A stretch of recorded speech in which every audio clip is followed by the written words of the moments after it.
Welcome to our broadcast. I'm not sure if I should call it the Daily Objective. It's not a regular episode of the Daily Objective. Obviously, it is. The plan is for this to be much like what we did yesterday, a stream that's going to go on for as long as we can go on. At the moment, it's just me, but I will be joined by various people throughout the day.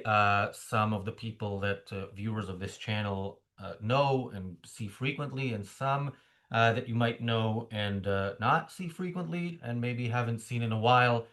We have some surprises. I don't think any of our surprises are as amazing as the surprise that Israel and the United States of America had for Iran yesterday.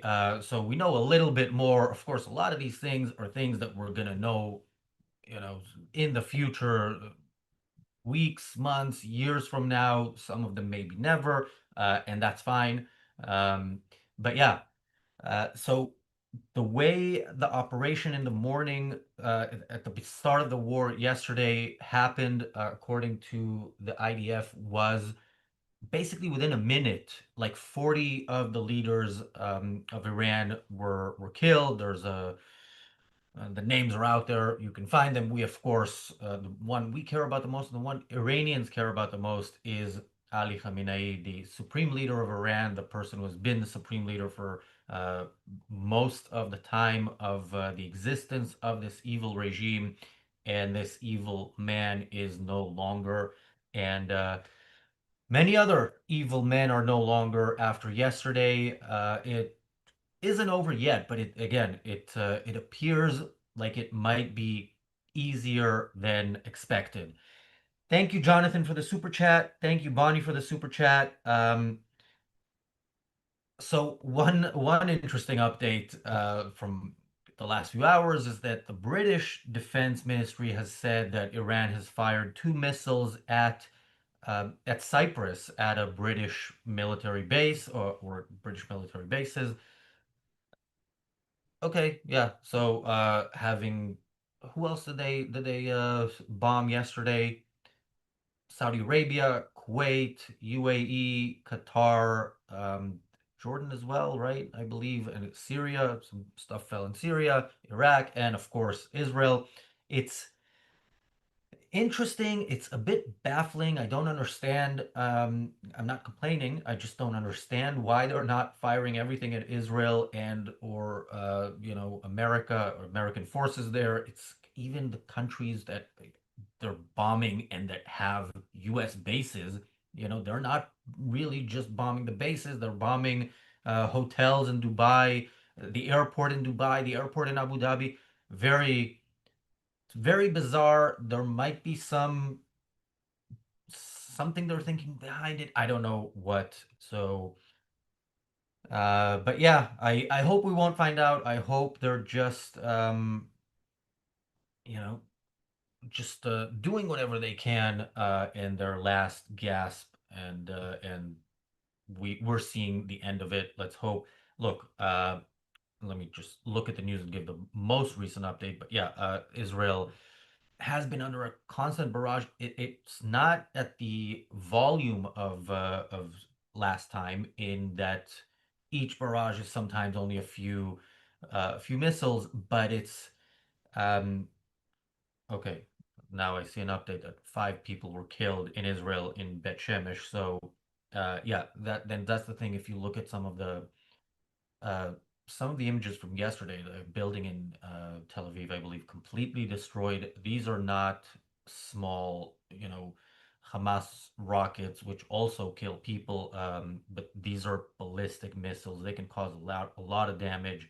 Um, 5 people killed from one missile, and of course, it these missiles, depending on where they hit, could cause even more damage. 18 people injured in that attack, and Israelis are constantly having to. It's now six. The number of dead has risen to six. Israelis constantly have to run um, to the shelters. We're gonna have a few people from Israel on throughout the day, but as we saw yesterday, they can be on and then they have to run to the shelter, and I expect that to happen today as well. Uh, okay, let's. Uh, so the Wall Street Journal, there's a report that Israel attacked units of uh, the regime. That it didn't say of the police or what, but who were in charge of basically killing protesters. So that is good news. Again, if what Trump and Netanyahu said is going to happen, and America and Israel are going to get rid of the leadership, get rid of the military capabilities of Iran, or reduce them greatly, and encourage people to go out and take down the regime. This is the kind of thing that will help, and this is the only reason Israel will do this. Is for that, is because this is gonna give people that opportunity, or make it more likely for them to be um, successful. Thank you for the super chat, but it's not a dumb question. It's a disgusting question, so I'm not gonna answer it. Can probably guess, but I don't care if you can or not. Yeah, that's this is the wrong channel for that kind of question. Okay. I'm also, as I'm doing a solo episode, it will be somewhat slower because I'm both checking the news as it comes in and checking who is joining and when. Um, and yeah, yesterday we were on for 14 hours and 40 minutes. I don't know if it's going to be as long today, but I don't know that it isn't. We'll see. We'll see how many people we have. We'll see how much stuff there is to talk about. We're gonna we always say we're not a news channel, and we're not a news channel now either, but I know that I know what news channels are like, and especially at war, there's it's sometimes really uncomfortable to see them rooting for the other side or half rooting for the other side. So we will be monitoring the news as much as we can and reporting it, but we're also going to be providing our commentary. And I think we're also going to be doing what we do on the show regularly, which is providing commentary on the cultural fallout. And so we'll do that. We'll maybe go through some of the stuff that some of the reactions around the world. Give me a few seconds and I will be right back with you.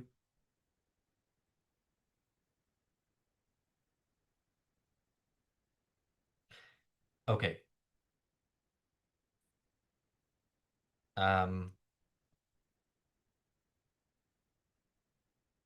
okay. Thank you for the additional super chat saying sorry, I didn't mean to offend. I understand. Okay. I don't like that kind of just general thinking because what is the relevance? If you're asking about my beliefs, that is a different thing. I am an atheist. That I can tell you. I'm an atheist. I am, as you might guess from the name of this channel, an advocate of Ayn Rand's philosophy of objectivism. Um, but yeah, ethnic wise, ethnicity wise, I don't answer it when there's a form asking ethnicity. I refuse to answer, and I'll stick to that here. Um, Okay, somebody in the chat is saying F-15 flying over my head from Tel Nof Air Base. Yeah, I've been to Tel Nof Air Base a few times as a kid, actually. Um, yeah, uh, I actually remember in a visit to Israel last year, hearing fighter jets and wondering what's going on, and like hoping it's something good, and then hearing that there was an attack in Yemen, which was nice. By the way, there hasn't been an attack in Yemen so far as I know, in as part of this operation, and the Houthis promise to whatever it was they said, rain hell on Israel or whatever last night, hasn't happened. Uh, I don't know. I'd expect them to keep their promises, but they aren't. Um, and yeah, Iran also made some promises that haven't been kept, like closing the Straits of Hormuz and firing stuff that has never been seen. I think the last time they threatened that was a couple of hours ago, so we might still see that. And look, uh, what they are shooting now is very, very serious stuff. So again, it's not something to laugh about, but yeah, it's also the threats from Iran of annihilating Israel sound less and less convincing as this war continues, and we are in day two. So, um, yeah, we shall see if maybe there's a um, you know something else coming, or if it's the end. Jonathan says Israel did not bomb a school. Um, I don't know what the story there is again, because for Iran to say something doesn't is not going to make me think, okay, that has happened.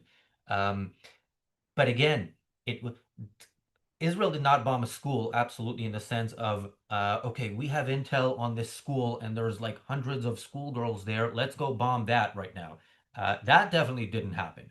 What could have happened is, as we said yesterday, it could be that Israel was fed faulty intelligence on purpose by Iran.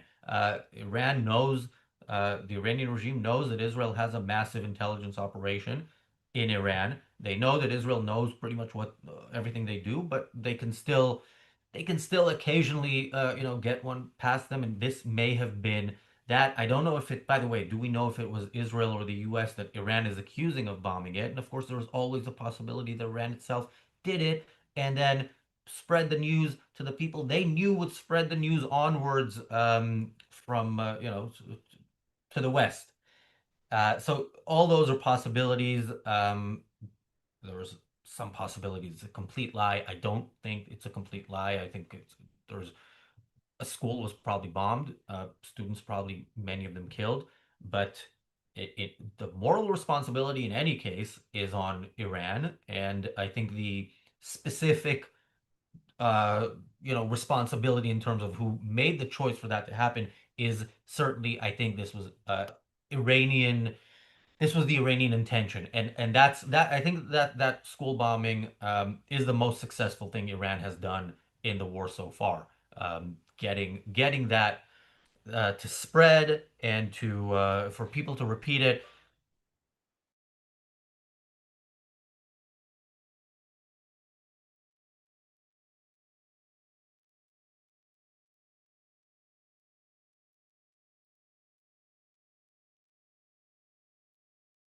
Oh, we are back. Great. I think so, right? Are we back? Yes, I can hear myself as well. Yeah, apologies for that. That was not not part of the plan. Let me just make sure um, I'm fully set up to continue here without that happening again. Uh,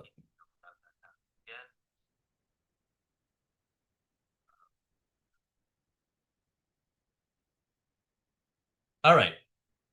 Okay. I don't remember where we were, but let's look at the chat and see what I may have missed. Yeah, the person who tells us he's not on either side says, I refuse to believe Israel purposefully attacked a school after all the bad PR in the past 2 years.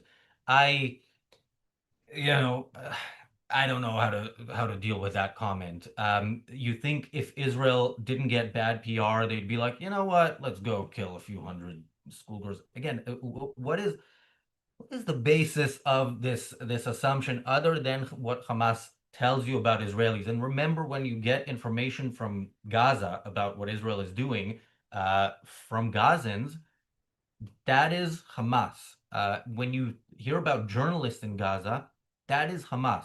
You do not have, a free press in a dictatorship. You have propaganda agents in a dictatorship, and if a free country's media chooses to take, just to regurgitate whatever those agents say, that does not make it right. If the if Hamas, the people who put on GoPro cameras to show us themselves slaughtering Jews one after another, shooting them point blank, burning them alive, raping them, taking kids hostage, taking elderly people hostage, because they knew it would inspire their people. If that is your source of information on any part of what Israel is, then you are not really trying to inform yourself of the situation. So uh, I again,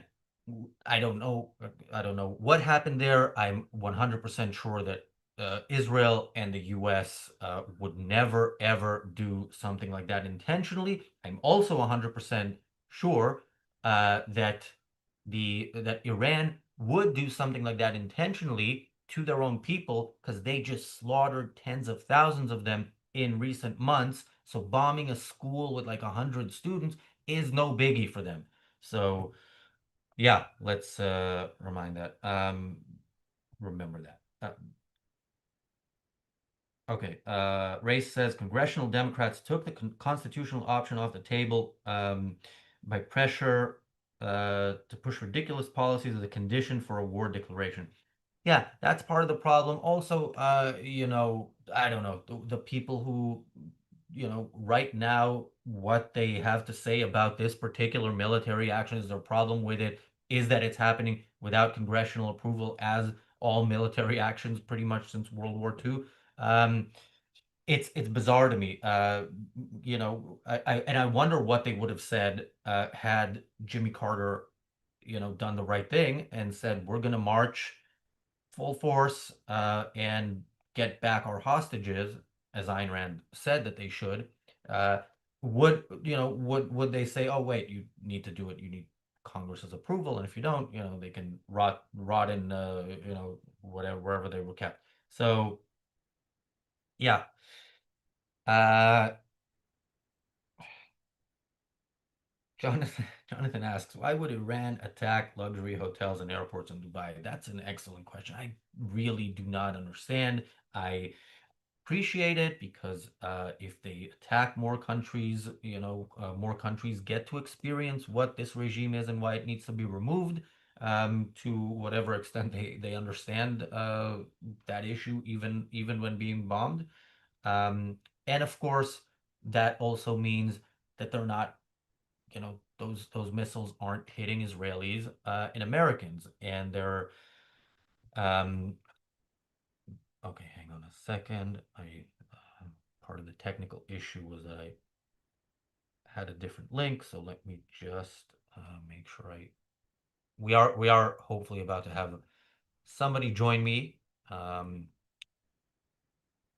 no spoilers. We will see in a sec.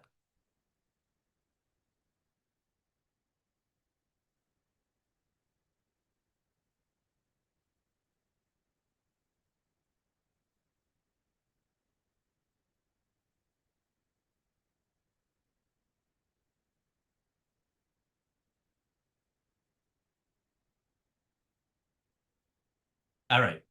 Um,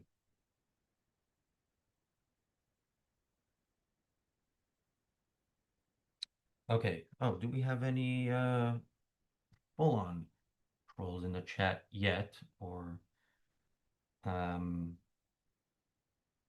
oh, Race says we should check on Keith Weiner. He was in Dubai last I heard. Yeah, he does spend a lot of time there. I did check. I have some friends in Dubai.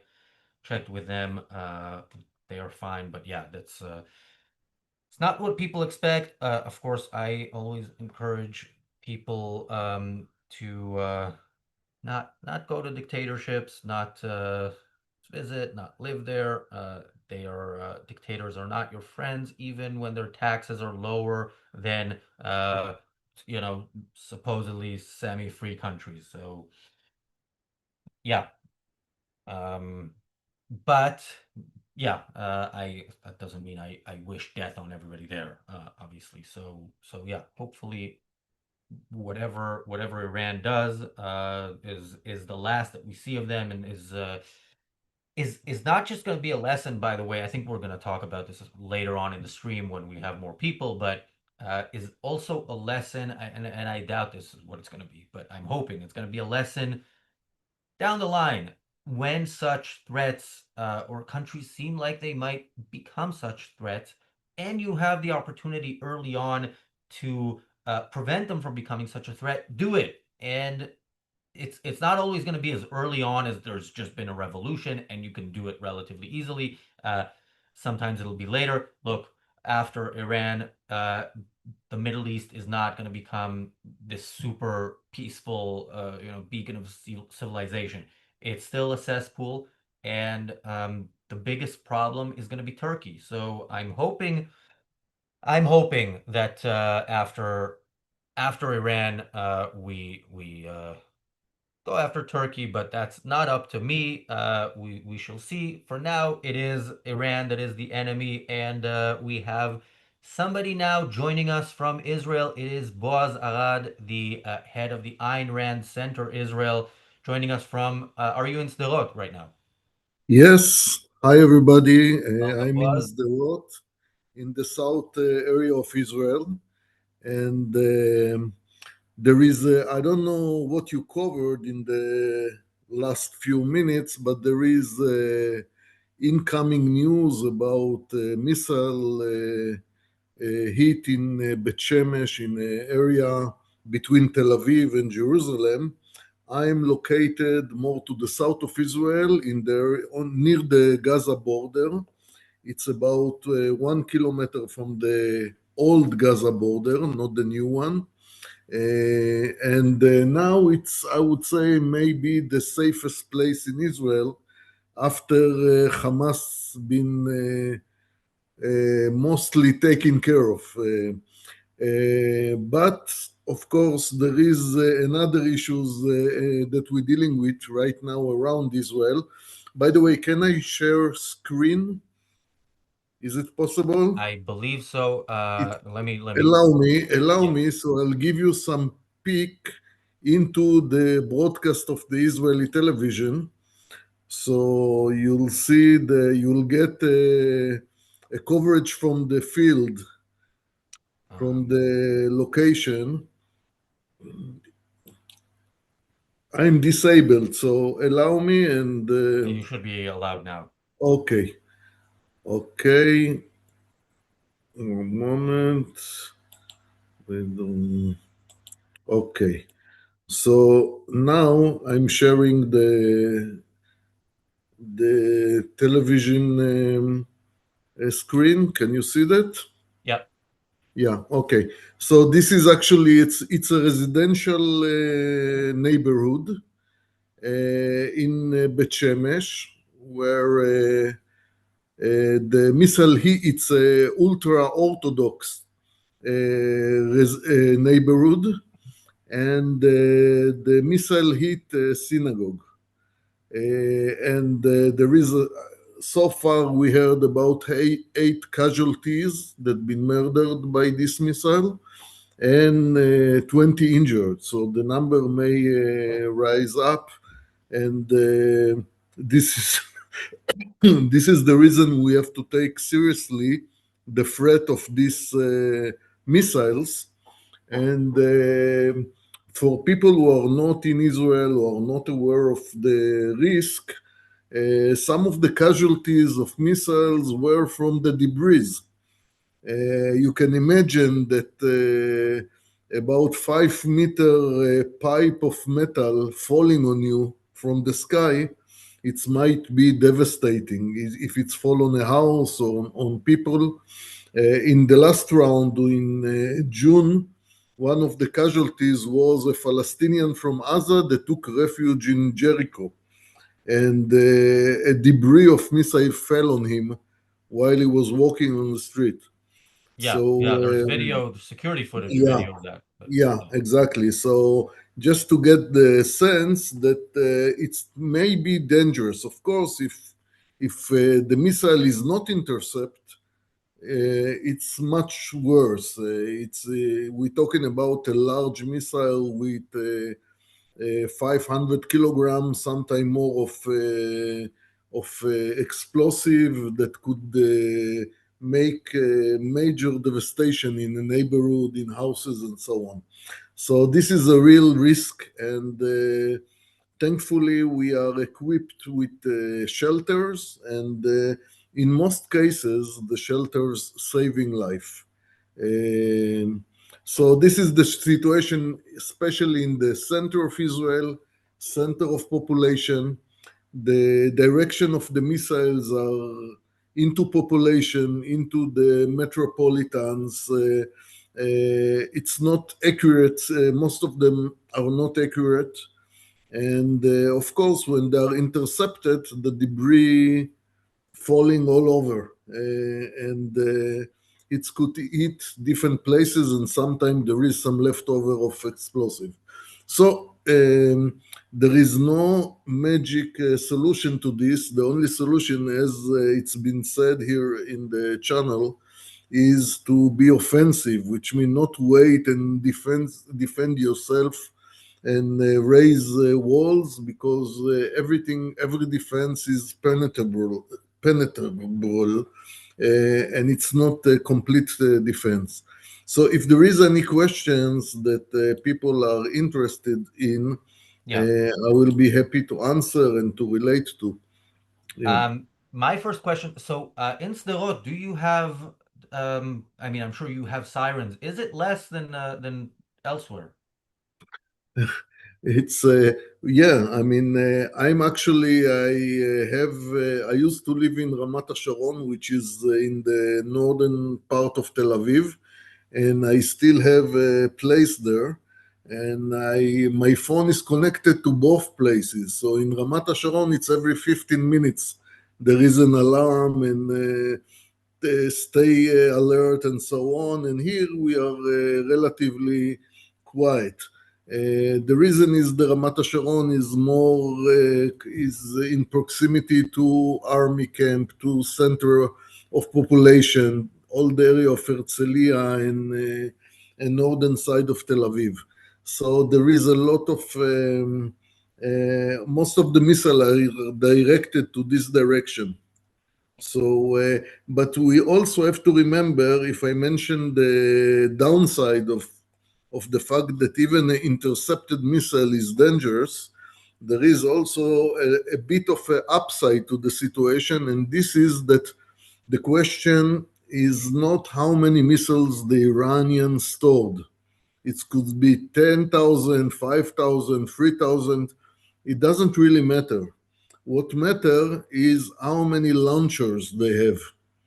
And in order to send the missile, they need to expose the launcher or the site of launching. And right now, after achieving the air superiority, and very well maybe also supremacy, Israel is about, and this is something I just read, that some announcement of the Minister of Defense, that Israel announced that Israel will keep ongoing patrol above Tehran, which mean that everything, and of course Iran is a huge country, but it's mean that as if we can keep with the American assistance ongoing watch above Iran, it's means that there is the life expectancy of a missile launcher could be much shorter. And of course, they can send one and then they may lose the launcher, and that's it. And they will exhaust their ability to launch any more missiles. And this is the reason they lash out in full force against everybody they can, because I believe they know that the time is against them in a So way. Boaz, I was gonna ask you about this because we were speculating in the first few minutes of the show and yesterday.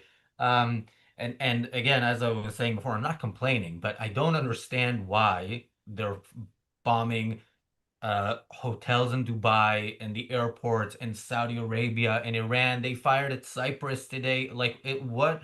Why is it not all at Israel? And again, I'm grateful that It's it is. uh, it's very simple. It's It's basically this is the politics of kidnapper and extortionist, which mean you threaten somebody that cannot defend himself, and then you say, you want me to stop killing them? Okay, so give up to whatever I demand. It could be money, it could be a bus to take the bank robber to somewhere, and a plane to get them away, or whatever. Or I will execute my hostages. So basically, Iran trying to take all the countries that have some kind of good relations with the US as hostages, and try to intimidate them in order to push them to push on the US to stop, because it's too much for us. We cannot bear it anymore. So this is the nasty politics that Iran is playing, and this is basically the method that you see in all these terror and proxies.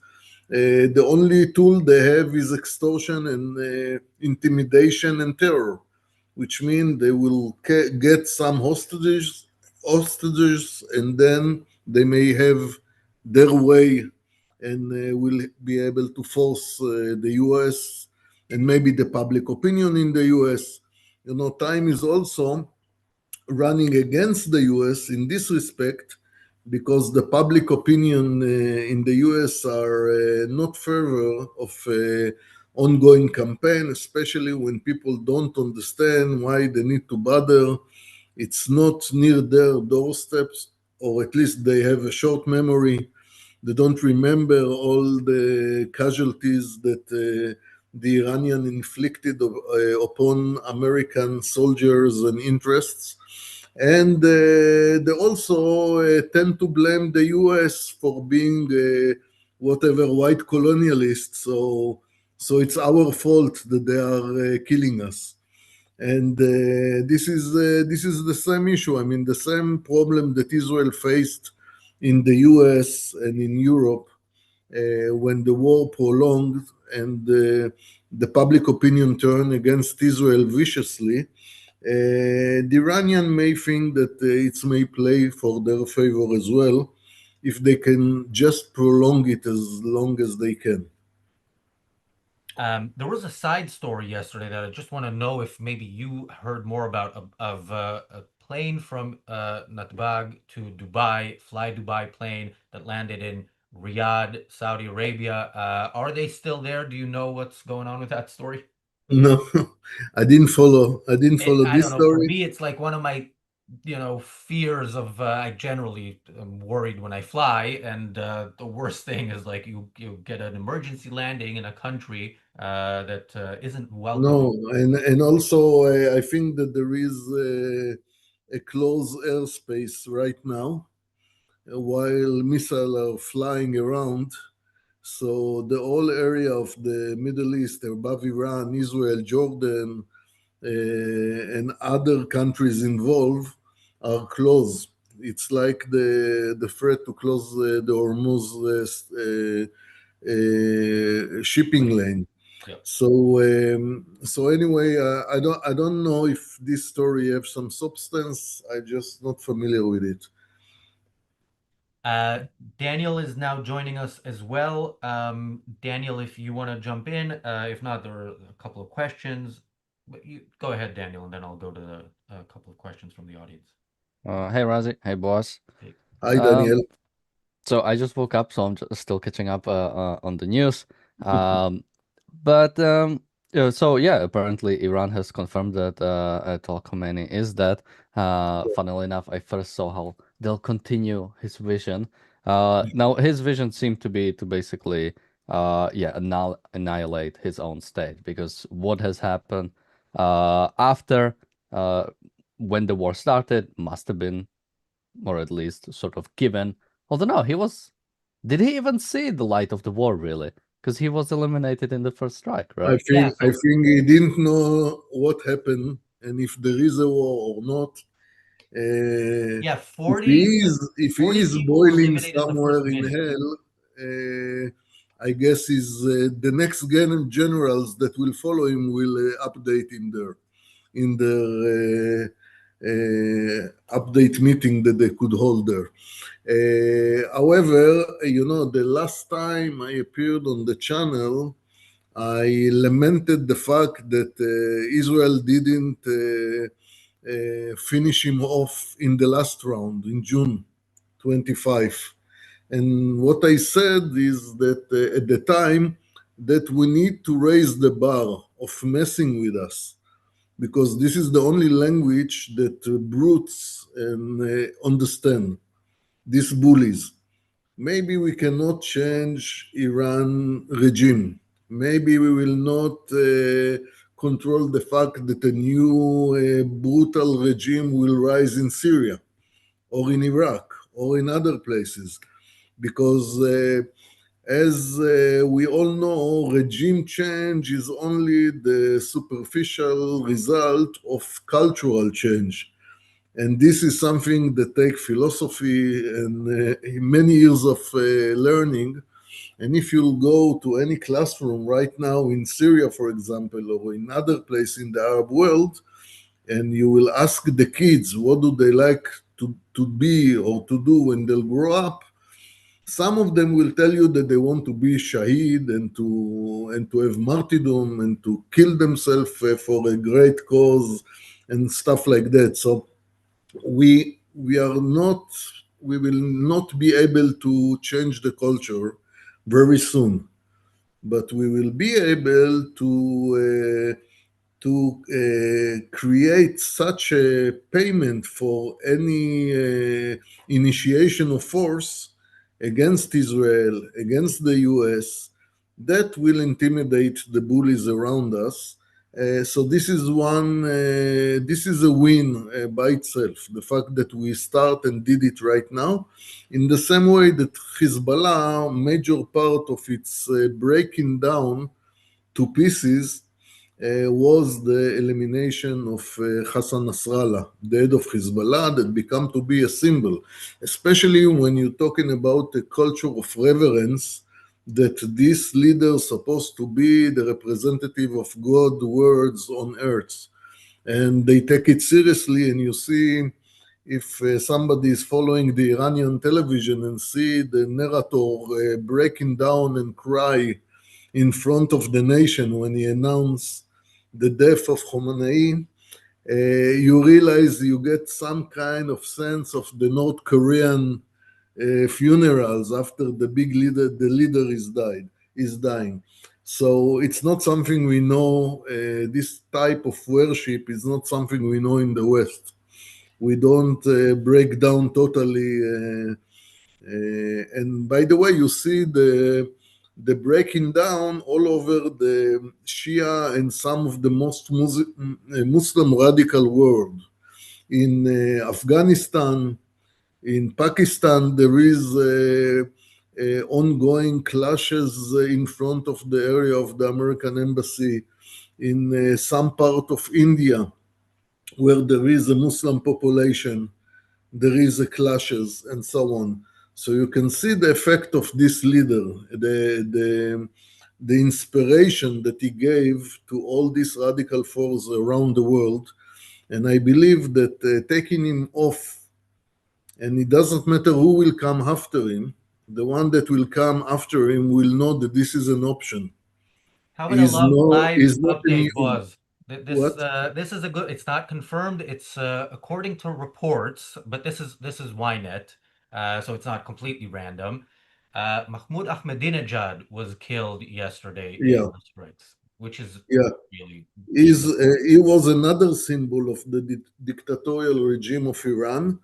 And we're talking here about people that have a pile of bodies behind them. I mean, the rose to power on by terror, intimidation, enslavement, persecution, and terror that they inflicted upon, first of all, upon the Iranian population, and later on all the countries around them. So this is a good, it's a win for freedom and freedom-loving people. And if you saw the Iranian people that have some program that they were excited about it, and it's give them some some sense of help is on the way, let's Yeah, say. I mean, the celebrations on the streets were beautiful. We showed some of those videos. I think we'll show them throughout the day. Today, you see, again, this is a dictatorship. It's not like you go and celebrate something on the street unless the regime tells you to, without being worried. And not only are they celebrating on the street, the women's hair isn't covered, and so they're Yeah, already feeling that this change and the opportunity for change. And I also read this morning that Israel struck some of the units that were used basically to oppress the protesters, yeah, which is yeah. fantastic because This was underline also of the attack in the Israeli attack on Iran in June 25, that the Avian prison was hit in order to break it open. This was the most notorious prison that they held the political prisoners, and I think that we can continue with this and help the Iranian by suppressing the Basij, the regime, the people who are trolling the street with machine gun and with all these pickup cars style of ISIS pickup truck with machine gun and in order to kill and intimidate the Iranian population. Still, there is a lot to be seen. If there is the power, the people who are most vocal on the social media and on online, and of course the Iranian in the West, and the exiled son of the Shah, it's still to be seen if they will have the power to consolidate alternative regime. I don't know if it's possible. I remember what happened in Egypt, and it's the same thing happened after the first revolution. There were many frictions that tried to fight the Shah, and the jihadists and the Islamists took over all the others. And in Iran there is different movement, and I really hope that what we're seeing, what we like to see, is a reflection, is a true reflection of the majority of the population in Iran, and that so this could be a monumentous change in the Middle East and in the world.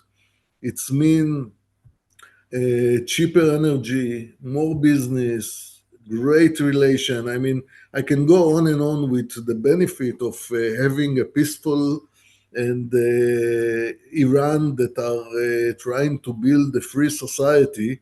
Like every free society, the benefit is tremendous oh, because this is the only way to unleash the human ingenuity. However, we need to be cautious when we trying to build the assessment of the future according to what we saw through the social media or the mainstream media. I mean, it's always part of the most of the time it's partly part of the picture. It's not full picture, and we need to see how things develop. yeah, that's why we only tentatively announced that the Irreplaceable Spark Conference 2027 will take place in Tehran. We don't actually know that for sure yet, but we can always hope. Yeah. Daniel, I'm gonna go to you next, but first I want to go to the person in the Wait, chat just who quickly, tells. did Iran bomb Cyprus? Yes, yeah, yeah. That's what happens when you wake up late. You miss all the good stuff. Yeah. So the person in the chat who tells us he's not on either side, he just wants to hear the different sides, and that's why he comes here. Okay, actually, I'm gonna troll the troll in a second because Boaz, we only have a few more minutes of you. Daniel, do you have a question for Boaz? No, I mean, One thing I would mention, because we mentioned Ayatollah has died. So, by the way, according to Islam, a body should be put to rest as soon as possible. So we should see a funeral in the hopefully today or in the next day. So just a heads up to the Israeli Air Force: when you fly over that funeral, let's not do what we did with Nasrallah. Yeah. Yeah. Or at least spray some pink color that doesn't wash off, so we can find them later. Okay, guys. So Boz, if you can stay another minute or two, yeah, because we are joined by James Valiant, and he might have a question okay. for you. James, welcome. If we have Boaz Arad from the Ayn Rand Center Israel, but he's about to leave. So if he will Hi, stay if you have a James. question for him. Hi, boss. How you doing? Hope you're Good. safe. Yes, I am.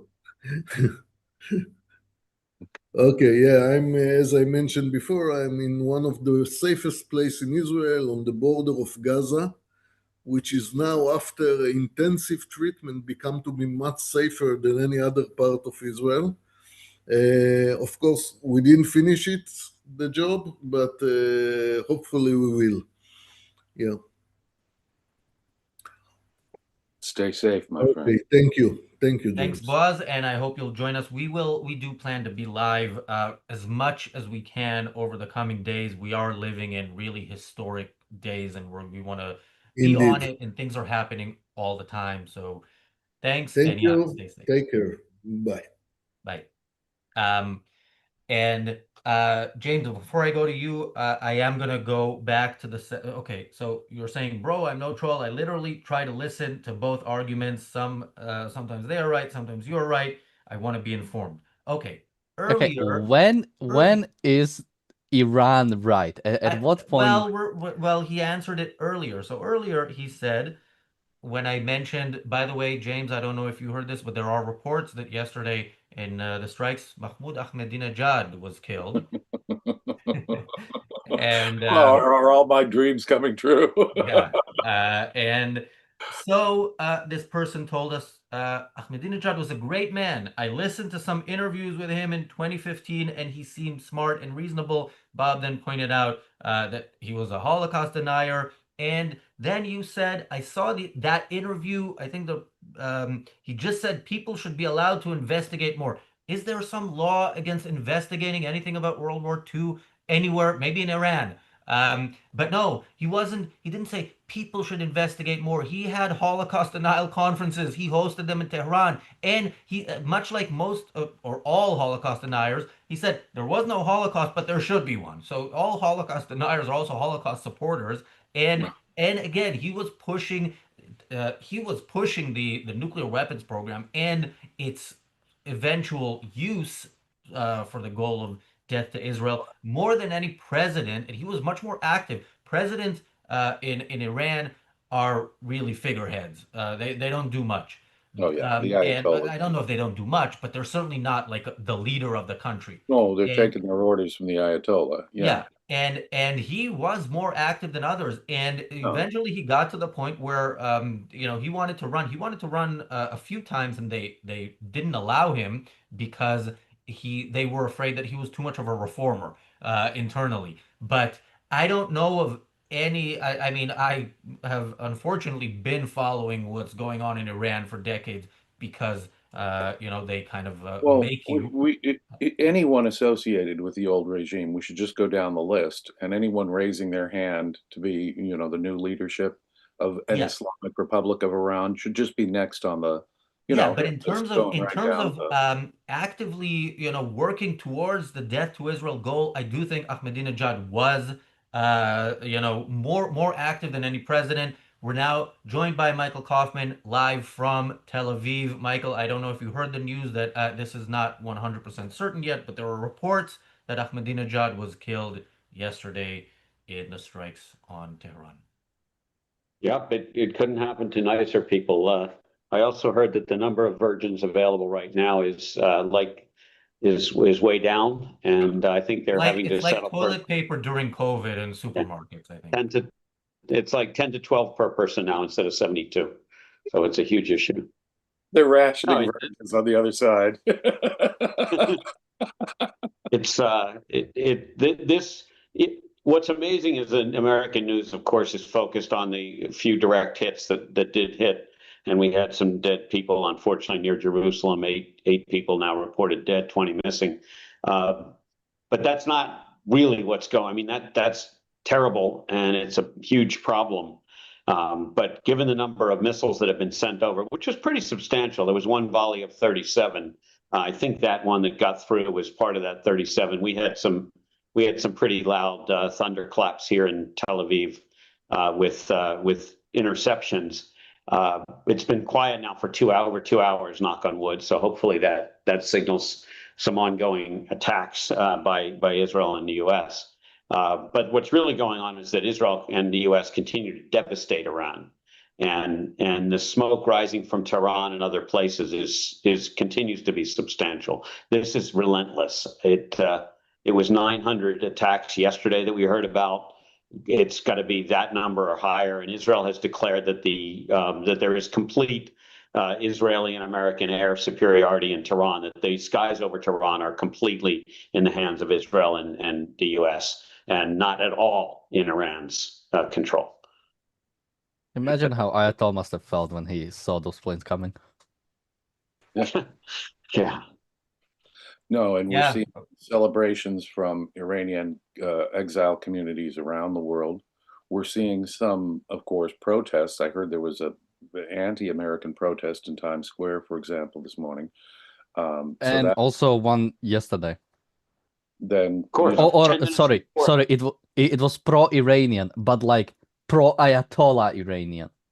but Exactly. you know, where I am in the United States, the FBI has put everybody on high alert for possible terrorist strikes, attacks on Jewish places, and I think that makes a great deal of sense, because I think we have to hunker down, because they're doing, when you see them engaged in such madness as attacking all of their Muslim neighbors, I can't imagine a more counterproductive thing. I mean, as I say, this is an act of sheer madness. There was an American general on American television today saying he had inside information that some of these Muslim Arab states are going to join in actively in the attack against Iran as a result. Can you imagine if that happens? I mean, in any case, they're not acting, they're not rational actors here. That cannot bode well for them. But I think everyone in Western countries have to hunker down, because they're doing everything they possibly can. If they can do it, if they can send it out, if they can cause some counter move of any kind, they will do it, activating terrorist cells, doing whatever they can worldwide. Please, my friends, be safe out there, because we're seeing the last acts of a very desperate regime run by theocratic mystics who aren't using very good judgment. But as I say, go down the list. I saw they gave us a little more insight into what America has been doing over the last more than 24 hours now. And apparently there were airstrikes from these sophisticated airplanes in the hundreds, and hundreds of missiles launched, and new drone technology was being used the first time by Americans. And so there are hundreds upon hundreds of attacks that have been underway, and hundreds more planned over a course of days, as I understand it, again, from Pentagon insiders in this country. So they're not done by any means. They're going to annihilate, of course, every place they can find missiles being stored, but even perhaps more significantly, compare it to bows and arrows. They're tracking down every direction that an arrow comes in, so they can eliminate the missile launchers, which have some degree of mobility, but you want to find those missile launchers and eradicate them to eliminate the threat to Israel, American forces there, and now apparently all of their neighbors. I mean, they've attacked many sites in Bahrain and the United Arab Emirates, and I cannot for the life of me fathom why they're doing that in terms of their own self-interest. But all they're doing is alienating the entire region and underscoring why this evil regime was a threat to everybody. Yes, there are anti-American demonstrations going on in Karachi and in Baghdad, storming the American embassies there. But from the U.S. perspective, if that's what the best they've got so far, we're doing the right thing, and let's just keep it up and keep it up and keep it up, knowing that we have to hunker down for possible terrorist attacks and other violence in Western countries. We should be Well, prepared James, for you're that. publicly stating that Iran does not have the right to defend itself against Cyprus. All right, you're on record. Deeper with Diego says, I'm 46. America has been at war with Iran my entire life. I'm glad it's finally over. Yes, that is the rational reaction to what's going on. That is how a rational egoist reacts. Yeah, if they think that, Ah, yeah, this is How a rational egoist would react. yep. Was that a little dig at a friend of Oh, it's ours? not a little dig. I'm talking at Michael Leibowitz in case it's not clear. Yeah, and will continue to do so. His Jesus Christ, concerns are Michael. constitutional, but you I've know seen some something? I've seen Presidents some have weird been stuff from acting Michael this. Leibowitz on politics, but Um, this really is He is next a level. friend of mine, but I have to say, presidents have been acting this way for more than my entire lifetime. Presidents have claimed this power and powers beyond the War Powers Act all of my lifetime. And First of all, yeah, first he's a friend of mine too. Otherwise I wouldn't name him. right. But yeah, I mean But putting those that kind of constitutional considerations ahead of what is clearly a morally heroic thing that's being done here, taking out such an evil regime has to be, in terms of our hierarchical understanding of things, more important. It's not as though Trump is inventing this approach to American security. Presidents, longer than I've been alive, have treated it just the same way. I dearly wish the American Constitution were interpreted properly, and we people had a different set of expectations. But in this I, context, it's irrelevant. I An asked evil I regime. asked Michael Leibowitz on Facebook if it's just about the Constitution because I know he's against this war. It's not that if with congressional approval he'd be for this war. And look at his reply and tell me, yeah, if you're convinced that it's about the Constitution. Anyway, Michael Well, Leibowitz if will that's his never hear concern, the end of let's this. not look. If it's other concerns, then he's just factually wrong. Okay, straight up, and I'm not even going to entertain that. This is one of those few moments where you can say this is an unconditional good in a way. Anything that can be done to take out this regime, its entire leadership. They have slaughtered unknown thousands, tens of thousands of their own people. For the better part of 50 years, they've been causing mayhem and death and destruction across the world. This is there is no little part of me that puts an asterisk on this and says, oh, yes, but. I mean, sure, we don't know what all the future implies, but getting rid of an evil, aggressive dictator like this is an unconditionally good thing. Absolutely. Uh, Well, back to tactics, just for kind of the drone stuff. A couple of interesting tidbits I heard about this. And I like staying up at the strategic level like James was, but I can't resist sharing this with you. Apparently, the suicide drones that the US is using now were actually reverse engineered from some of the Iranian drones that were shipped over to Russia. I kid you not. I mean, this was a report earlier on the news from America this morning that were shipped to Russia and captured by the Ukrainians, reverse engineered by the American armed forces, and improved substantially.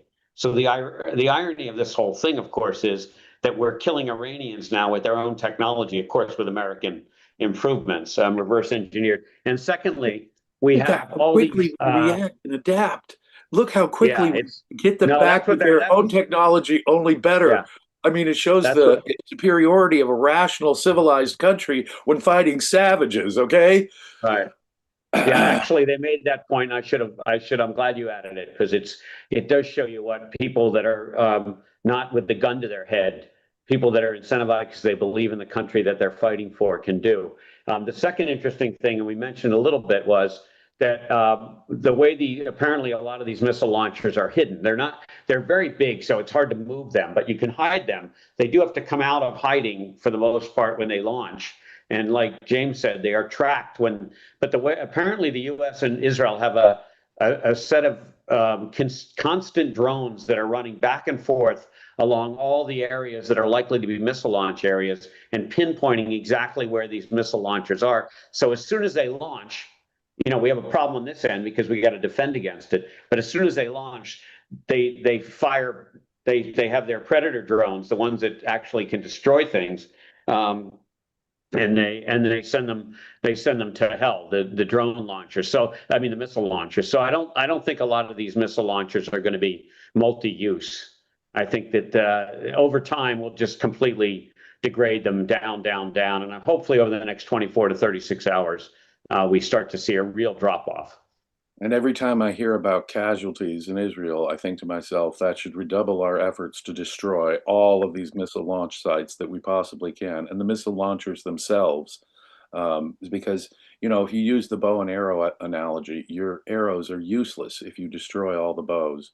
And every time I hear about one of these missiles getting through or one of these drones getting through someplace, whether it's especially Israel, of course, but whether it's an American base, whether it's some other country in the region, we have to destroy their capacity to engage in any kind of aggressive violence. Yes, destroy all the arrow caches, if you will, and locate those and destroy them, but also all of those bows, all of those missile launchers, which are hidden in a variety of places. So yes, reverse engineer where they come from and destroy every one of their launchers so that we get a little more stability and safety in the region, for gosh sakes. Yeah, by the way, this story reminds me a little bit of a Iraq veteran on YouTube. I watched. He told the story about they were on an Iraqi base and they were getting mortared by a bunch of terrorists. But whenever they tried to investigate the location where they mortared from, they weren't there anymore, right? Because they immediately went there.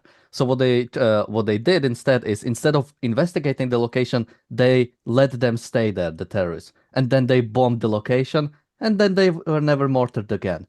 So I think maybe something similar, the idea of, let them feel safe for a little bit, and after that maybe we won't hear from them.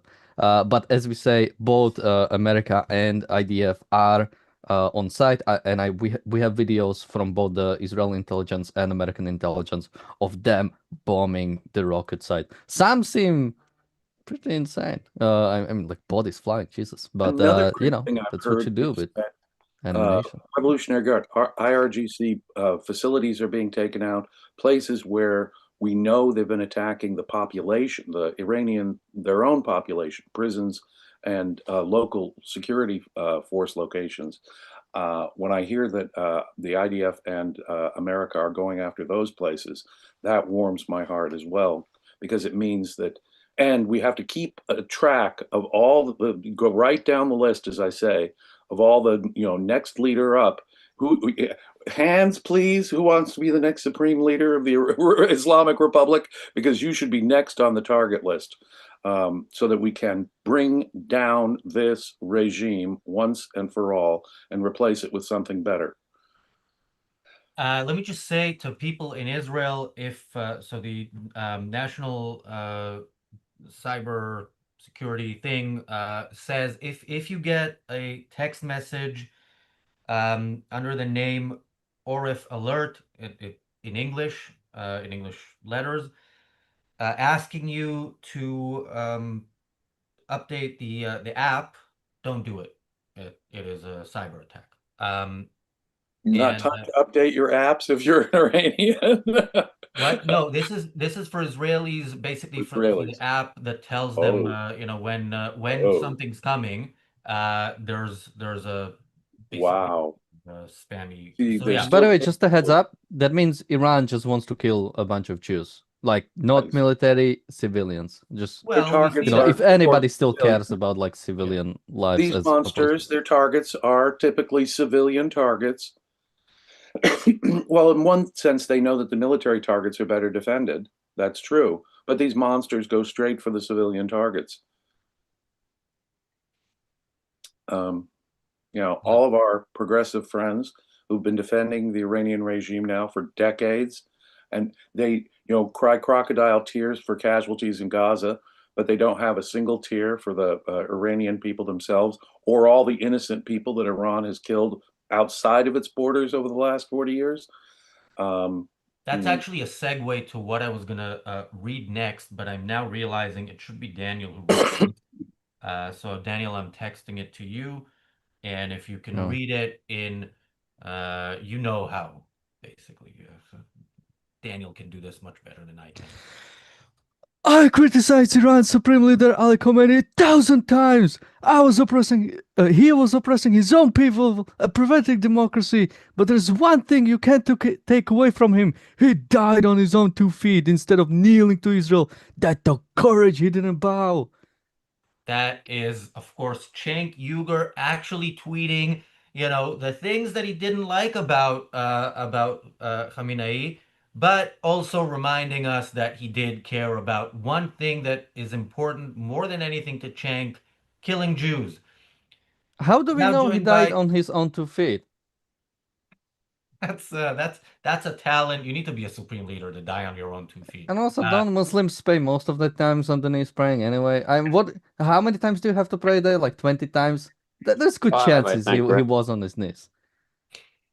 Yeah, Reichel, joining us also from Israel, walking around in an undisclosed location. How's everything going there? Hey guys, how you doing? I've just been at the supermarket about a lot of stuff home, and I've been listening to your show on YouTube, and you discussed how the Iranian regime is targeting Israeli civilians, and I just had to jump into the stream to say, wake up, guys! They're targeting their own civilians. They're killing their own innocents. So there is no room for assumption whether they are like, oh no, we're only going for military targets. Oh no, we just have this beef with the Israeli regime. This is the Iranian regime is the concretization of nihilism, of hatred for life. It is explicit in their philosophy. Their whole philosophy is about death. It's about properly dying and properly killing. This is their essential, this is their primary. So I just had to jump in and bring this up. I actually have to go, but I just had to say it. And thank you so much for having me for such a brief statement. Thanks for joining. As you know, yeah, we're gonna be here all day, so hopefully we'll see you later today. He didn't hear the end of that, but Yeah, if you're still listening, I think it would be really great if you could call up some of the American news channels and explain to them that you're out and about. Don't tell them where. That there's a fair number of Israelis out and about. I was at the supermarket earlier today, and unlike in America, when we have a snowstorm, there was food left, and there wasn't hysteria like we get when we have a 2-day snowstorm and people are prepared for a 6-month winter. But I think it's really great to see you out there. And obviously be careful as I know you will, but please tell the Americans that we're not all hunkered down in missile shelters all the time. Somebody in the chat says, regarding the school, Chuck Holton reported that there is photographic evidence that an Iranian missile misfired and fell on the school. That is certainly a more plausible explanation than the one we're hearing everywhere else. But of course, yeah, the immediate Israel bombed a school, 500 people, however many died, is something we've been. Yeah, if you believed it last time, you're already an idiot or just evil. And yeah, the same this time. Tragedy and Comedy asks, when did this live start? How much have I missed? We started about an hour ago, but we are gonna be here for many, many hours. Yesterday, we streamed for 14 hours and 40 minutes, more than double our previous record. I don't know how long we're going to go for today, but the plan is for the coming days to be here basically as long and as much as we can because we are living through history and we're going to be reporting it. By the way, just quickly, because I see a lot of people posting it under Cheng's post. When he said he criticized Iranian Supreme Leader Ali Khamenei, this is the first time he mentioned him on X. So just to put that out there. Also, first time he mentioned what? First time he mentioned him on X, Twitter. Yeah. Ever. Yeah, I got a note that Khomeini left the chat from one of the. I should clarify. So Netanyahu and Israel were the first to confirm that Khamenei is dead. Trump later confirmed it. Earlier today, I heard the Iranian regime confirmed it, but we still haven't had a single troll in the chat confirmed it. So yeah, they're telling us it didn't happen. So, do we have BBC confirmation yet? Oh yeah, BBC. Or are they still cautious? I think BBC has still not called Florida in 2000. So we'll Polymarket resolved, by the way. So. Yeah. As for yesterday, so people who bet when we told them, when Jonathan Honig was here and not giving investment advice, but telling people to bet Not on an this. investment. Oh, well, technically it is. So yeah, anybody who was watching yesterday and actually put money when we suggested it is probably a billionaire right now. Well, he 10x'd his money. I mean, when we were talking about it, Oh. it was at 10%. And even then, because when you bet against somebody else. I don't know how much liquidity was there when it comes to even the 10%. Yeah. Because the Well, bet was, I think, in hundreds of thousands. So I think the most you could have won was you probably. I think you. I mean, yeah. I think I saw people winning like 400,000. Like the top winners won like 400,000 that I've seen. Those are probably, if I had to guess, people in Trump's administration who bet when it was under 1%. you suspect insider information. Sorry, not administration. Probably just people close to him. I think still. Oh no, maybe. Although no, wait, not actually, because the decision was made on Friday, so that might not even necessarily be true. So some people just got lucky, I guess. Or it could be people in the IRGC, as I was saying. Like the person who gave the info on his whereabouts. Or I even mean, I'm like, sure he got people money who just saw writing for on the wall. I mean, at some point you catch your losses and you bet on the other guy, right? Yesterday, while we did stream for 14 hours and 40 minutes, none of us was actually on for that long. We alternated. Somebody who was here in the chat the whole time is one of our newest dedicated trolls, who is now saying, killing 90-year-old religious leader Khamenei and thinking war ended. First of all, are you now confirming his death? Because yesterday you were telling us he is still alive and Netanyahu was killed. So, but I'm wondering, he's not 90, but you people lie just for lying's sake. I don't care what his age was. Yeah, He's a so monster. that's what I was gonna ask, because we were told that Israel is targeting children when when Israeli soldiers And defend elderly. themselves from armed teenagers. So that's not allowed. Old people who have spent their whole life murdering are off His limits. whole life. What? He is a 90-year-old, and he is the voice of God. Excuse me, I have to correct my tense there, was the voice of God in Iran. That he was the supreme leader. Everybody took his orders. He decided whether candidates got on the ballot. He was the supreme leader of this evil regime for more than 30 years, okay? Can you think of a human being on this planet who more richly deserved death? And going back to the implications of the earlier troll, a lot of very evil people can be educated. There are evil people with PhDs in this world. There are evil people who teach at famous universities in this world. You can be an intelligent, seemingly rational person and be thoroughly evil down to your bones.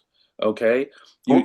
As a former prosecutor, I can tell you there are murderers that come off just as cool as cucumbers and as pleasant as a day of sunshine and roses. Okay? And they can be some of the most horrific, sadistic, sociopathic killers you've ever heard the crimes described from on the books.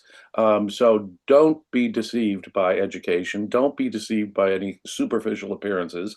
And if your only source of information is Al Jazeera, you might get a very different impression of some human beings on this planet. If your only source of information, well, you look at Cenk Uygur, he loses it. I mean, he's emotionally out of control right now.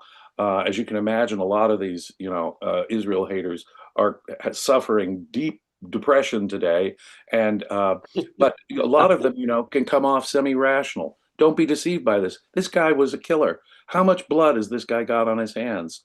No. WUB says grandfather most likely. If you mean Khamenei, yeah. Well, he's dead, as is one of his granddaughters, so no longer. But yeah, he was. I mean, let's point out that scorpions can also procreate. I don't know why having kids it absolves anybody of anything. I really don't understand this utter stupidity and some defense of being a good person, especially when we don't even know how many wives the guy had. It's just, the whole thing is just absurd. When somebody says death to America, death to Israel, it's game over. And only a moron who's suicidal doesn't take them out first. It's I'll just tell you not why, this. Michael. I'll tell you why it's a defense that having kids and being because the good guys let it be a defense. The good guys are apologetic about it. They're like, look, we really don't want to, and we're trying our best, and we're sending Israeli, like if you look at Gaza, we're sending Israeli soldiers not to protect Israeli civilians, but to protect Gazan innocent civilians. So yeah, I if understand we are, that. I understand it. People need to change their thinking, just like the Earth isn't flat anymore. I mean, this is really. I don't. One of the interesting things going forward in the future, seriously, Razi, is technology is moving at light speed. The world is getting way more complicated. How are these morons going to keep up with anything in real life, in modern life, if they can't get straight these basic ideas that having a kid doesn't make you a good person? It's just beyond me. I agree. Yeah. Hey guys, first of all, I want to say thank you for the kind words. I did listen in YouTube after I had to leave the live stream, and I stopped by again. I cannot have video right now, but I want to bring up something. I've seen a news article right now about rescue flights for Israelis, and once again, we talked about it before, but this is happening again right now in this conflict. The rescue flights are not evicting people out of Israel, but it's rescue flights for Israelis stuck outside of Israel and want to come to Israel in these times to just return home or to support or to whatever. So whenever there is like such conflicts, we actually rescue people to our country, because as of now, obviously all flights are canceled. So we have to rescue Israelis to get back to Israel. Yeah, it is. It is a bizarre thing. We saw this last time. Yeah, I actually want to ask you because I asked Buzz earlier. I haven't seen any updates on this. Yesterday, we heard about the Fly Dubai flight from Tel Aviv to Dubai that had to make an emergency landing because the war started while it was in the air and was in Riyadh, and of course the airspace is closed. Have you heard any updates on that? I will look at the news if not, but I don't know. I don't know what's going on with this plane. yeah, and look, there's, they were, some of the passengers were interviewed yesterday. They said we're fine, we're being treated well. And again, I don't expect, anything to happen to them. I think that would be surprising if the Saudis did anything to them. But I'm just imagining myself in that situation, being terrified, being in just Riyadh. So yeah, hope they're safe. Well, interesting. This guy Hanania Naftali, who does news. He says that there's a report that Saudi Arabia will join the war against Iran. That is exactly what I heard from a leading American retired general in the United States. He said that he couldn't reveal the details, but he had inside information that 3 different Arab Muslim states might join in with the attacks against Iran. I cannot imagine the madness of I understand that the Ayatollah was taken out very early, and so you have to ask yourself, who the hell is making these decisions to attack? Yeah. Because they're attacking civilian locations in several countries across the region, from the United Arab Emirates to Bahrain. What is their thinking here? That they're going to get other countries. See, what was great about this in one sense is the opposite of George W. Bush or George H.W. Bush before him, going hat in hand to the United Nations. And if that doesn't work out, creating a coalition of the willing. Trump and Netanyahu didn't give 2 figs for creating a coalition of the willing or It's the asking for best international coalition of the permission. willing ever. It's Israel and the US. What more do you Right. need? And understand that's what when you're going into this, understand that's the context. But look what happens. Suddenly a coalition builds around you because of their mad decisions in part, because of the success, frankly.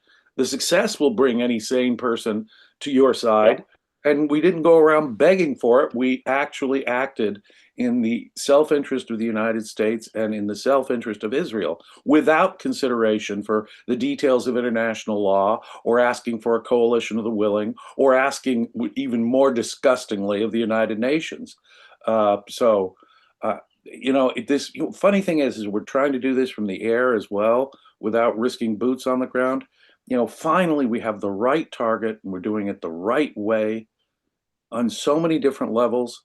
I have to say that this breaks a pattern, right? That was a very disturbing pattern that has been going on my entire lifetime in the way America tries to defend itself and wage war and fight totalitarianism. We've just done it the wrong way, like a complete altruist willing to sacrifice innumerable young people in a senseless cause. This is the correct way. This is the correct enemy. You go for the aggressive totalitarians like Iran, and you do it with minimal risk to your own people, for gosh sakes. And you don't go around begging other countries to join in before you have any permission to do this. You act in your own interest, as America and Israel is doing right now. And don't worry, the rational actors in the world will fall into place when you do so. Deeper with Diego says Saudi Arabia just needs more WWE and comedic events, and they'll be Western in no time. LOL.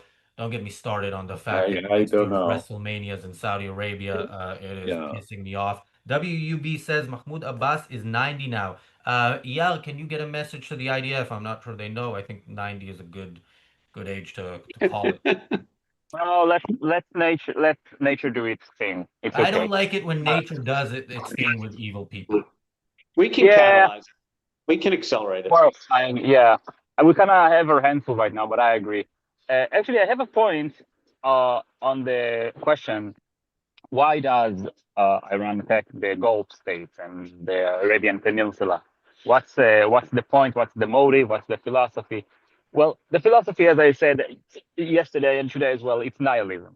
Once again, you gotta understand that even if Iran has some rational means to achieve their ends, so they have scientists and they develop missiles and they do diplomacy, all of this stuff. You gotta understand that their ends in itself, their goals are irrational. Okay, they are aligned. If they were an AI, they are aligned towards death, towards destruction. They just want to do it in a particular arbitrary way, and then they will be supposedly satisfied. So this is first. Now, second, in a more psychological level, to understand Iran and their behavior right now, I want you to imagine make some sort of a flashback and imagine this situation. You're in third grade, okay, and there is this third grade bully, and it's a little kid, and he's kind of dumb, and he's beating everyone up, and the adults kind of side with him. They're like, kind of, yeah, he is having a bad time and he has to learn, he has to grow. And then someday he just goes too far. And then, like, the adults are like, he's beating people up and stuff like that. And then the adults, like, grab him to stop him. And, like, he understands that it's over for him. And then what this bully does? He goes on a tantrum, beating everything and everyone around him, regardless of any rational reason. So this is what's going on right now. Iran is basically, psychologically, I would see it as a third grade bully on a tantrum, trying to hit everyone all over the place, including its own people. So this is my view on the question: why does Iran attack Cyprus? Why does Iran attack Saudi Arabia? Why do they fire at Qatar, their brother in arms against the Western world? Because they had everyone in themselves and they're in a tantrum. They understand that they're losing and they just want to make everyone go down with them as much as they can. That's all. It's actually quite simple. It's not that complicated. They're not playing 4D chess. They're not even playing 1D chess. They're just about to go down and they're losing their minds and they're going on a tantrum. Yeah, and Deeper with Diego says something similar. He says Iran reminds me of Nazi Germany. When they started to lose, they began throwing everyone in ovens, the lashing out of a dying bully. And yes, that bully is dying in front of our eyes, and it's an absolute pleasure to watch these kind of. I mean, it's not a pleasure to watch the what they are managing to actually accomplish in their last moments of murdering, but it's great to see that this is going to Do be you need over. any further proof that they're a threat to everybody? Just look at, I mean, he makes a great point. I mean, my gosh, they're irrational. They're a death cult. If you don't go by reason, if you don't have human life as your standard of value, you're completely adrift. And so, why are they attacking Qatar of all places? Even Oman, that was acting as a emissary. You know, you have to ask yourself, why would you attack the people who are your closest allies, agents, and friends?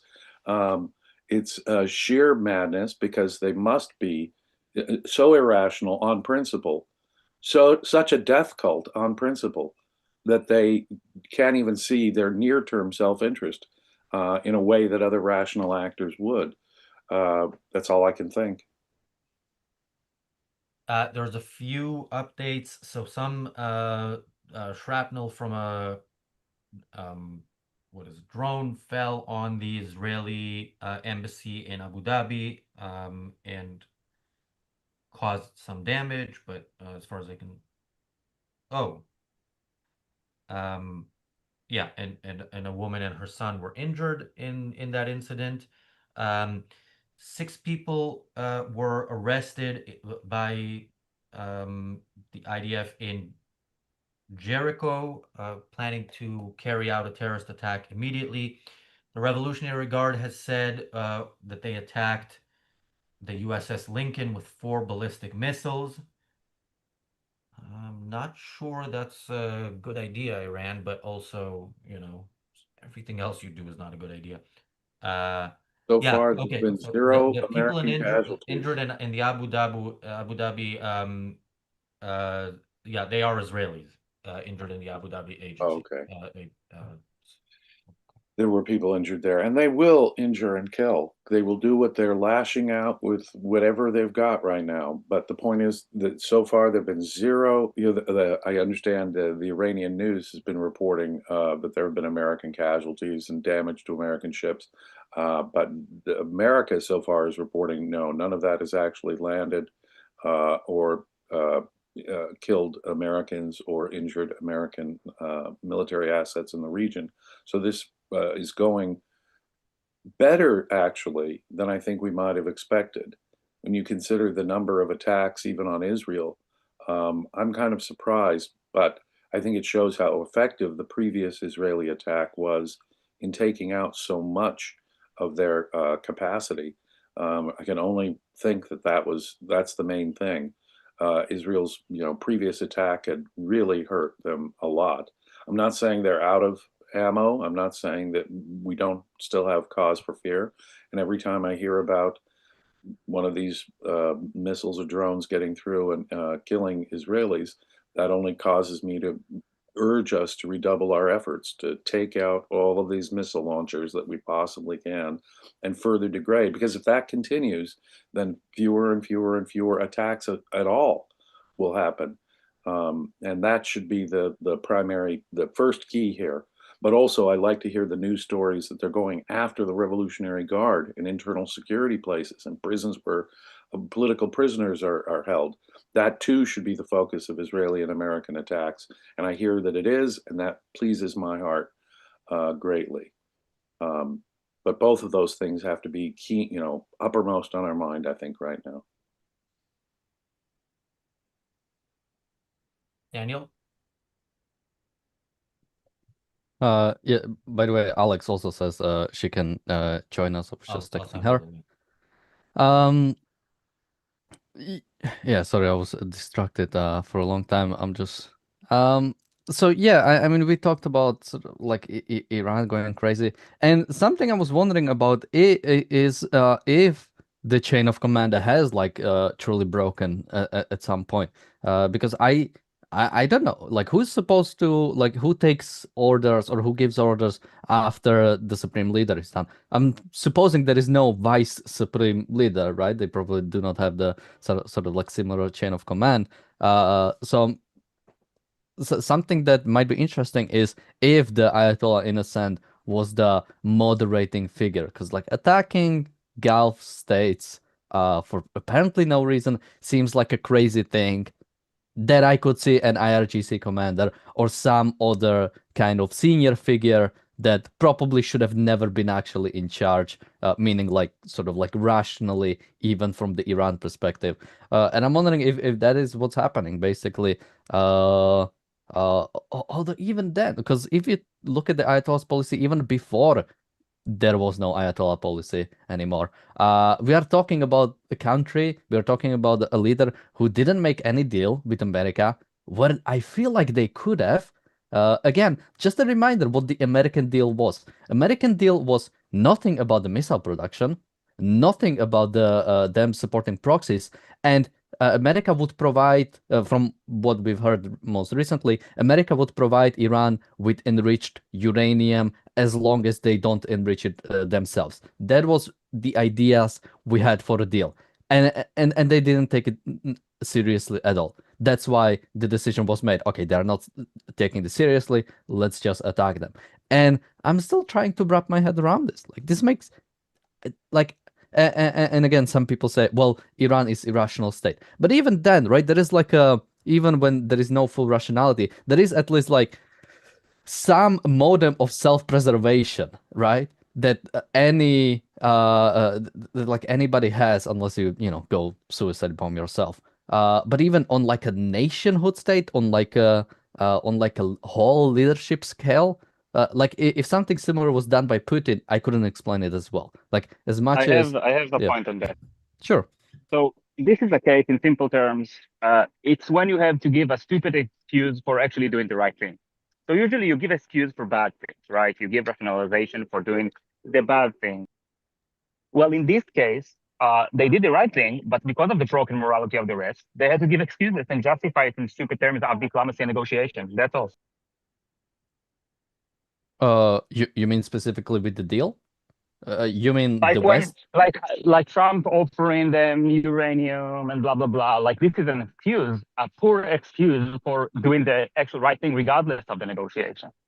So he had to give the excuse. Oh. Oh yeah, the negotiation failed. We did our best, but he didn't have to do it. Like he didn't have to give the stupid excuse. It's only because of the broken morality of the West. Oh yeah, do diplomacy, give more sanction to evil, blah blah Sure. blah blah blah. He had Yeah, to do this. although that wasn't really my point, because I'm not really talking about why America has given the deal. I'm talking more about why Iran hasn't taken the deal.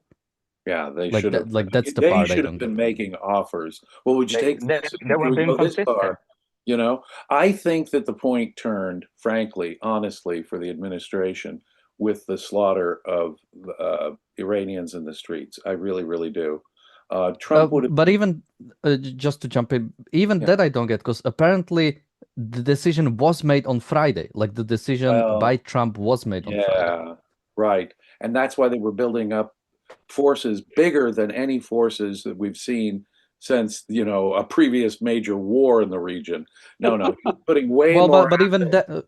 that again, He's because putting that can way be more explained. assets there than would just be there if he No, expected but again, that can positive be explained by negotiation. Trump simply wanting the deal and trying to pressure Iran into taking a deal. That can still be explained in that way.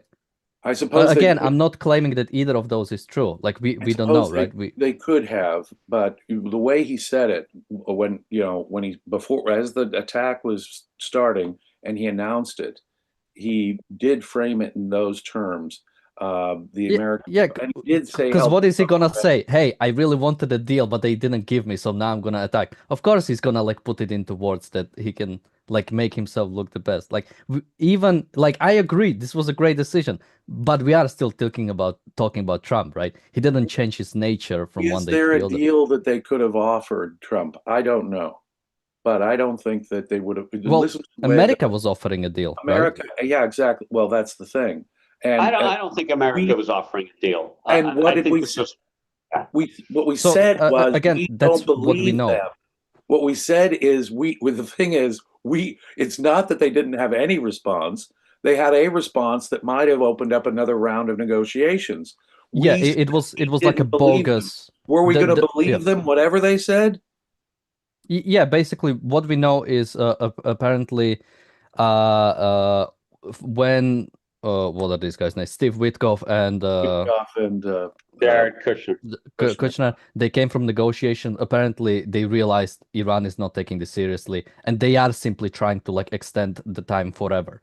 So But that's don't forget, Daniel, Yeah. that Donald Trump has been poo-pooing the Obama deal since before he was even elected the first time. I mean, he makes fun of how stupid and enabling that deal was to Iran and how they yeah, but lied. I don't think Donald Trump was that stupid. I don't think he ever believed that Iran. First of all, you can't enforce a deal with Iran, and he knows that.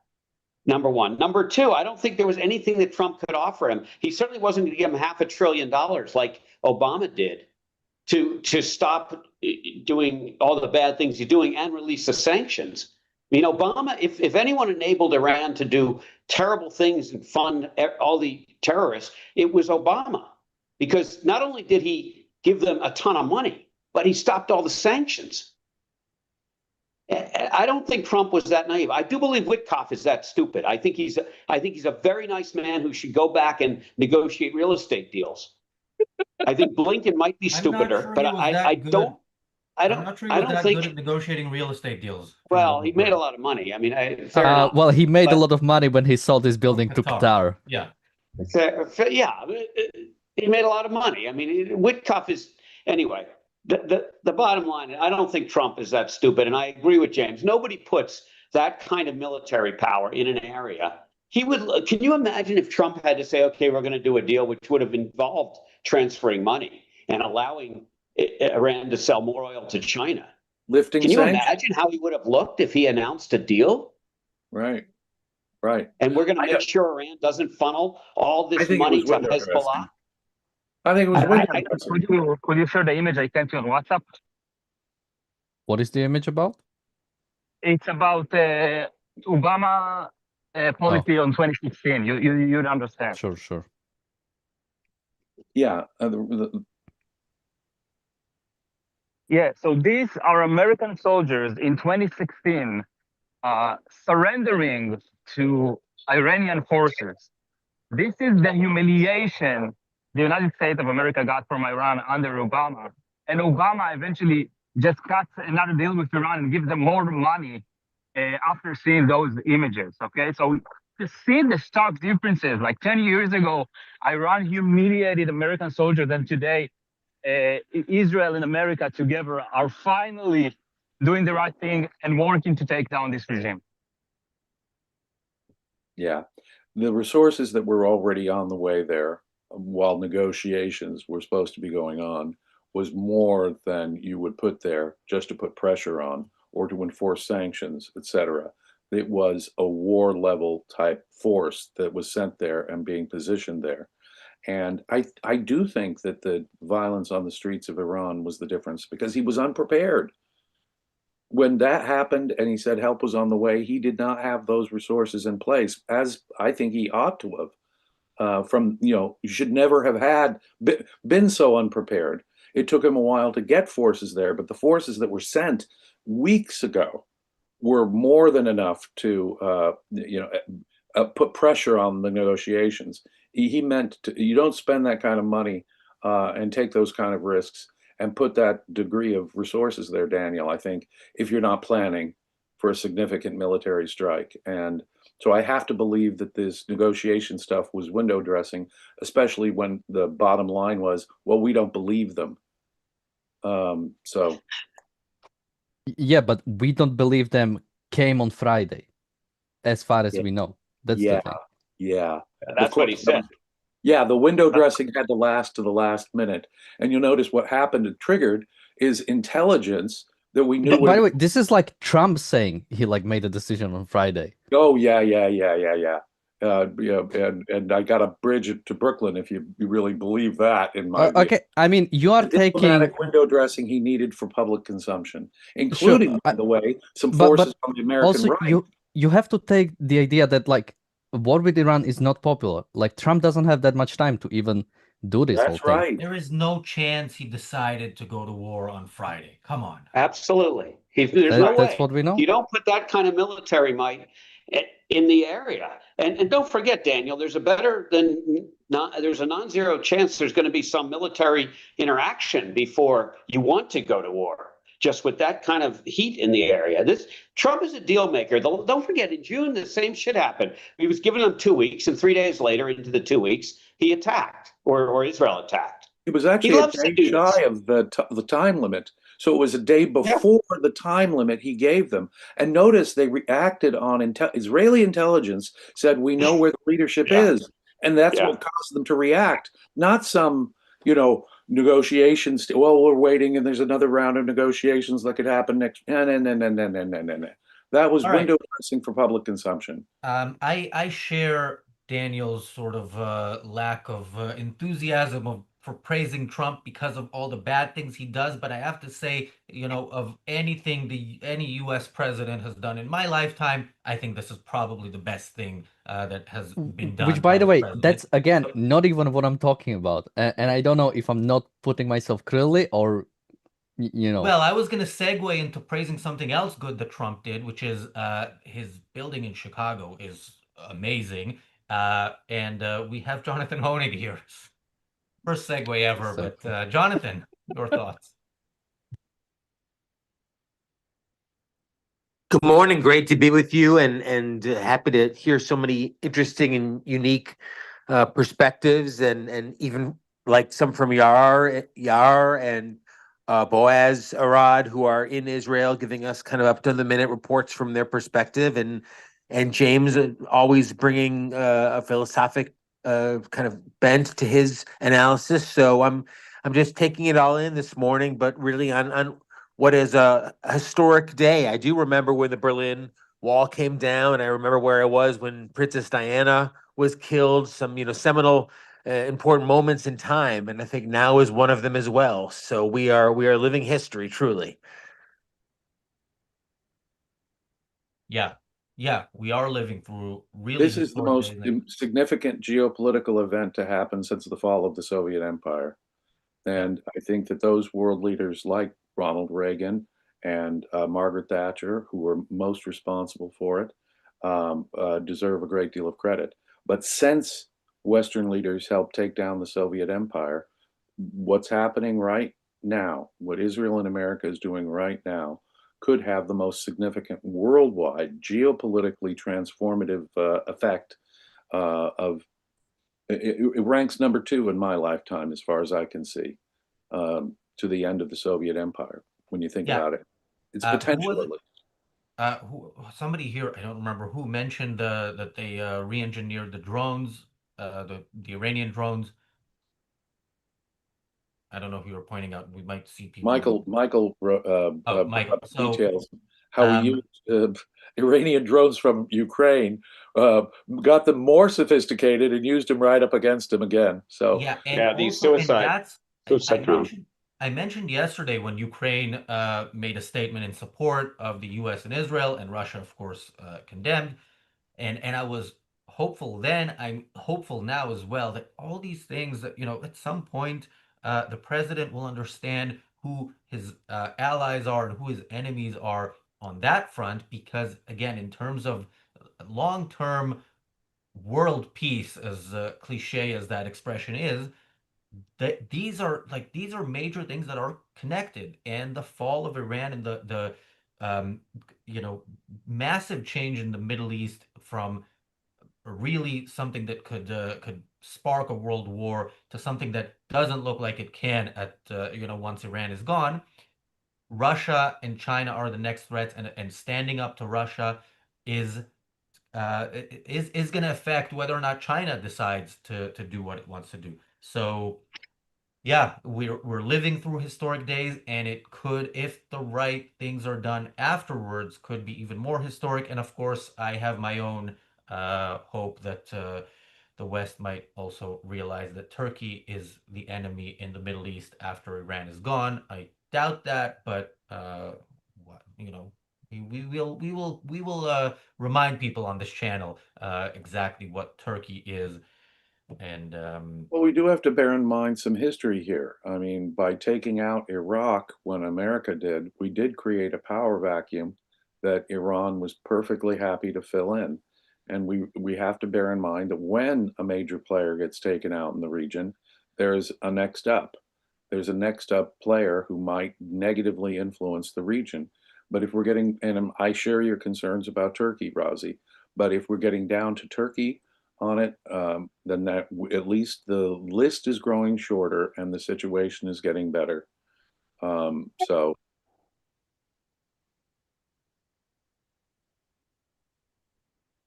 Michael. I'm with James on that. Okay, I am gonna pass it to Daniel in a minute and go make another cup of tea, but I do wanna just tell people kind of what to expect throughout this live stream, which again, I don't know how long it's gonna be, but the plan is to just keep going. We will, of course, what you're gonna see in the coming hours on this channel will be determined in large part by events. But we also do intend to do some elements of what you see on the channel, on regular days, but with the topic that we're discussing. So we might do some videos of some reaction videos to some of the people whose heads are exploding over this. I saw that Owen Jones posted something. I haven't seen what. So if we do that, we'll just play it and talk about it. And I don't think we'll do it for like a whole hour. But I expect that to be a part of the show today. Of course, we'll have people coming in, joining us. People will leave and maybe come back. At around 4 p.m. UK time in about 90 minutes, I will ask everybody on the panel to leave for about an hour. Why? You will find out. I have a surprise, and I think it's gonna happen. So if I do ask everybody to leave around 4, don't be offended. It's for a good cause. Daniel, over to you. I'll be back in 5 minutes. I should bring up, I'm seeing on Ynet, 6 arrested on suspicion of planning imminent attack. Security forces arrested 6 suspects in Jericho, who are planning to carry out an attack in the immediate time frame. I don't see any more information about this. This is information from Shin Bet.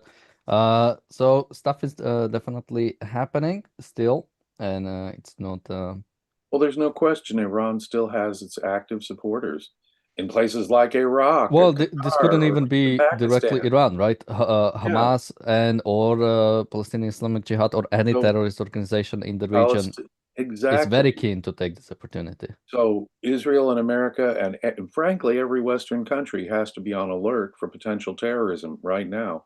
This is where they're going to throw everything they might have and the kitchen sink at us, I suspect. Some of it might be a delayed reaction of its terrorist cells as well. So we have to be vigilant in upcoming days. But the point is, expect terrorism.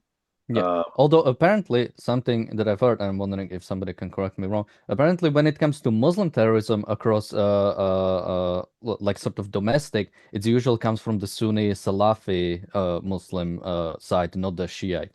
I'm wondering if you guys heard the alternative.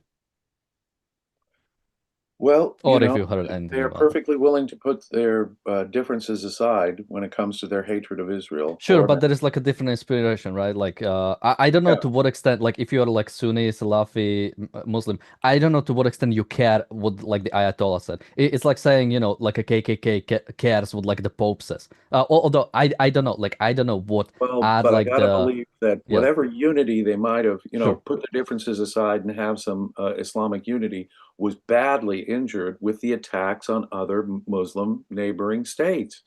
I see. This is one of the reasons why I have to, in my own mind, think that was really an act of sheer madness. Because if they were hoping for any kind of Muslim terrorist solidarity around the world, that might have really undermined it significantly. You point out a lot of the terrorism is from the other flavor of Islam. Well, they may have alienated the other flavor of Islam pretty significantly by attacking a whole range of their neighbors, even the ones that have significant populations like their own, like Iraq or Qatar or something. That seems to me extremely counterproductive. But I'm going to double down here. Yeah, Of yeah. course, We should still there be should vigilant, be, right? we should expect sympathetic terrorist attacks from Palestinians. We should expect sympathetic terrorist attacks in any Western country, frankly, not just Israel. So be on alert, and I'm glad that there's an FBI alert out on it.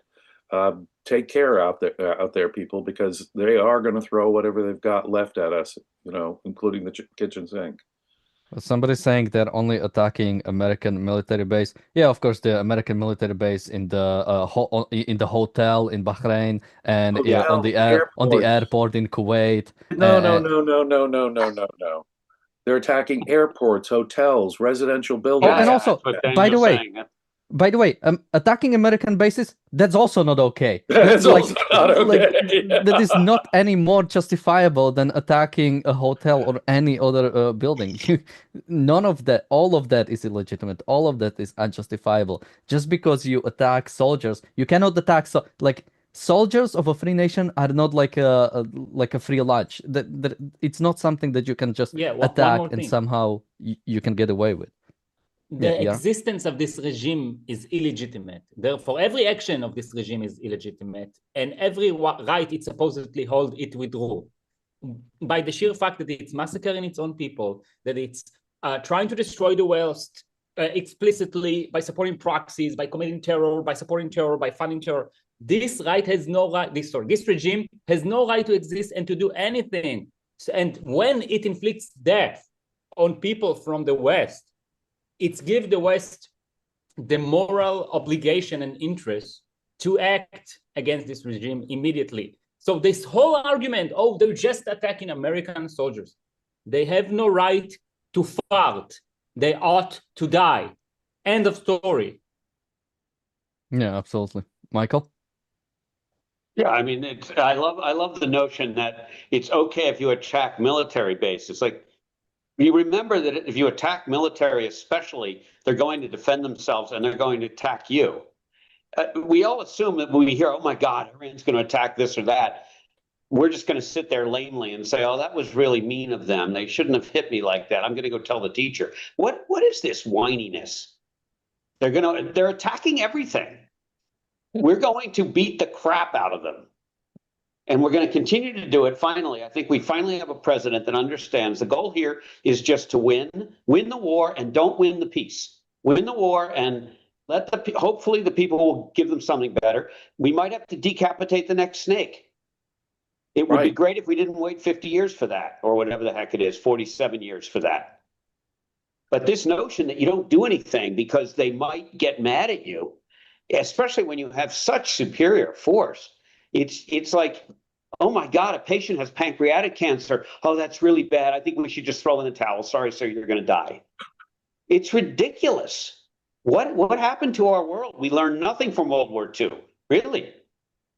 The Chamberlainness of in all of Europe is it's amazing how afraid they are of these bullies, and they're third grade bullies, like you said. And they sent a few missiles over. We are sitting here in Tel Aviv where we had a barrage of 37 that I know about. I don't know if they were all on Tel Aviv, but a barrage came with 37. That's the one, I think the one that hit Bet Shemesh was the one included in that. But we've had 5 or 6 interception events that I've heard, and probably a lot more today. What is this whining about a few missiles? Really, people? We've had more missiles in this giant city, the second largest city in Israel, than these other places have had. And everyone's acting like this is some amazing regional war, which is exactly what Iran would like you to believe. Oh my God, we're going to destabilize the region. The news's ability to not think and to take sound bites, and everyone's hysteria about the regional war. Regional stability? You think it was stable with Iran here? And Hezbollah and Hamas and the Houthis? Wasn't it Europe who was mostly affected by the Houthis stopping all the shipping? What are they talking about stability? What planet are these fluffy, pathetic, feckless invertebrates living in? I mean, why are they even elected? Good question. But how do you end an endless war? This is the way to do it. This is the way to do it. Overwhelming force. Yeah, exactly. And I love the way Trump did put it. doctor. He said, look, if there's another regime that is just as evil and wants nuclear weapons, we'll take them out in a few years if we need to as well. That's the way you do it, and that's the way you go about it. You say, Although, let me just say one thing here, because I've heard people say that, and it should be mentioned, when a new Iranian regime comes into power, if it's still a threat to West, we should take it out. I mean, I don't care if they are a dictatorship for the most part, as long as they don't threaten. I mean, I care in terms of like there are better within the Iranian those society, and two I want them things to go prosper. together, Daniel. Those two things go together. You know, But not automatically, right? Like, not automatically, but yeah. there's a But close yeah, relationship if it is a dictatorship, it's very likely that it might pose itself outward. How do you marshal all of your resources against having a prosperous country in terms of just being military in its focus? So much of the Iranian regime's focus was military, military, military, all for the regime's survival. That typically, that's the decision-making process of a dictatorship, not a country run by its people, seeking freedom and prosperity for its own domestic populace. The more along that spectrum they are, let me suggest, the more they will tend to want peace with their neighbors. And I can imagine a regime in Iran that would want peace with Israel and trade with the West, so that they might, after decades of suffering, their people might actually have a chance for a better, decent life. We have reality and life, the value of life on our side. They are, as AR said, a death cult, acting totally irrationally. And to that extent, you know, they're suicidal. And any sane person in that country of tens of millions of people have to be able to see it that, you know, to that degree. I mean, there are religious fanatics so warped they'll never see the truth. Unfortunately, those have been the leaders of their country for the last, you know, better part of 50 years now. There's a relationship. Again, I would urge people to read Ayn Rand's brilliant essay, The Roots of War in Capitalism, the Unknown Ideal, where she discusses how the history of modern warfare is just that. It's the more authoritarian countries that start the wars. You know, Margaret Thatcher once said, and I think there's something to this, but it connects it more to democracy than I'm comfortable with. But she said, when mothers vote, you tend to have a less aggressive, you know, you don't want to go to war. And there's something to that. If you care about life, right? If the voice of the people who want something better really is heard in the country, then what you've got is a country that has a constituency for peace and prosperity and freedom. Until you get on that train, at least moving in that direction, right? So long as you stay on the train of dictatorship and authoritarianism, you're always, you know, going to run out of domestic victims, need for domestic consumption to stay in power, and provoke wars, work through proxies, be the aggressive totalitarian state that the Islamic Republic of Iran has been for almost 50 years. There's a close relationship between their sponsoring of terrorism, between all of the violence they've engaged in around the world, their support for proxies, and the totalitarian nature of that government. It's not perfect, you're right, and the standard we should use is, are they a threat? It shouldn't be solely based on how authoritarian. Well, rather, are they actively doing, because they are a threat by the virtue of being a dictatorship. They are a threat. The goal is, that's it. Yeah, Dictatorships. But even if you are a dictatorship, does that mean that America should come in and fix the? I think there should. If we do something, there needs to be policeman. like a direct threat. If we are you not become going a after rational threat to civilization, I mean, when you're yelling death to America and death to Israel, building ballistic missiles, enriching uranium beyond any domestic power needs, when you're doing all and sponsoring proxies that are killing Americans and Israelis around the region, shutting down international trade, okay, it's really, really clear. It's a black and white scenario, morally speaking. It's intimately connected with their theocratic religious motives. They wanted to destroy Israel. Their ultimate goal is to destroy civilization, Western civilization, which they regard as decadent. On the other side of it, though, too, the Islam, unlike Judaism and Christianity, which have traditions of why God punishes us when we go astray, The Islamic tradition is Allah is on the side of the victorious. And so when we deliver a decisive blow to an Islamic country, that delivers a message to the Islamic world that maybe Allah is not on your side. You know, you might want to rethink, your aggressive behavior. And so it really has, this can only have an all-round positive impact in my view. But we don't know what the future will be. My caution would be we have to follow through to the point that we're not replacing this with another Islamic state. We're not. It has to be something different, something at least significantly better than what was there before. And if necessary, we'll take them out and should be willing to take them out from the air with minimal casualty risk to our forces. But this has the potential, like nothing I've seen in my lifetime, to reshape this region and to deliver a body blow to the contemporary dictatorships in China and Russia, who are our primary threats. So, hallelujah. We have a announcement from the Central Command. It sank a Jamaran-class warship in the Gulf of Oman. Oh, this was at the beginning of Operation Lion's Roar. Why are they announcing it now? Well, we're getting American media is catching up, and the military announcements are catching up to what. This is from Ynet. Although specifically this is from the U.S. Central Command.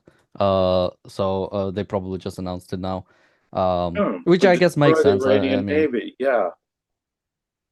Let's do that. Yeah. Well, I think that's one of the goals of the whole campaign is to take out the Iranian Navy.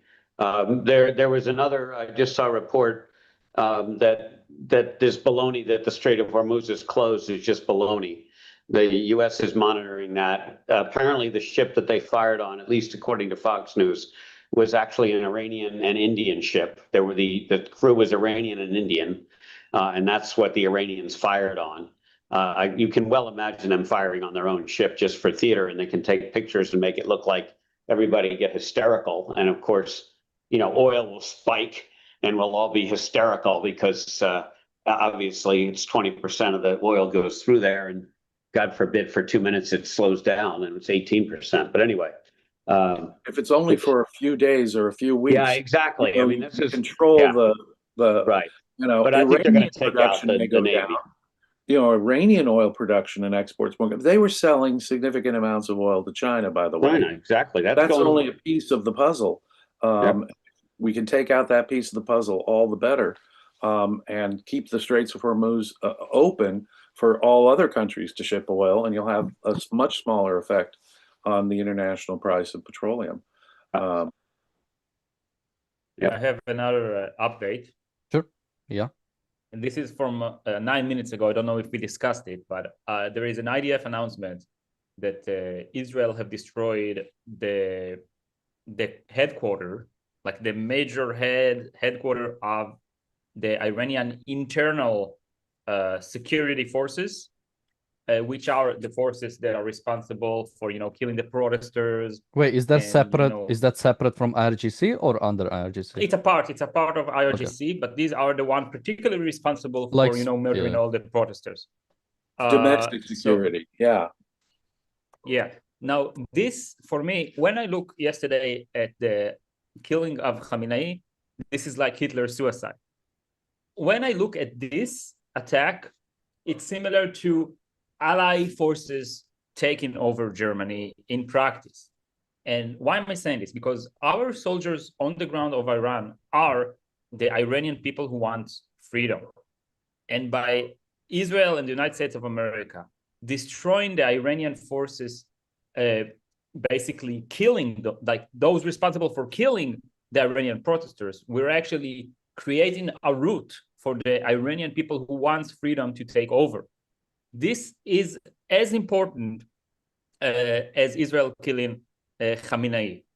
The more Israel and the United States of America will clear Iran of those people, and they will have no access to weaponry, and they'll be dead, so the Iranian people could take over the key points in order to run this country, the better. This is the victory in practice. This is what needed. This is, by the way, another reason why fighting in this way is so hard in Gaza, because the Iranian people want freedom, and the people in Gaza, like the Ayatollah regime, most of them want death. So like, it's not like we could, kill the internal security forces in Gaza and the people over there would take over and sign peace with Israel.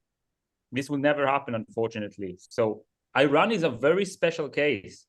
They have people who want freedom. They have people who are using their minds, and they are rational, and they want to live and they want to prosper. And now we're finally giving them the chance to do it. We are doing justice here.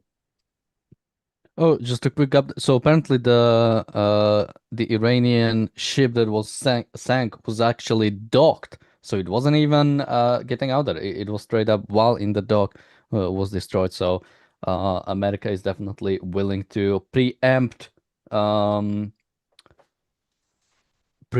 destruction of the ships. Although now I'm wondering, because technically IRGC has announced closing down of the Strait of Hormuz, which again, I guess you can announce.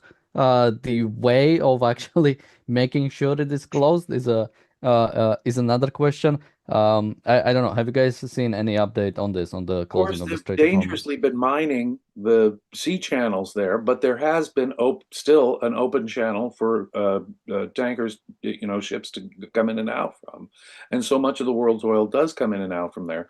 But look at how much. Yeah, I think, by the way, just 20% of all oil and gas goes through the Strait of Hormuz. Crazy. Yeah. When you look at how much of the United States Navy is there, it seems to me their real capacity to shut down the Strait of Hormuz is quite different from what we might be hearing from the regime. And that is one of the great advantages of having overwhelming naval force right there all over the south coast of Iran. They can't stop the shipping from other countries, at least. At least some of it can still happen. And when this starts winding down, more of it can happen, so that the impact on the world oil market will be minimized. And that's why it's great to see overwhelming American naval forces there, so that their threats to the rest of the world in the region can't be made good on. Yeah, I second that. I want to amplify it because it frankly would be incompetent of the Americans to allow them to do that. I mean, and don't forget, I'm sure there are submarines that we don't know are there. I mean, the Americans are not going to disclose all of their nuclear submarines and so on that are in the area. So they've got to be making sure the shipping can get through. I mean, the fact that the Houthis were able to do what they did is only because the Americans didn't really get involved. And as soon as Trump got in there, and he only did it for America, or at least America and Europe, but not Israel, he said, you're not going to mess with us anymore. And the Houthis agreed with him. We're not going to mess with you, because they were terrified of Trump. If Biden had said it, he would have mumbled it, and then they would have, had a congressional hearing about it for 3 years. But it strikes me as not credible. It makes a great soundbite for hysteria and selling news stories. But if you think through it for 30 seconds, it just doesn't make sense that kind of firepower would sit there lamely allowing Iranian military boats to cause such damage to the world economy. I have a point on this regard. So basically, this vessel is a ship for transferring oil owned by Iran, and it was a part of the vessel that was attacked.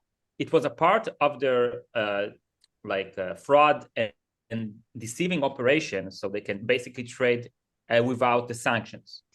It's basically it's a vessel that Iran is lying about it as if it's not related to them, or it doesn't have any oil or whatever. And this is beautiful because it just demonstrates that they're really, I wouldn't say good, but they put so much effort in lying and deceiving that they managed to fool themselves, because even the people in Iran that attacked this vessel thought it's a good idea because they thought it's like a Western vessel or whatever. So it's just like a good cautionary tale against chronic liars. That if you got addicted to lying, you'd eventually fool yourself. You're the biggest fool you're fooling, basically. So just another example out of many of their sheer irrationality, stupidity, and self-destruction. This is like, once again, an explicit case of self-destruction, an act that by the Iranian regime that will only help to bring its own demise.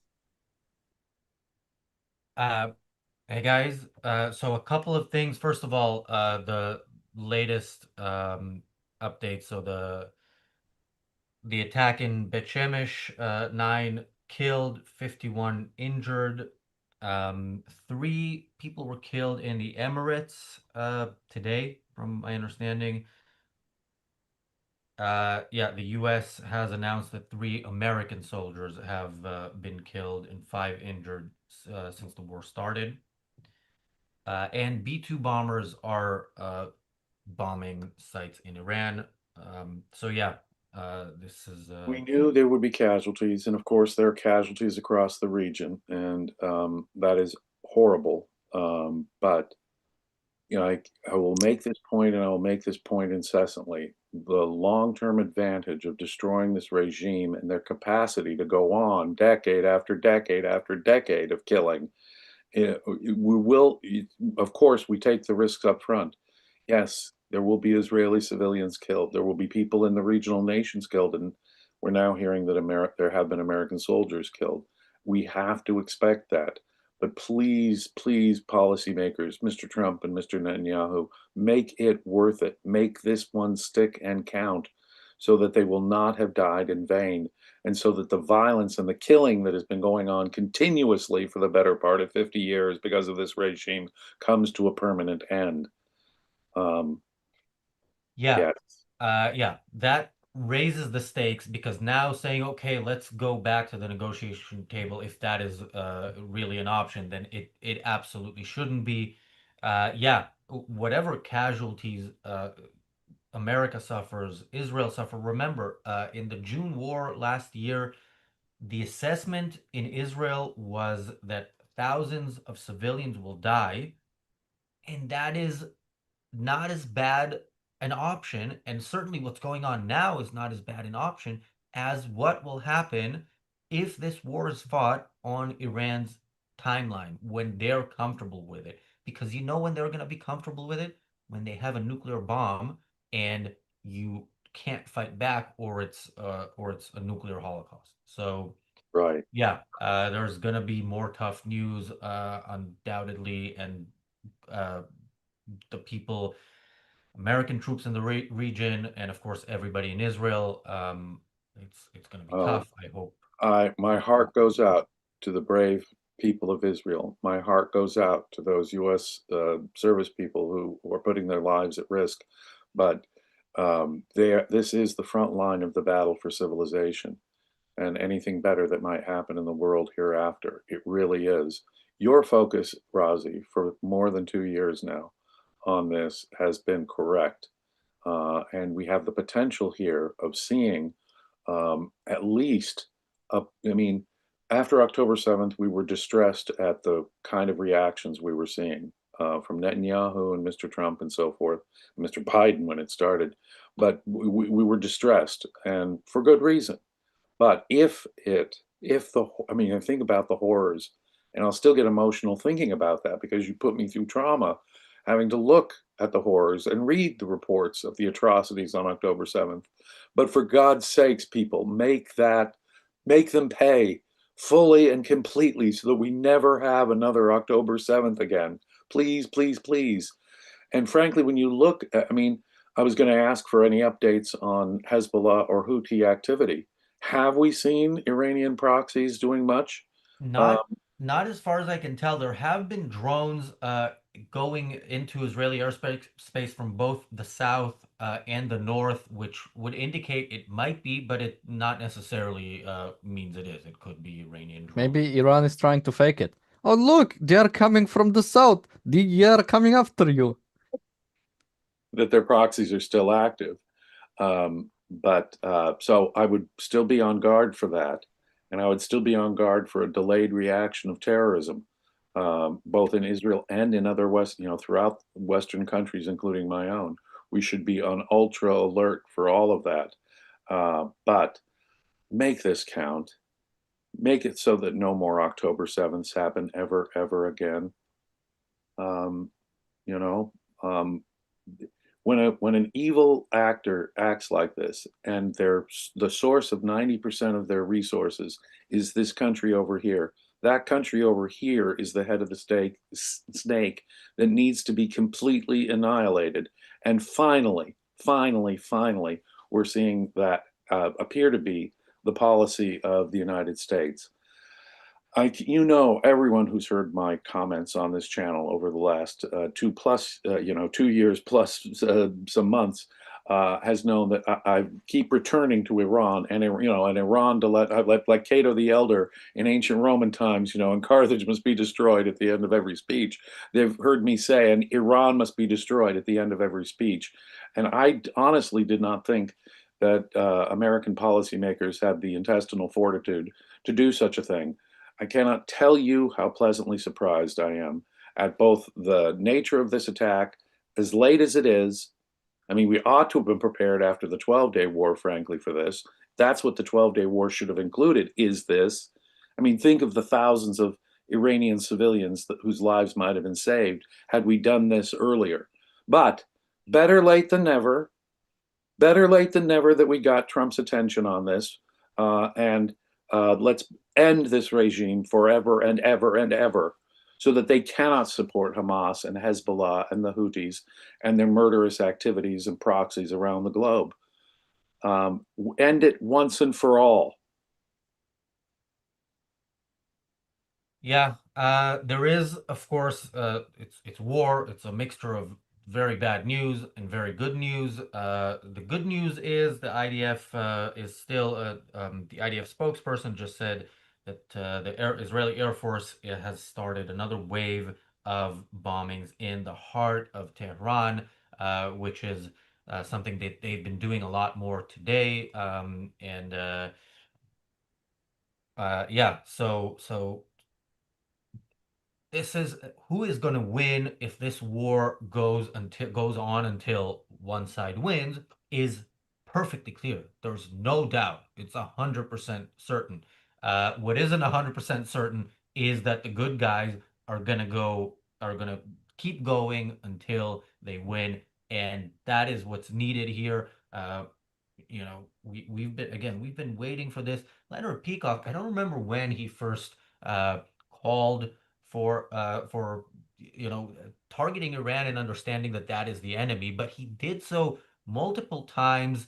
He did so in the 90s. There's that famous, I've seen it being circulated in the last day or so, his interview. Well, maybe we'll see some. Actually, we can watch it at some point on this show. His interview with Bill O'Reilly, when Bill O'Reilly interviewed him, and that interview also shows sort of how, first of all, how far outside of the mainstream objectivist ideas are and reason is, because this was right after 9/11, and Bill O'Reilly couldn't.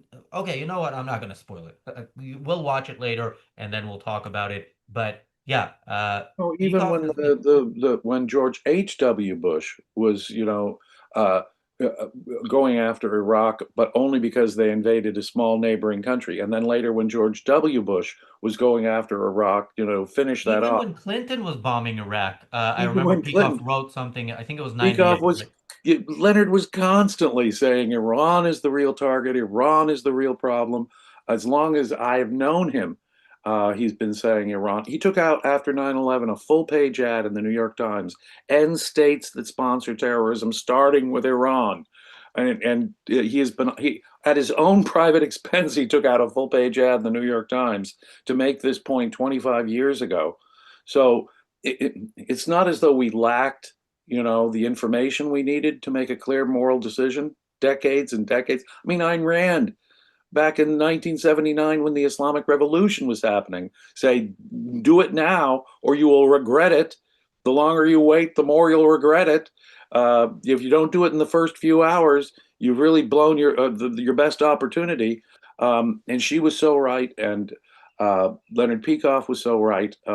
And frankly, if there's been an increase in the threat of terrorist activity, it's because we have lingered and waited and delayed and allowed them to build up forces around the world and who knows what terrorist sleeper cells, et cetera, and to fund proxies. All of that potential blowback was the result of our failure to act morally and decisively decades ago. Decades ago. There was never any intellectual excuse. Let me put it that way. It was all coming from a bad place intellectually. They were philosophically messed up about what you do with aggressive dictatorships. This is what you do with aggressive dictatorships. And please, Mr. Trump, no olive branches to someone who would say that they're still part of an Islamic republic. And if they're next up on the leadership, they should be next up on the target list. No more Islamic republic, no more supreme leaders, something totally different here.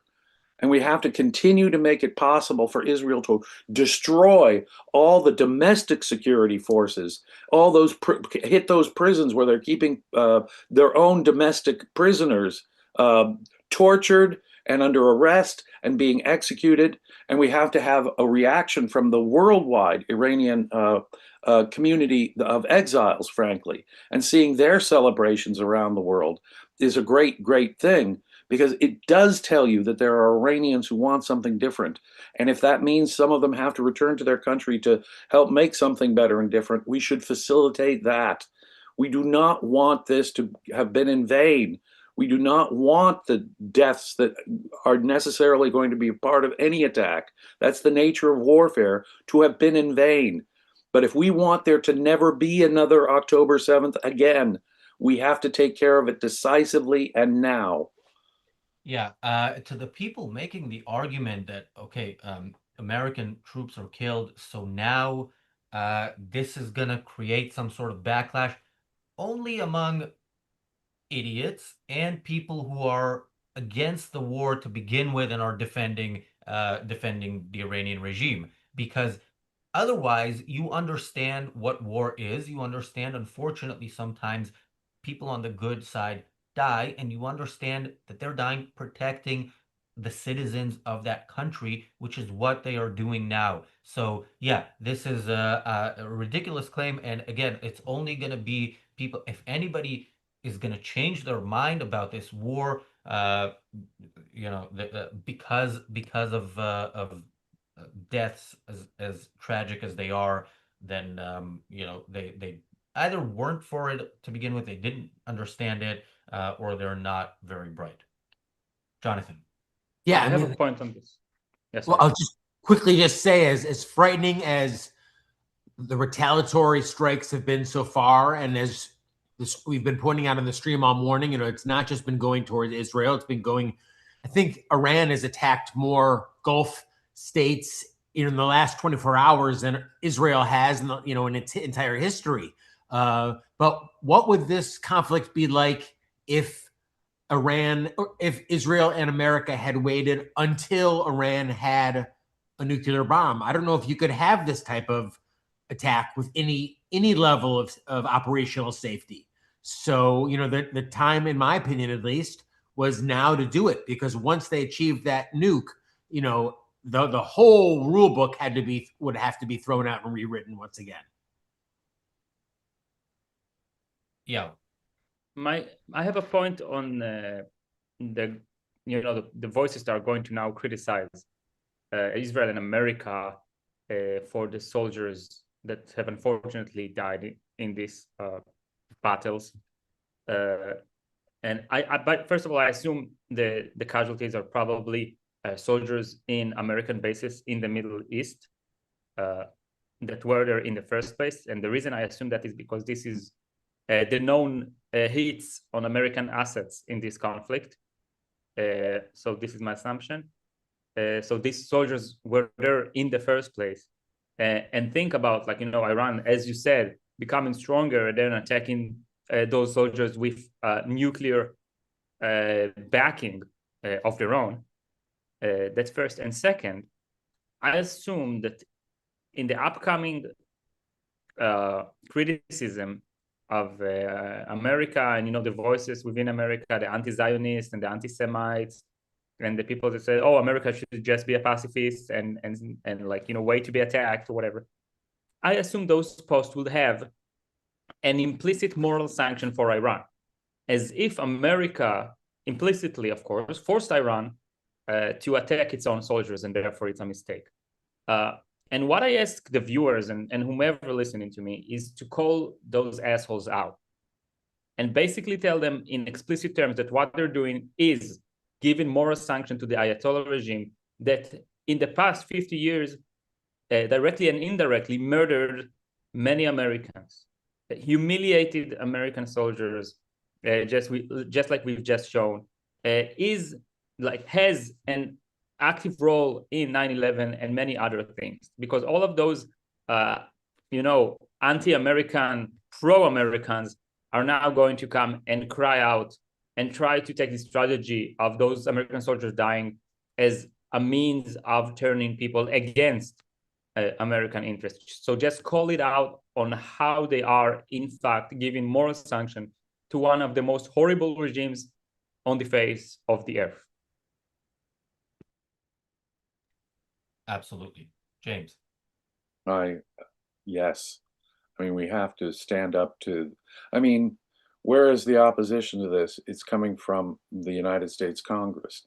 You know what I mean? There's not a Democratic member of the US Congress, apart, I think, from Senator Fetterman, who hasn't been critical of this, of those who've spoken.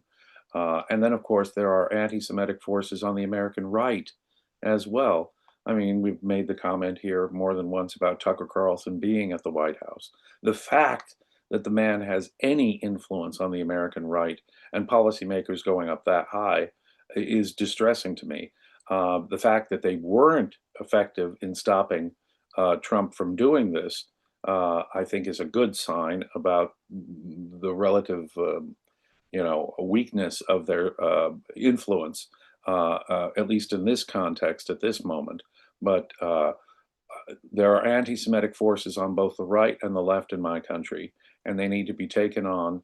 And we cannot, obviously, every single American death is going to be used as some excuse for why we should stop and why we should never have done this in the first place. But we have to keep our eye on the long-term ball here, the long-term effect of this. What we're doing is we're trying to reshape the entire security situation in the entire region and indeed the entire world. And when you add up all of the violence, all of the attacks from Iranian-sponsored terrorism, all the way up to October 7th and beyond, you have to realize that ending this regime and replacing it with something better, this is the ending of an endless war. Okay, this is what it looks like if we follow through, but there are people, I think that there are people who just want endless war and who want a vindication of their viewpoint that the Middle East is an unsolvable situation, totally unsolvable, and that there's nothing that anyone can do about it.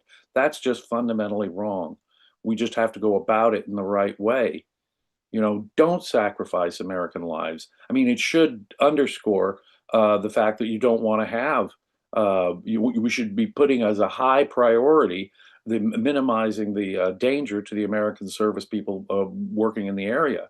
And we should, of course, put a huge high priority on civilians in the area, because the Iranian regime is now, of course, going straight for civilian targets.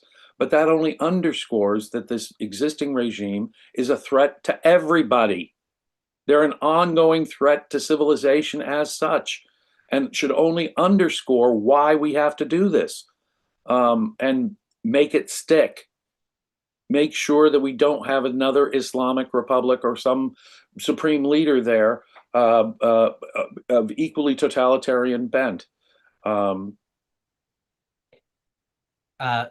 CENTCOM is saying that the missiles fired at the USS Lincoln weren't nowhere close to hitting. So yeah, that is good news. Jonathan.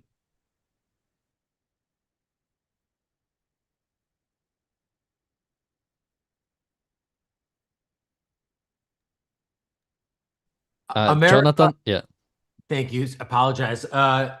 America and Israel's military superiority, gentlemen, has been so impressive, even from the little so far that we've heard kind of dribble and drabble out. I just seeing the supreme leader's compound get completely leveled with IDF video that was on social this morning was amazing, because literally they're able to level the compound, and like the house or the business next door is untouched.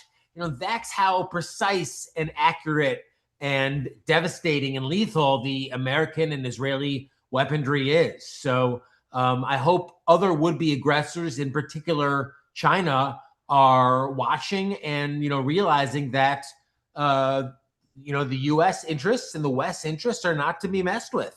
And I applaud President Trump for taking this step. And to our other panelist point, I want him to go all the way and ensure that this obvious threat, a Islamic regime of Iran, is made non-threatening for next week, next year, and for the next 100 years as well. James. Well, absolutely. And that's my one remaining fear, is that, we will snatch, defeat from the jaws of victory, because there's no question what we can do. And the only question left is what we ought to do. And that is to make sure that no Islamic Republic can rise again.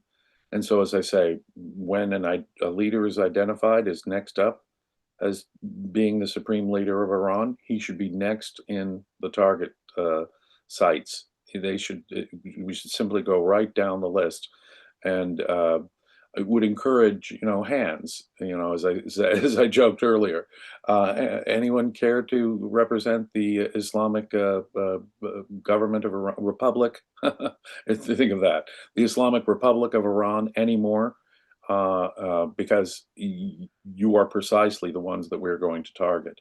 It's a totalitarian regime that has just slaughtered tens of thousands of their own civilians. Anyone who would stand up to represent that government, or replace that government, or continue that government, is an enemy of humanity and must be taken out. The only forces we should allow to move or have a peep are opposition forces. And that's why I love to see Israeli forces in particular focusing on the domestic, as IR was saying, the domestic security arm of the Revolutionary Guard, places where they've been oppressing their own people, prisons and internal police forces and security forces. Thank you, Israel. Thank you, Israel. I understand that American support has been crucial in this, but thank you, Israel. What we need to focus on now is the internal affairs of Iran, but that doesn't mean that American and Israeli boots need to be on the ground of Iran. Ultimately, the Iranians are the ones who have to make this decision. One of the great errors, grave errors that America made in Iraq and Afghanistan is the effort to nation build in a culture that did not want to have a civilized nation. We thought that if we avoided hitting mosques and appeased them, or educated girls, that their culture at large would permit that in the long run, or that would have any real effect. We cannot change them. Here we have a population that wants something significantly better. At least a significant portion of that population wants something significantly better. I do not expect perfection. I do not expect a Jeffersonian republic to emerge tomorrow in Iran, but we can have something significantly better, where more of the people's rights are respected, where they want peace with Israel, where they're willing to trade with the rest of the world on civilized terms. Just so long as we get something significantly better. I mean, and it's hard to get worse, frankly, than what has been ruling Iran for 47 years now. But so long as we get something significantly better, that is not the aggressive threat, seeking more to get ballistic missiles that can reach Europe and America, seeking more to get uranium enriched beyond anything that energy production would require. So long as we get something less religiously fanatical, then we've moved in the correct direction. But we have to make sure that that is the result here. We cannot allow the deaths here to have been in vain, because we're just setting ourselves up for yet another October 7th, if we allow that to happen in Iran. So the important focus for us now should be making sure that the Islamic Republic does not continue or rise again. And we can do that from the air with minimal risk to our own soldiers and without American or Israeli boots on the ground, which might indeed be counterproductive. It's got to be up to the Iranian people, but a significant percentage of the Iranian people seem to want that. They've been cheering. I mean, to hear the sounds of cheers on the street, imagine the courage of the, I mean, and as I said yesterday, tens of thousands of their own people they had to slaughter. What does that imply about the resistance across the country? In every province of Iran, if you've got to slaughter tens of thousands of your own people, and those are the courageous ones, I know those are the best, but think of what that implies, the tip of the iceberg, what that implies about the iceberg of opposition that must be out there for the regime. And that is, you know, those brave people, again, make sure that they didn't die in vain. Make sure that, you know, something better does happen. Because, ladies and gentlemen, there's no dichotomy between the moral and the practical. There really, really is not. The evil totalitarian nature of this regime is, as I was explaining to Daniel earlier, is intimately connected with their aggressive ambitions, with their sponsorship of terrorism, with their sponsorship of proxies that can pull off October 7th. No, they're seeking a nuclear weapon. No, they're intimately connected. If we can get a less theocratic, less authoritarian regime there that wants something decent for their people, we will have really done something that changes the world. All right, we have some videos I want to share and an image there was a tweet that Daniel shared here with us. I'll go to Jonathan first, but even before that, I will go and thank our super chatter, Philosophy at Work. Thank you for the super chat. Philosophy at Work says, I want to share the inspiring song Javid Shah by Asal Noura here on YouTube. Gives me goosebumps every time. Oh, nice. Oh, I know who that is. I mean, I didn't know, but Daniel now told me. Jonathan. By the way, do you want to play the song? No, because we'll get a copyright strike. So yeah, Peter messaged me about, I can put the song in the chat maybe, and Sure. people can listen to it. Jonathan, you're muted. Sure. Just to echo a bit of what James talked about in terms of, the potential of 93 million people in Iran who suddenly are free or more free to trade, to worship or not worship, or to live with whatever sexual orientation they want to, and who lives are so dramatically transformed, and how much better that is for them and for everyone in the world. I mean, how much better it is if there's almost 100 million more free people now than there was a week or 2 weeks ago. People who will inevitably end up creating and building and trading. And I mean, we benefit from more free countries in the world. Everyone benefits. It's just a series of win-win relationships over and over and over again. So, I think about how many wonderful things I've bought from Japan over the years,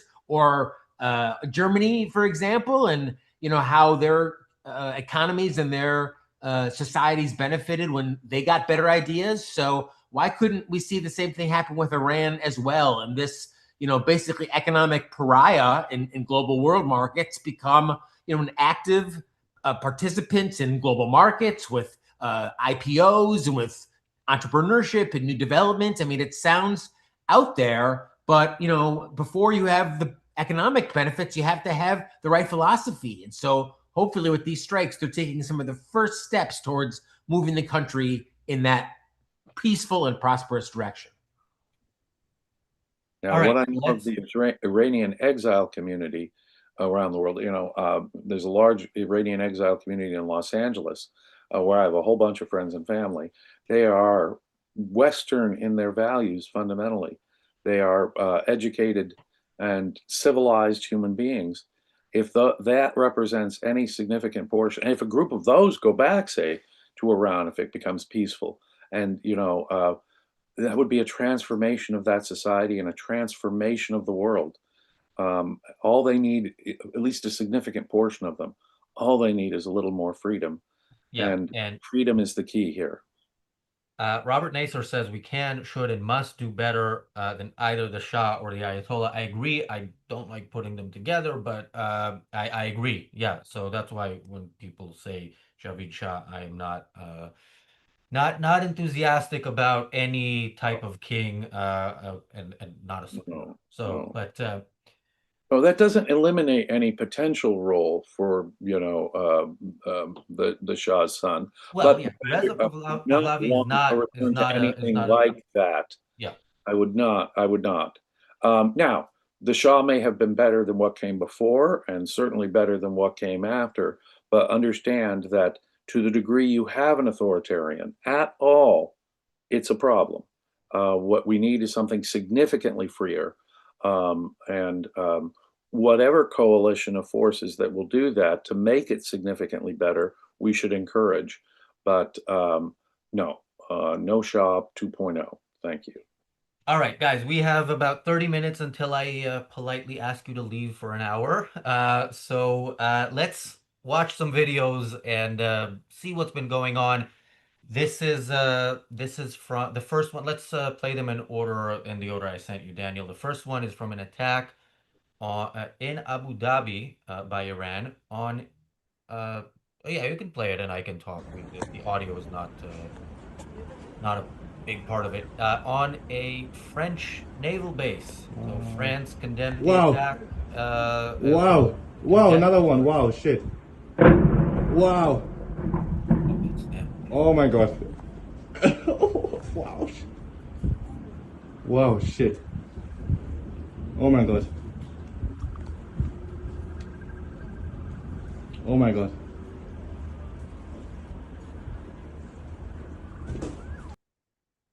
Okay, Daniel, did I send you this video twice and then only one other video, or did I send you all three videos but this one twice? No, you send me the next one. You send me twice. Oh, Well, France, you wanted to come right out and say, we had nothing to do with this attack by America and Israel. We had nothing to do. Well, guess what?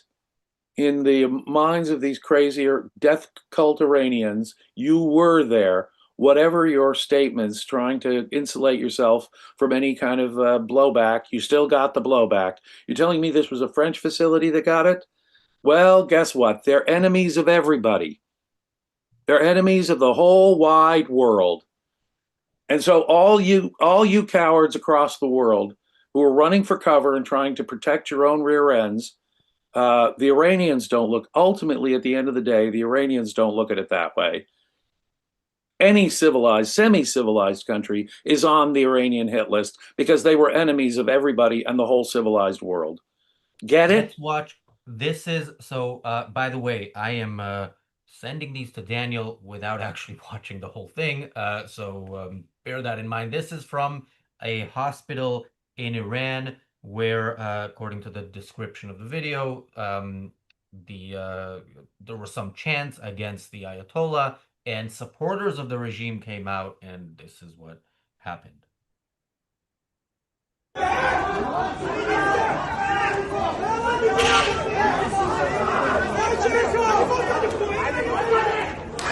الان وقت دعوا نیست نگاه کن این وری اون وری بسیجی‌ها دارن حال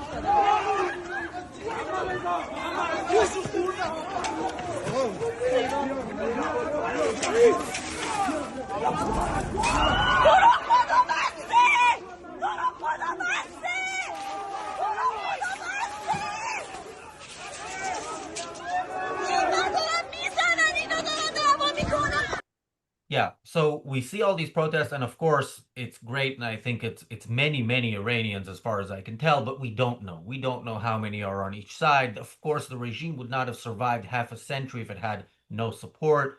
So yeah, let's bear that in mind. I love it. The trolls are asking, do we have any footage from Tel Aviv? There's footage from Tel Aviv all the time. We had footage from Eyal, who's in an undisclosed location, but well, and you Well, know, would we they saw enjoy, his I want background. the troll, I Everything's want to ask good the, in Tel Aviv, pretty much, except the occasional bombing.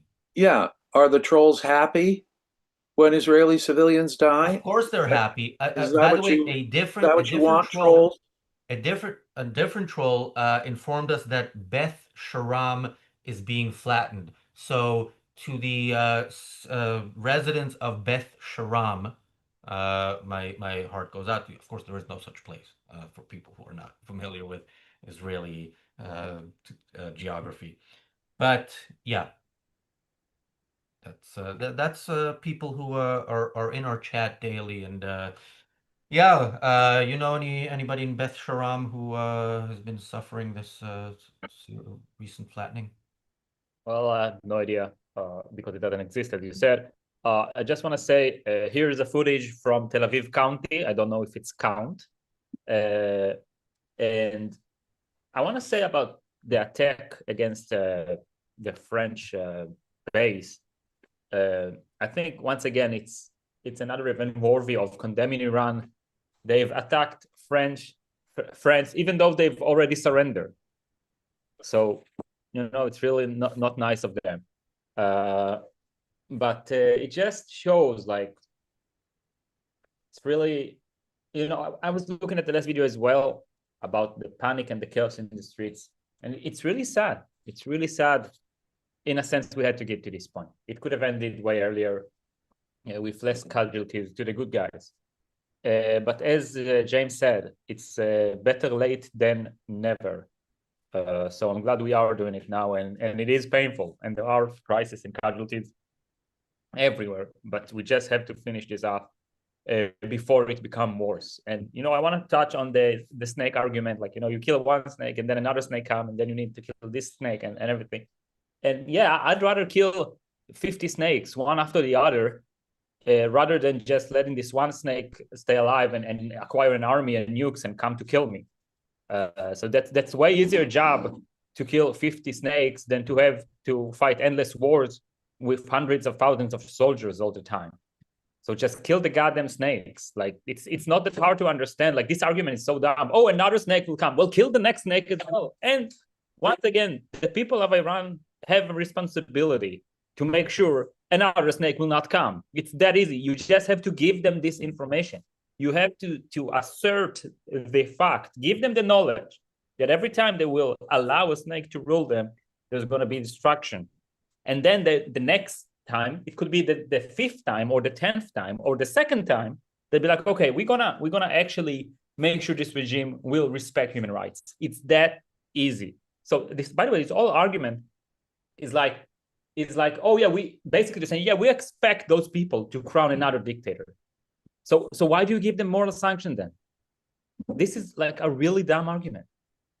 By the way, another troll in the chat is asking if we have footage of Tel Aviv. Yes, we had footage of Tel Aviv here on this live with Yal going to the supermarket. You know, it's a nice sunny day. Yesterday at the end of the 14 hours, 40-minute live stream, Daniel encouraged all of us to take our vitamin D supplements. You don't need to if you're walking around Tel Aviv today, as people are. We had Michael Kaufman on, also in Tel Aviv. Yeah, so you've seen footage of Tel Aviv here while you're trolling us, but you can maybe tell yourself whatever. And we even covered the missile strike that hit in Tel Aviv yesterday, right? We've been covering that. It's not that we're unaware. It's not that we're unaware. No, but they're saying they're posting in the chat Tel Aviv is being flattened. It's not just Beth Sharam, it's also Tel Aviv. So yeah. No, when you compare actually the reaction to the 12-day war, this is rather pathetic. And it can only suggest to me that Israel did a pretty damn good job last time in wiping out their, air defenses and so forth, because frankly, there are people dying, American soldiers, Israeli civilians. I understand that, but I expected, frankly, a harsher, a more significant response than we got, which can only suggest that at the initial phases of this, we did really well, and that back in the 12-day war, Israel did some real significant damage to their defensive capacity.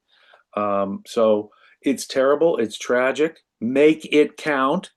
leaders, please. But look, Israel is not being destroyed. The response is comparatively pathetic from what I expected. But on the other hand, we fully acknowledge that there are deaths that will result from this. War is an ugly business, but so is the totalitarian dictatorship in Iran. They were an ugly thing that slaughtered tens of thousands of their own civilians to stay in power after Israel weakened them. So bear that in mind, trolls in the chat. Yeah. And thank you, Robert Nasser, for the super chat. Robert says, ideally, a proper constitution should now be imposed on Iran in a manner similar to the constitution of Japan imposed by General MacArthur in 1947. Absolutely, 100% agree with you. Jonathan, any comment before we go to the next video?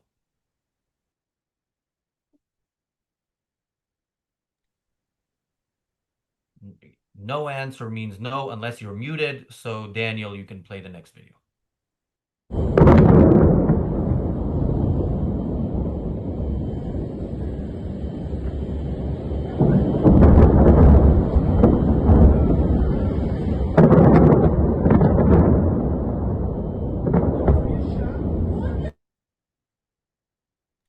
Yeah, that is Tehran. So that is IDF striking in Tehran constantly. So yeah, whatever bad things bad things happen, to good people, remember this is the end of this regime. It is the end of this regime, and we're seeing it, and we should enjoy it even with difficult news that comes in. Absolutely. Absolutely. The days leading up to the death of Adolf Hitler, there were American and British soldiers who were being killed. Okay. And it was the death of Hitler and his whole regime. It was the celebration. And sure, of course, it comes at a price. You don't fight a violent monster and expect it to be, pain-free.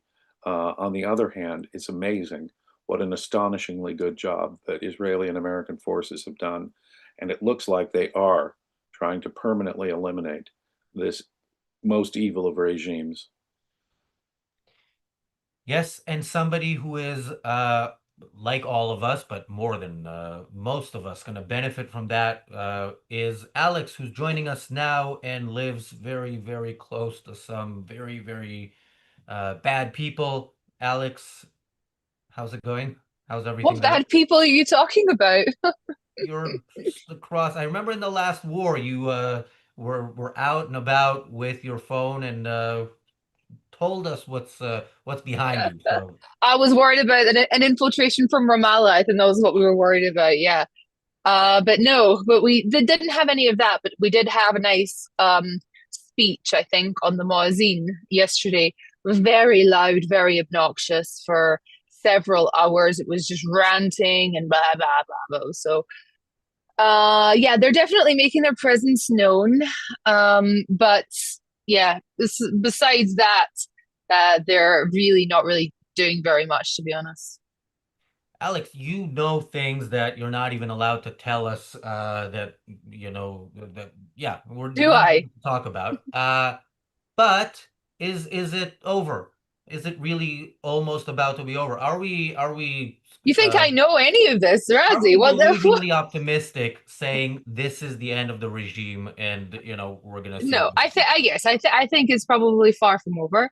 I don't think that. I think that So you remove Khomeini. I don't think really that does much. I mean, I think the IRGC will take over. So I think unless you remove the IRGC, because they're really the only power structure there that has both military power and moral they would define as moral legitimacy from the man on the street.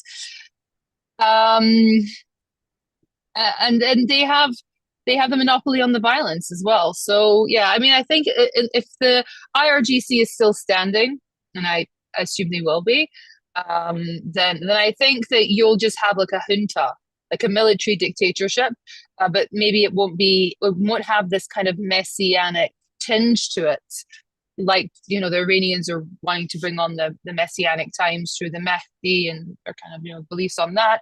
But you'll just have a military junta. You'll just have a military dictatorship, which was what the Shah was anyway. I mean, he was a dictator and a thug. So I don't know what. It's kind of like deciding if you want to die from AIDS or from cancer, right? If you're an Iranian, but certainly if you're not an Iranian, then definitely you would want to take the option that doesn't have, the Ayatollah. Do you see any chance, Alex, though, of the Revolutionary Guard really being taken down in a significant way if we continue to focus on taking down their internal security facilities and forces, that maybe something even better than that might emerge from this? That's what I'm hoping for. I could see it being like a kind of like a KGB FSB sort of thing, like in the end of the Soviet Union, the only power structure that was still standing was the KGB, right? And they just kind of reformed and called themselves, the FSB, different, different name, different whatever, slightly different personnel. But I don't know. I think for me, in order to believe that would be that an alternative would be possible, I would have to see an opposition, right? Like there is no opposition, so it's not as if it's even possible to discuss an opposition, right? There's no opposition forces. There's no opposition forces that's capable and willing, of taking it over. But I mean, if the IRGC decimates way before we get to this idea about having like a more liberal leadership, I see tribal conflict, right? That for me, it goes from IRGC, right? That's the most likely to tribal conflict. And then way down, maybe number 8 or 9 on the list would be like a liberal government. So is Turkey gonna do in Iran what Iran did in Iraq? And is the US, if they see that happening, actually gonna try to prevent it? And this is all assuming the regime does fall. I mean, again, like I don't see Turkey as being this big, all singing, all dancing, malevolent power. I mean, I see the Turkish as being very weak. Everything they do is out of weakness, right? If they were to go into Iran, it's to suck on the carcass of whatever it is that's been left over here. I mean, I of course they definitely have their empire needs and empire wants, but I don't really see them being able to really do that. I mean, who holds the deeds in Turkey? It's Qatar, right? I mean, Turkey is not doing great at all. I mean, they're in deep trouble. And if I was thinking like a dictator like Erdogan, I would more likely to be wanting to focus my attention on consolidating my dictatorship and my power at home, rather than thinking, outwards, right, towards, Iran. Yeah, but dictators, that's what they need. They need wars. That's how you get people, rallying around you. Do you think it would make a difference if the CIA were funding and arming an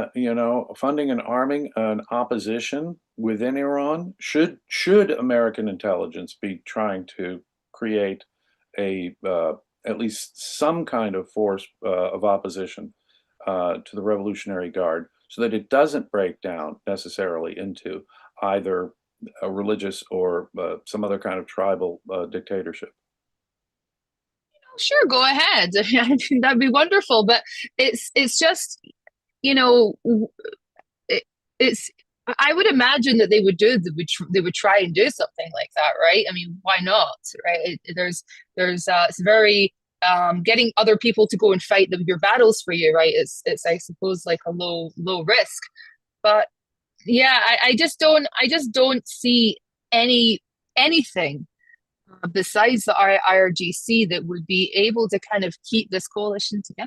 I mean, I just don't know if I really see it. Otherwise, you just get secession.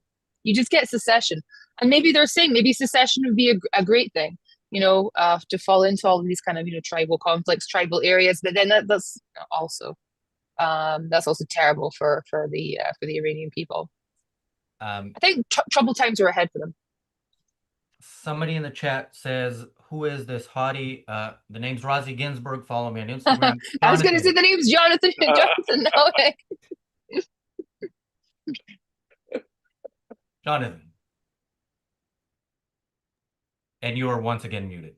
Only, just thinking of how many people on the channel, Razi, are directly threatened by Iran every day. Alex, other Yar, what's his name, also on the channel, who lives in Israel. I mean, these are people who know how to get to a safe room in their homes or in their places of business, and have to live with that constant threat, day-to-day threat of missile attack. And no one should have to live like that. No one should be forced to live like that. And I think a government that permits that, it's not doing its duty. So, to people who say, oh, what did Iran ever do to me? Not only have they been shouting death to America since the late 1970s, but they've been the #1 state sponsor of terrorism around the world, and subjecting American allies to daily, if not monthly and quarterly, missile barrages. So if the purpose of government is to keep us safe, Iran should have been #1 on the list, as Dr. Peikoff so eloquently told Bill O'Reilly 25 years ago. And I remember the interview. Our viewers should watch it. We are going to play that. We are going to play that today.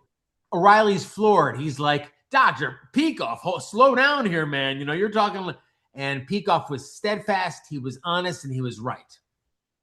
Yeah, we often do, reaction videos. We hardly ever do them for anybody we agree with, and yeah, it'll be fun. It'll be hopefully will incentivize all of you to come back after I hope as politely as possible kick you out in about 10 minutes for the big surprise that's coming, and then invite you all back about an hour later. And yeah, there's we're also going to react, I think I don't know what the day brings ahead, but we're planning to also go through some videos of people we don't agree with. And let me bow out for now, so I can be ready for this big surprise in 10 minutes, folks. You got to stay tuned. But yes, absolutely. Be safe, stay Alex. tuned Safe, for what's everyone. coming in 10 minutes. Alex, have you seen the Doctor Strangelove? I just love that. What are you, Doctor Strangelove out here? What are you, Doctor Strangelove? I just like it was one of the, I just thought it was one of the craziest things I think that Bill O'Reilly could have possibly said.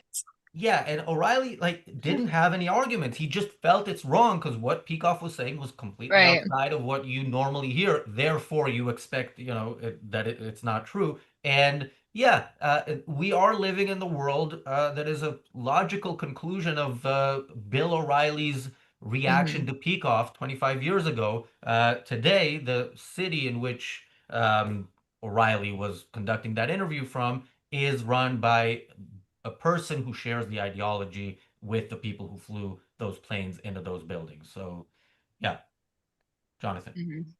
Yeah, I mean, people always talk about Rand as being prophetic, and I don't necessarily love that term because it has kind of a mystical connotation about it.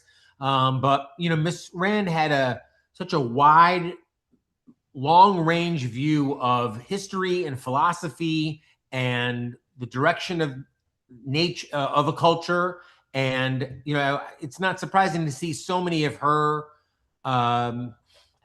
prophecies is the only term that comes to mind, really come true. I mean, one of which has been what she called the ecology movement, and the other has been the growth of Iran as a menace to Western society. I mean, we talked about her answer on, I believe, the Phil Donahue show years ago, how it would take us decades to live this down. We're still trying to live it down, and Iran has in fact grown stronger and more belligerent and more hostile towards its neighbors, including America, not to mention Israel. So Iran has been at war with the U.S. for years, for decades, and I'm really hopeful that today and this week's actions could put that to a stop, and that a long-term, durable, secular peace could flourish in the Middle East. Yeah, Willful Thinker says, O'Reilly thought Peikoff was a crackpot. Yeah, he thought Peikoff was a crackpot because he was within the mainstream that, again, led to Mamdani. So, great, if Peikoff is a crackpot, then Mamdani is your alternative, and enjoy basking in the warmth of collectivism. Alex. Yeah, I mean, I think even if I listen back on it, I mean, Bill O'Reilly kind of stumbled across it, during the interview. He sort of like came around to Dr. Peikoff's way of thinking, because he sort of said, well, there are so-called friends. Yeah, they are. Yeah, I mean, he actually admitted that, right? That indeed. And then he says, I don't want to see women and children in Afghanistan dying. And then Dr. Peikoff comes back with, okay, so you're going to have to see them dying there in New York, and you're just going to have to be all right with that then. And it was just, you could see as well, he sort of was, Bill O'Reilly, who I don't think he's not a dum-dum by any stretch of the imagination. And but you could see that it was this kind of, I know I shouldn't be agreeing with this, but I do. But I know that the quote unquote right thing is for me to say that I, abhor violence, and I want, there's can't be any dead babies. So I'm going to go ahead and say that. And I think that it was a really great example of sort of, how you do an on-the-spot interview like that. The way that he didn't waver from his point even slightly. He didn't concede. He's being called names, okay? He's basically being called crazy. And he's not even remotely, meeting him in the middle. Yeah. I mean, when you're advocating for objectivism, you have to generally be kind of prepared for that kind of stuff. But it's unfortunate that we end up having to see that we are right, because it would be much better if people actually listened to Peikoff, and if the response to 9/11 was anything like the response to October 7th. Jonathan, I know you want to say something, and then I am going to, yes, these long live streams will have some repetitive aspects, one of which is I am going to read this quote at least once every single day in the war that should have happened 47 years ago and is happening now. Well, let's hear it, because I mean think about how many tens of thousands of lives could have been saved if Miss Rand's words had been heeded some 47 years ago. Yeah, and this is quoted in the book Ayn Rand Answers, the best of her Q&A, which I highly recommend. I highly recommend all her books. Question: what should be the U.S. policy in the Iranian crisis? How should we get the hostages back? Ayn Rand Answers: never to allow the country to get into that situation. It's certainly the fault of our foreign policy, and at present there is no right course of action. It's too late. If we didn't march with force the first or second day after the hostages were taken, nothing we do after that will be any good, and it will take us years to live it down. 46 years after that answer, 47 years after the Ayatollahs took over, finally, we are going in with force. And emphasizing, Miss Rand's point about the impotency of evil, and it's only fed by the altruism and the self-sacrifice of its reasonable neighbors. And no wonder Iran, think of all the deals Iran has struck over the years, with Obama and with other presidents and other leaders around the world, just buying more time to build more missiles to get closer to a nuclear weapon, which would have changed the entire trajectory of this operation, which have basically made it impossible. But it's only evil that benefits when the good compromises with evil, and Iran is now and has been an evil regime. So I'm glad that the U.S. and Iran acted in their self-interest and did what it did. Yeah, for sure. They've been helped all the way down.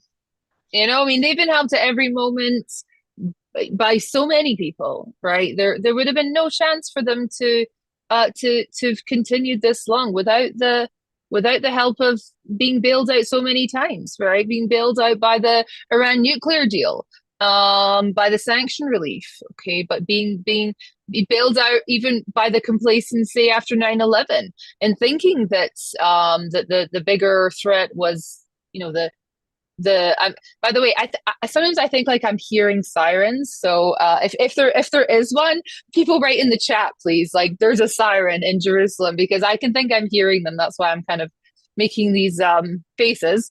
Um, and I also think about the same can be applied to Russia. In how many countries are still buying their LNG in the Nord Stream pipeline after the taking of Crimea, right? I mean, there's just being helped by good countries and by good rights respecting societies to live to kill another day. Couple quick updates. So President Trump has said that the operation is advancing faster than planned. Yeah, that's what it looks like, although we don't know what's planned. Alex might know it, but the rest of us don't know what's planned. Why you keep saying that? I don't know anything about anybody. I have to say, and if I did, I would not be standing here like, yeah, blah, blah, blah. Well, what I'm sure you do know is what Trump mentions here is that 48 Iranian leaders were killed at once in the first minute, which again is, I think, an operation like several of the operations, military operations by Israel in the last 2.5 years, people are going to be talking about forever. And also a statement by the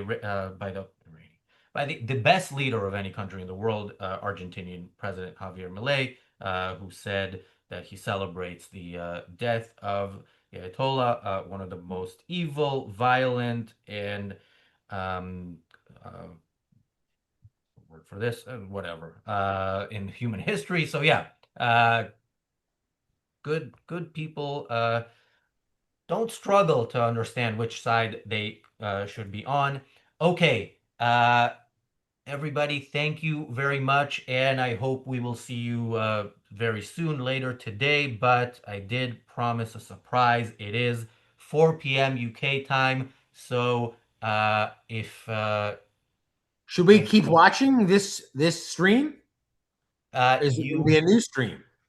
What? No, this will be the same stream, people. Stay on the stream. But yeah, I am asking everybody on Zoom to leave, except, of course, Daniel and the people who know that they shouldn't. And Daniel, if people maybe are on the Zoom call and might not, yeah, if you can remove anybody who shouldn't be here. All right. So, yeah, look, Khamenei now is, no, don't remove that person, Daniel. Khamenei is now, up in Islamic heaven, hanging out with Hania, with Mohammed Def, with Sinwar, the Sinwar brothers, with pre-October 7th terrorists like Sheikh Ahmed Yassin, Yahya Ayash, and the many others who got there maybe slower than they should have, but eventually got there. I'm sure that's the greatest reunion in Islamic heaven history. Here on Earth, we have what I think, considering there wasn't a Seinfeld reunion, might be the greatest reunion in the history of certainly YouTube. I am joined now by Raka and Nikos. Guys, you can now show yourselves. Welcome back. Shalom. Hello, Shalom. Hello, gentlemen. Look at us. That was a good introduction. I generally started laughing. So yeah, we heard. Yeah, you should mute yourself when. Yeah, nice job blowing the surprise. And by the way, there was a Seinfeld reunion. It was season 7 of Curb Your Enthusiasm. I saw that. And if you were not a complete YouTube live stream addict, you'd be aware of that. You've been streaming. I saw that season. I loved it. But yes, it's not a proper reunion. This is a proper reunion. This is basically historically this was the Daily Objective. Raka and Nikos and me behind the scenes, sometimes kind of trolling them in the Zoom chat. Now I am not behind the scenes because this beard needs to be seen and because I have stuff to say. But I know both of you have stuff to say as well. Raka, I'm going to go to you first. When I was last on your channel, Razi, I told you I'm never coming back. And to dramatize that fact, I said, I'll come back when, Israel and the US grows a spine and attacks the Iranian leadership. And little did I know, here I am, because it happened. Because I never, who would have thought the day would come? So happy day. Like you and your other guests and hosts and whatnot, and many in your audience. It's a very, very good day when evil people are killed. Should I do the full soapbox point I want to make now, or should we? Absolutely, yeah. I just want to say, whenever something like this happens, it's like, or the Soviet Union crumbles, it's like, wow, we're excited and ecstatic, and who would have seen this day coming? But also, it didn't need to take this long, and it was so avoidable, and in so many ways, the good guys of the world contributed. They fed this monster. Oh, we need to feed the Soviet Union. We need to align with them. We need to do this. We need to give Iran money to not kill us temporarily, and which they're going to keep doing. All these things. And it was all so simple as just plucking weeds out of the yard. If you just had a moral backbone whatsoever, just some basic moral courage that says, like, I'm going to do the bare minimum to confront evil. And then once you finally do confront evil, you see that it was so weak and impotent this whole time. It was always just a paper tiger. And, to even bring it further home, the guys, this is just like, you're addicted, you're morbidly obese, you're an ugly incel, afraid to leave your parents' basement, without mentioning names of any objectivists. Once you finally do confront these things, you realize it was not as scary, as impossible as it seemed, but you needed to do it. And America and Israel and every half civilized country in the world needed to do this a long time ago. It was never that, it didn't need to be this intricate. Yeah, I know this operation is crazy complex and very impressive, just like the beeper operation. And crazy impressive, but it never needed to be a Mission Impossible movie. It could have just been as simple as plucking the weed when it began to sprout. Hezbollah was a two-bit, group of thugs that America should have wiped out back in the 80s, and Israel should have wiped out also in the 80s or the 90s. And instead, the civilized people keep letting these freaks build themselves, amusement parks of terror around the Middle East and Persia. And then it requires this crazy amount of planning and sophistication to confront evil, but it never needed to be this way. So, use this in your own personal lives. I'm telling the audience, use this in your own life. If you're not confronting basic problems in your life, just take baby steps and just get it done, because it's only getting worse the more you rationalize. And people rationalize constantly with this, with Iran. Oh, we can't attack them. We can't do this. Oh, they've got oil. Oh yeah, oil we let them have. Oh, we can't do this. They have an alliance with China, with Russia. And your point being, they're also way scarier than they look. And, anyway, this was one of my world famous introductions, me speaking endlessly before letting someone else have a word. So it's real par for the course, if I said that right. Well, I mean, first of all, when you say, without naming any objectivists, probably everybody in our audience thinks you're talking about them. Also, if the shoe fits, Nikos, this is a worry of mine as well. I mean, I think especially about the Hezbollah operation in September 2024, when Israel finally did what had to be done, and really was almost there would have been no Hezbollah had the war been allowed to continue a bit longer, but Biden made sure it didn't and made sure to save them. And last June, Trump stepped in to save the Iranian regime, which also would have been gone had Israel been allowed to continue. Uh, the way he spoke yesterday didn't sound like it was going to happen this time, but then later he said there's still the door is open for a diplomatic solution or something to that effect. Are we going to see uh, basically Trump insisting that we're going to stop short of total victory here? Well, if I knew, I wouldn't be here. No offense. I would be giving advice to some very rich hedge funds, and I would all be making a lot of money. But listen, do you know that meme, the nothing ever happens meme? Have you seen it on Twitter? No. Seriously, guys, you haven't seen the nothing ever happens. Anyway, there's this this version of the Soyjak guy, and he's pointing to a board that says nothing ever happened. So whenever people think something completely history altering is happening, this guy appears and says, see, I told you nothing ever happens. Basically, relax. There's no big changes here. This time, I think the nothing ever happens meme is not accurate. I think what we saw yesterday is probably the most important days of our lives when it comes not to our private lives, when it comes to the world we live in. And the second candidate would be the day that the Berlin Wall fall. But I think potentially this is even more important than the fall of the Berlin Wall. And here's why. When the socialist countries collapsed, socialism was not anymore a credible threat. No one seriously believed in socialism.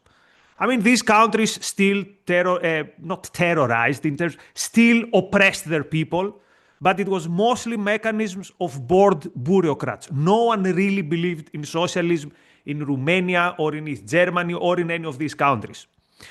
With Iran, it's different. So it was very important for the people who lived under these regimes, but for the rest of the world, socialism had already lost its appeal and it has lost its, let's say, its teeth. But with Iran, it was different. Iran still, today, still till some months ago, was the number one threat for radical Islamism in the world. Not only symbolically, because you could say also Soviet Union was symbolically very important, but Iran very practically was actually helping other horrible regimes. So this is important both symbolically, but also very, very practically. Now, the only question is, are we going to see the actual change, or are we going to go back to the Soyjak meme, nothing ever happens? Because with Maduro, when I remember that day, I was telling my partner, this is the craziest thing I've ever seen in my life. I could never expect that I would ever see something like that. This is crazier than 9/11. 9/11 was tragic, huge geopolitical consequences. But what happened on the ground with Maduro was absolutely crazy. Of course, within a couple of days, we realized what happened, that this was not, the Chad, not the Soyjak. There's someone in the production team is not a Twitter boomer and knows the meme. I love it when you say someone in the production team, making us sound like some massive media organization, and people won't know. Well, yeah, one of our 85 employees. Anyway, so I hope that this is not going to be just another Maduro situation where, I mean, symbolically, this is way bigger than Maduro, right? This was the supreme leader. This is the supreme authority in the worst ideology on earth, the worst ideology in the world. No one takes Maduro as an intellectual ideological symbol. Many people view Khamenei as a symbol. I don't know, guys, if you know that, but for example, at least Hezbollah and some other Shiite organizations, they recognize as their supreme leader, not their own leader, but the supreme leader of Iran, or at least it was something like that some years ago. So this is huge symbolic, even if in the case where I assume we all hope it doesn't happen, even if it just leads to the to the theocratic regime continuing with a different leadership, this is a huge blow. And I don't buy what people say, oh, we just made the martyr of him. No, these people rely on the idea that we have the power, we have the God is with us. So any embarrassment, any humiliation to these movements is actually a good thing. So I think that yes, yesterday we witnessed the most important day in the world since the day, at least since the day the Berlin Wall fell. And yeah, it didn't happen in the way I would expect. So it would be so much better if this was, let's say, the whole thing with a popular mobilization and the regime would actually fall. But maybe it's a step to that direction. By the way, Razi, do you remember? I think it was one of the old ARC UK episodes. We had one veteran objectivist who were telling us this story about when the Berlin Wall was falling. There was this veteran objectivist who was basically crying all night, drinking wine, and listening to Ode to Joy. Do you remember who told us that story? I don't remember that story at all. Anyway, I was a bit not in that mood, but that will be the mood in which I'll be when I actually see the regime collapsing and I see the Iranians out in the streets. It will be humanity's best day, definitely the best day of the 21st century. I completely agree. Raka, any comments on what Nico said? And also, the Houthis and Hezbollah have not done anything yet. You know, I remember at the beginning, right after October 7th, Hezbollah started this drizzle of rockets that was, you know, pretty much daily on the north of Israel. But a bit after October 7th, Nasrallah was going to give a speech, and everybody was expecting that he's going to say that Hezbollah is going to be a part of it. And he said, oh, we stand in solidarity with our brothers in Gaza, but it's not our war, or something to that effect. Now, they're not saying anything. Nasrallah is never going to say anything again, but whoever is there isn't saying anything. The Houthis threatened that last night would be really bad and did, as far as we can tell, nothing. It may be a drone. Yeah. You read anything into that? Well, first of all, I'll have you know that the Houthis have called upon their constituents to demonstrate out in public against this aggression in Iran. So it's not that they're doing nothing. They're, you know, saying, let's demonstrate. Thoughts and prayers. Yeah, thoughts and prayers and, you know, and picket signs or whatever. Yeah, I don't know. Nico said a lot of things that, you know, sounded quite informed. And I'm kind of more of a idea guy. I'm not much of a, like, here's what happened and here's what's happening kind of guy. Look, the important thing to me is, like, I don't know what's going to happen tomorrow. I don't know what's going to happen in Iran. It's quite possible at the other end of this, you have a government that's just as oppressive or what. But I just love the fact that, like, the two of the freest countries in the world just stopped giving an F, you know, because I like to keep the language clean on this family channel. They just stopped caring and they just started just like whacking the leadership. You know, Israel bombed the compound of Khamenei, and just I think there were like 40 or some, you know, leaders in there in one place. They were having a little get together, a little weekend get together, because they didn't think anyone would dare hit them, especially not Israel, right? So yeah, this should have been done a long time ago. And the important thing to me is that people saw that, like, these dictators and these people aggressing, you know, they get theirs. So, you know, if you're going to be a dictator, you know, keep it in your own space. And obviously, dictators need to parasitically, you know, attack their neighbors in general, because they don't produce anything typically.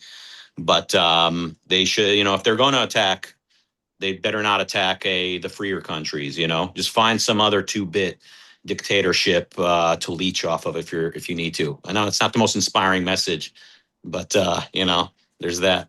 Well, to the people complaining in the chat about Nikos's pronunciation of the word country, we worked for years on his pronunciation of the word decades. So, you know, we fixed that. Yeah, we fixed that. Fix that after we fixed that complaint. Because you gave me such a disgusting analogy of how my pronunciation sounds that I don't even want to mention exactly it. That how it sounded. Yeah, we fixed that.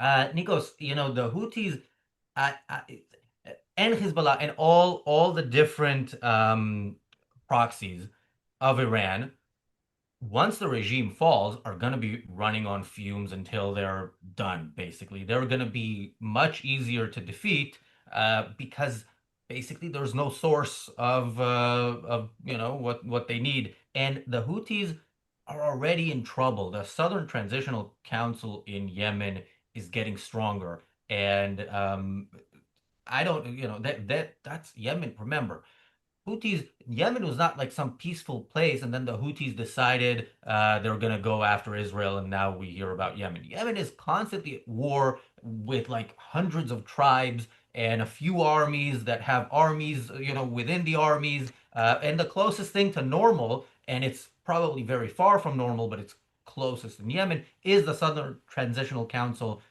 who are right on the doorstep of the Houthis. So, yeah.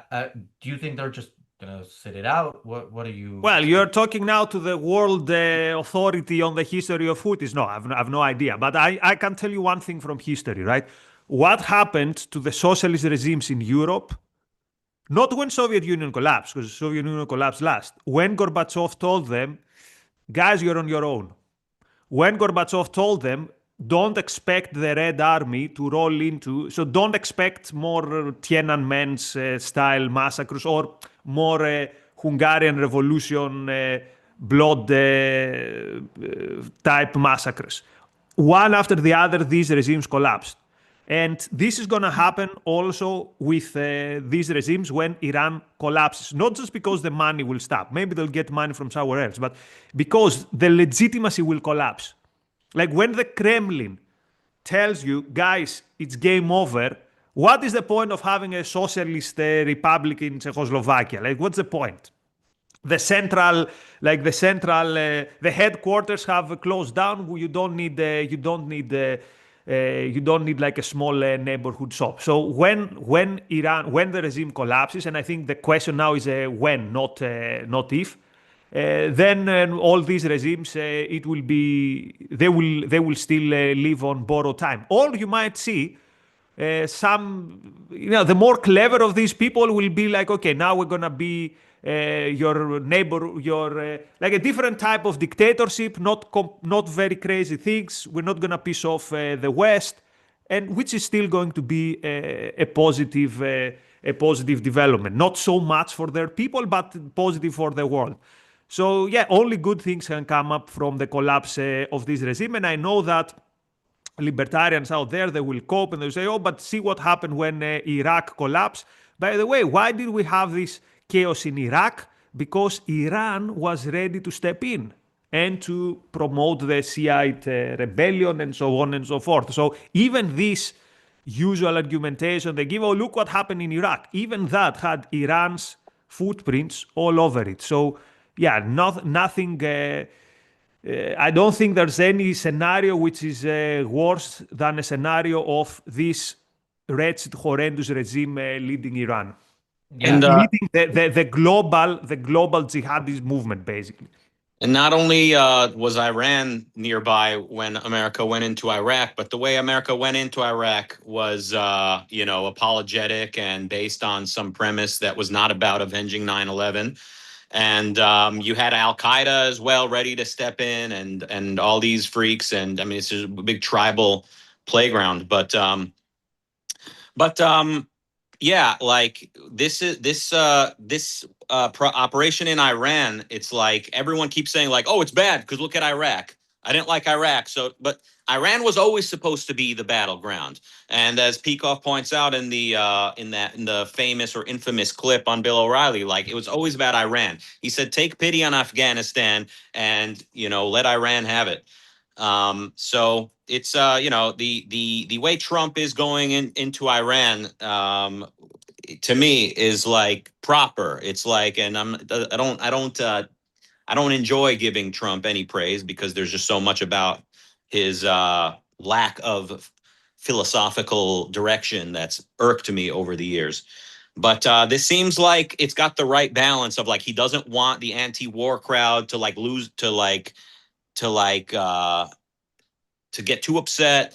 So like he doesn't want Americans to get too, involved in any way that sacrifices American troops. So he's just kind of like going in with a particular loosely defined agenda, but still sort of, focused enough for the moment. And Israel definitely has a much clearer agenda, still not clear enough, but much clearer that like Iran may not pose a threat to Israel. And something's being done. And as someone who grew up in America and was there on 9/11, like this to me, and hopefully to many others, feels like we finally got some closure. Like we finally got to see America sort of respond properly to 9/11, even if most Americans don't even realize to this day that Iran was kind of the fountainhead of the Islamist movement, which was at America's doorstep on 9/11. And speaking of, people largely responsible for 9/11, notice how the Saudis and these guys and those guys, they're not hitting Iran back. Look at these guys. They're getting missiles shot at them, and all they're doing is just kind of asking America and Israel behind the scenes if they'll hit Iran, if they'll take care of it for them. But that's good enough. I'll take that, right? I'll take that. So, and let me say one thing, guys. Of course, we talk about principles and all that stuff, but reality is we live in the world that we're living. I don't think there's any case that there could have been an attack on Iran any time after 2001, after 9/11, if October 7th hasn't happened. If these particular two people were not in power or these particular political milieu were not in power in these two countries. So the fact that it happened is historically, it was very unlikely. Actually, to be honest with you, I never thought I would live to see the day where Iran and Israel Israel and the United States attack Iran. I always thought this war would be the other way around, that the mullahs would get a bit more cocky. Maybe they would. So I would expect that the Ring of Fire theory that's how the war would start. Eventually, I hoped the West would win, but I never thought that the West would go on the offense. Of course, now we know that it was not offense, it was defense, because what triggered all this thing was October 7th.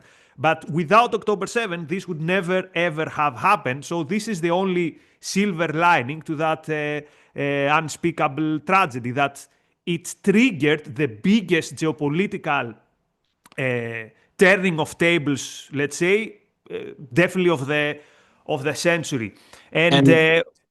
Yeah, sorry. Right. And 9/11 could have been had the silver lining of America properly responding there. It's just in both cases, it never needed to get to that point. The evil never should have been allowed to sprout and get so powerful enough in order to carry out those types of attacks. Yeah, but think about this, right? We live in cultures that even after 9/11 or even after October 7th, they found it too much to chew and to swallow the retaliation to these horrible massacres. There's no chance in a million that, let's say, 90, even like after Salman Rushdie or something, where this was for me a casus belli, when a country threatens one of your citizens, this is a cause of war. But even then, you could not have persuaded either the powers to be, the decision makers, or even more the public, to understand that this regime needs to be taken out. So unfortunately, we live in such a decadent and unprincipled culture that we would have to go through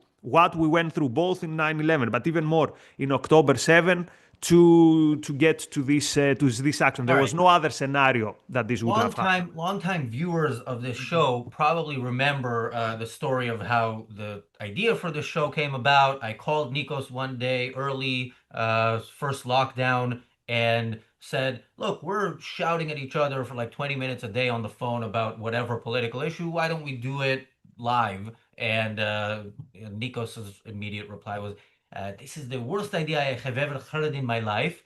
Eventually it happened. Not in the format that was originally suggested. But yeah, I assumed having you on at some point today, you will bring some of that realpolitik bullshit and piss me off. So thank you for bringing that. Yeah, look, I'm gonna say something that I think should be taken into account after the Iranian regime falls. I want to get your opinion on it. Turkey. What Iran did in Iraq, Turkey will do in Iran if Turkey isn't stopped. Turkey's a member of NATO, Go so again, go again. I got confused. What? Once the Iranian regime is removed, Turkey will try to do in Iran what Iran did in Iraq after Saddam Hussein was removed. Oh, I see. Yeah, again, I don't know. Remember that Turkey has still a big part of the country is not happy with the Islamist turn. It has a very strong Kemalist, like secular, not good secular, but better than the Islamist, I assume, tradition, particularly in the army. So I don't think that Turkey is going to be the next Iran. Also, remember, Turkey is in NATO.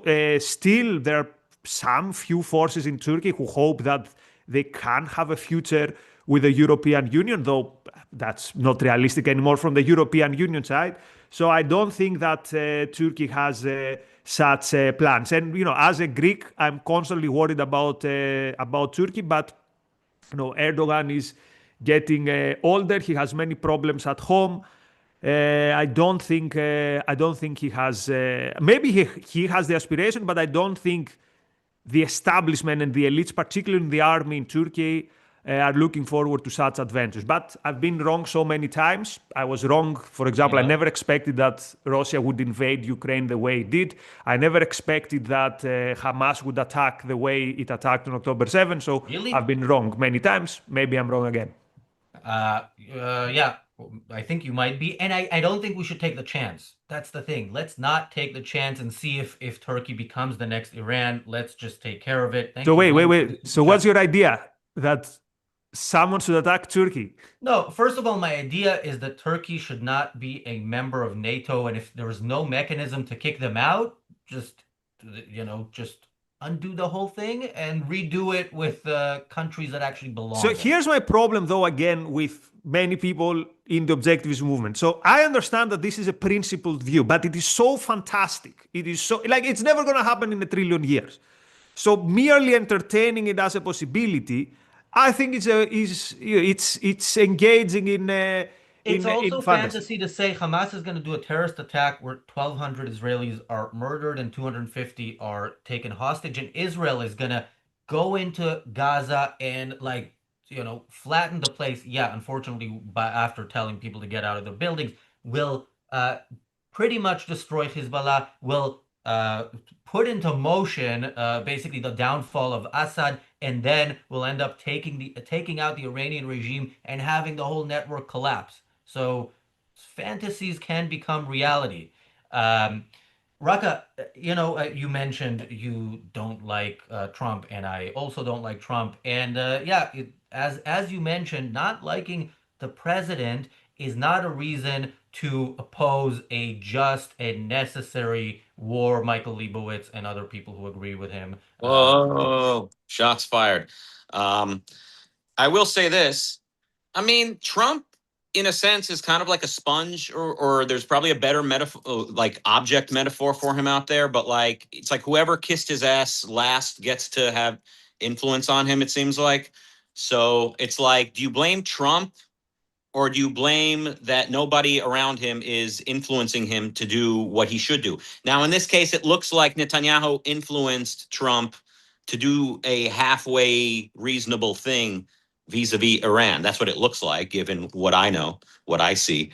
So yeah, I mean, Trump is he's kind of like the nothing man. He's a range of the moment guy who, like, you kiss up to him and he likes you, it seems like, right? And that, I know it drives people crazy. No matter, anytime you say anything negative about Trump or anything that's short of praising him and calling him, the second coming or the first coming, they go, oh, so you think Kamala Harris would be, Biden is better? I think Kamala would be a lot worse. I'm very glad, especially right now today, I'm very glad that Kamala Harris is not president. And Israel better be thinking about the upcoming few years, what they're going to do in the next few years, because Trump, even if Trump is as pro-Israel as you might think, he's not going to be president forever. Even if he extends his term indefinitely, he's going to at least die of old age one day. And then you've got J.D. Vance on one side and some Democrat on the other side. And, the party's over. So you got to be independent. And just, again, back a metaphor for your own personal life. You got to be independent. You got to trade, but don't live off of any sort of favor or something that looks and is treated as though it's a favor. Speaking of memes, guys, have you seen that meme that makes fun of LinkedIn? That there are people in LinkedIn that whatever big thing happens in the world, they're gonna find a way to relate it to something like business.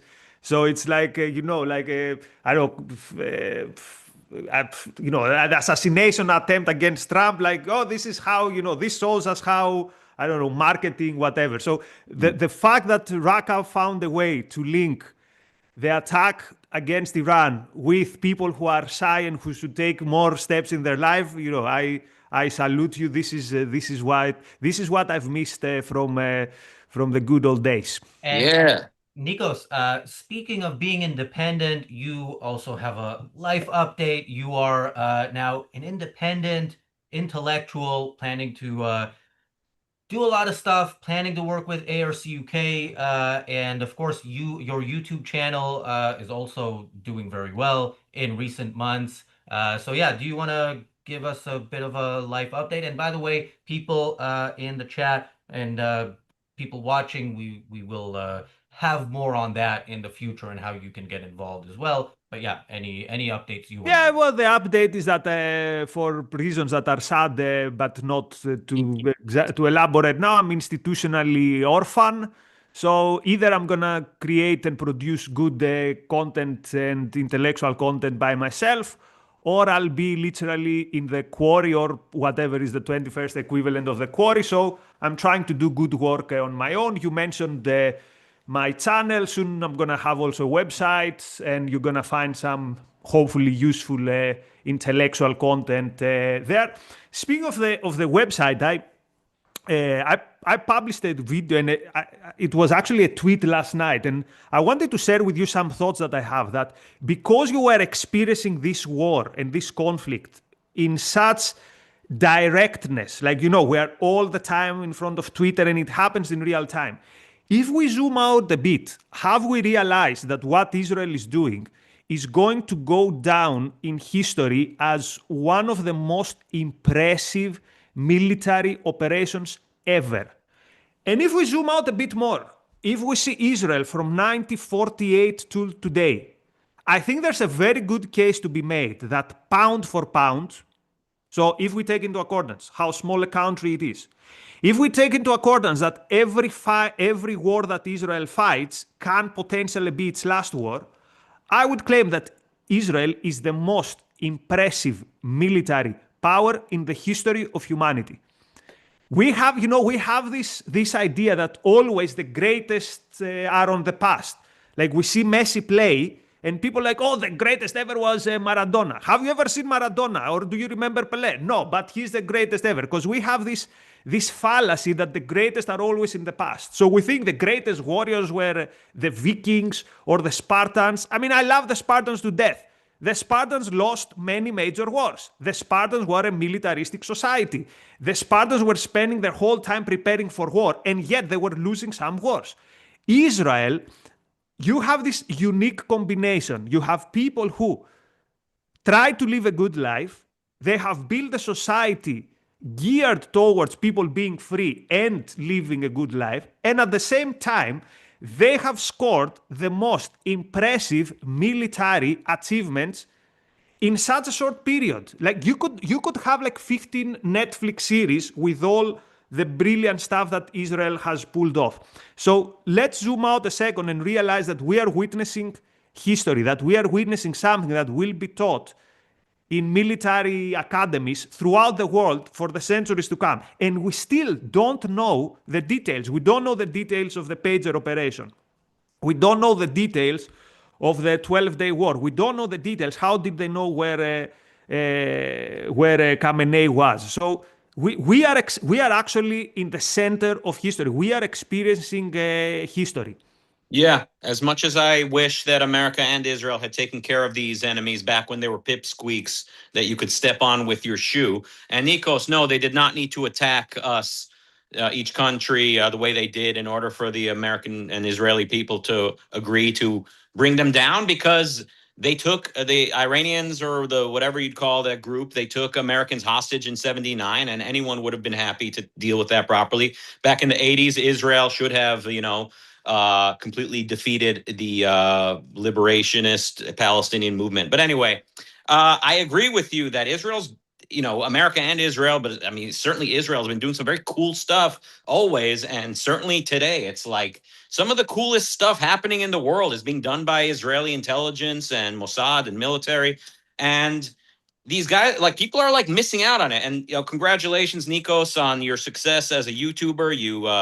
Wait. First of all, wait. I'll pause you here. There is no success, guys. We shouldn't put the bar so high. Like, we want to change the culture here, right? So there is no success if we get like whatever, like some 3-digit views or 4-digit. Sorry, okay. 4-digit I need to views. explain Nikos. I need to explain Nikos to people who maybe joined us after Nikos stopped appearing regularly, and explain that he's a former communist, full-on Marxist, and yeah, if you ask Razi, I'm a current Marxist, not a former Marxist. Well, and if you ask Razi, Marxist, also a very dedicated pro-Palestinian. That's what he texts me we...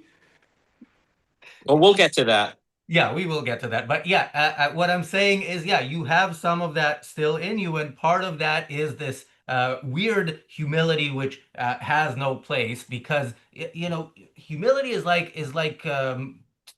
the other side of the coin of arrogance. It's not reality based. If you are doing something and it's good, you should be proud of it. Now, yes, it would be great if you had 10 million views, but going from hundreds to, in some cases, over 100,000, I think that counts as success.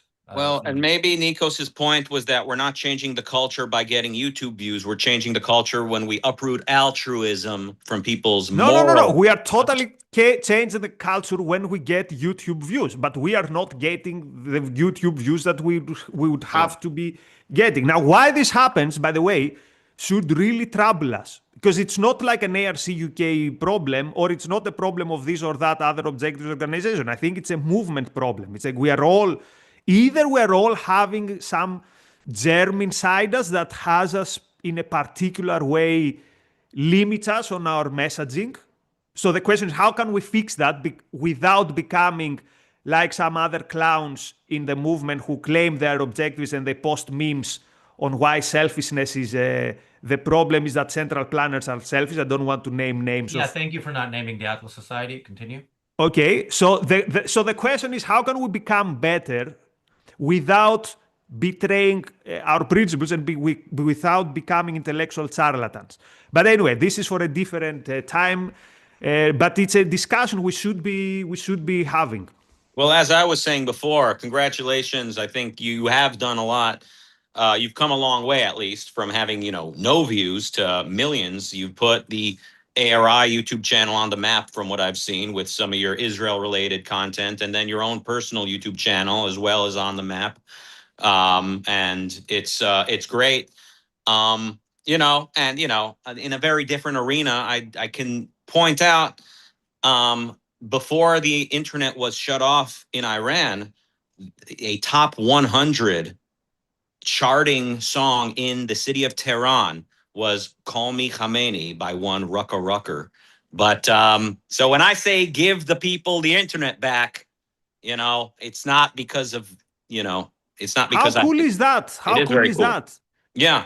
This must have meant so much to you, right? It's so important. It was very cool to be that close. I can't even imagine that. So that's so great. I can't really imagine it either. You don't really process these things, and none of this seems real until the missile is hitting you in the face. But yeah, it's pretty crazy to be that close to unfolding history, but also, we're all in our own way part of that. We all know someone who knows Trump. I think that's fair to say about all three of us.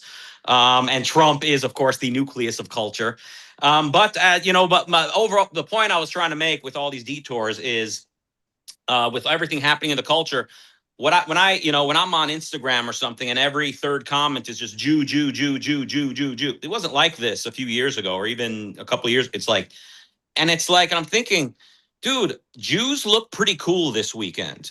Like in Iran and, with the beeper operation in general. I mean, you guys are missing out. Like you guys are you're so committed to like your hate-filled motivation that like you literally would rather die. People like Tucker Carlson and Candace Owens, they used to tell you, oh, Muslims are coming to the West and they're taking over. And, there was definitely cause to to ring the alarm.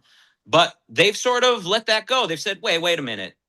Israel is at odds with Muslims. So how bad can Muslims really be? And are Muslims really attacking the West, or is that just what the Jews told us? And yeah, there was, an explosion at a concert in Manchester, but do we know who that really was? I mean, you could take any event of the day and just spin it, and Candace Owens especially does spin it. It's always, but is it? Charlie Kirk. I mean, need I say any more? Right? It's like she's putting out a full documentary series now, blaming Charlie Kirk's wife, who is a placeholder really for Israel and the Zionist, forces that be, if I had to guess. It's just like ultimately all roads lead back to Israel and the Jews. And you guys who are participating in this bullshit, you're missing out on like being part of something really interesting and cool. I mean, what Israel is doing is interesting and cool, and it's impressive. And you really just want to like be the bitter little bitch who is like naysaying it and complaining about it and whining about it. I mean, you've got like real life action movies unfolding in front of you, like with the beeper operation, beepers blowing up in the pockets of the bad guys. It doesn't get more precise than that. And you still got a problem with it anyway. You don't only have that. You don't only have that. These people are the worst traitors of the West. So remember, many of these people made their name. Supposedly, they would save the West from Islam, from whatever. And here you have Israel being the most advanced outpost of the West. I would actually say, I don't want to say the only outpost, I would say the advanced outpost of the West, fighting battles that will, again, we will remember them for millennia. The battles, like in the same way we remember the Battle of Vienna, or we remember in the Greek mythology, they are the Akrites. They were these frontier men who were keeping the periphery safe from barbarians. Israel is literally doing that. And these people who supposedly would save the West side openly with the enemies of the West. And the way I summarize it is they hate Israel more than they love life, more than they want to live. And that's, to me, is the Palestinian movement in a nutshell. And it's the, critics of Israel, obviously, and we all criticize Israel, but the sort of anti-Israel movement or scene, it's full of people, they would rather die than stand with Israel. If Israel is at odds with somebody, they'd rather take the side of that somebody. And I mean, the Jews are living rent free in a lot of people's heads. So, next time I hear Jews complain about rent prices, I will say, well, at least you get to live in the heads of many people. Quite a few of those, by the way, are in our chat on a daily basis. Yesterday, our live stream was 14 hours and 40 minutes, and none of the people who were on that live stream were on it for the whole time, but at least one troll in the chat was actually on from when we started and until we finished. So yeah, they're dedicated people. I have more to say about them, but I want to quickly get to the super chats. Thank you, PC, for the super chat. PC says, Razi, it's amazing. Supreme Leader is with his 72. Yeah, I think one of my favorite memes from the last day is the one where he gets to heaven and it's a bunch of what's his name, Nick Fuentes. I know this meme has been done repeatedly, but I can't get enough of it. And thank you, PC, for another super chat. PC says, Razi, I reported a Facebook post to police that was calling on people in Brighton to target synagogues. Yeah, that does not surprise me. And like we said yesterday, people, of course, in Israel should be super vigilant, but you should be vigilant wherever you are. Iran has sleeper cells. There are people who aren't sleeper cells, but are just going to be involved because they want to. So Mhm. Yeah. And one of the reasons that people would naysay, because I started my appearance here today by talking about how everyone naysays, no, you can't confront evil, blah, blah, blah. They come up with excuses and excuses, no different than an obese guy making excuses or whatever it is, making excuses. And one of the excuses they say is, well, no, if Israel gets too aggressive, then, they'll torch synagogues and they'll target Jews around the world. And I actually think it's the opposite. I think the more Israel shows reluctance, Israel shows that they need the approval of the world, the more the Jews look, like a good target for people. And the opposite is true. And in 1967, and I would argue, I would predict now in the near future, the more Israel shows bravery and certainty, moral certainty and conviction in her actions, I think people will go easier on the Jews. I could be wrong, but that's kind of what I think. But in general, people obviously should not blame any group of people for the actions of any government, even if there is a sort of relationship between their religion or ancestry and that country. But yeah, times are dark, folks. Yeah, and what Nikos was saying before, I completely agree about how impressive, some of the most impressive things we've ever seen in warfare.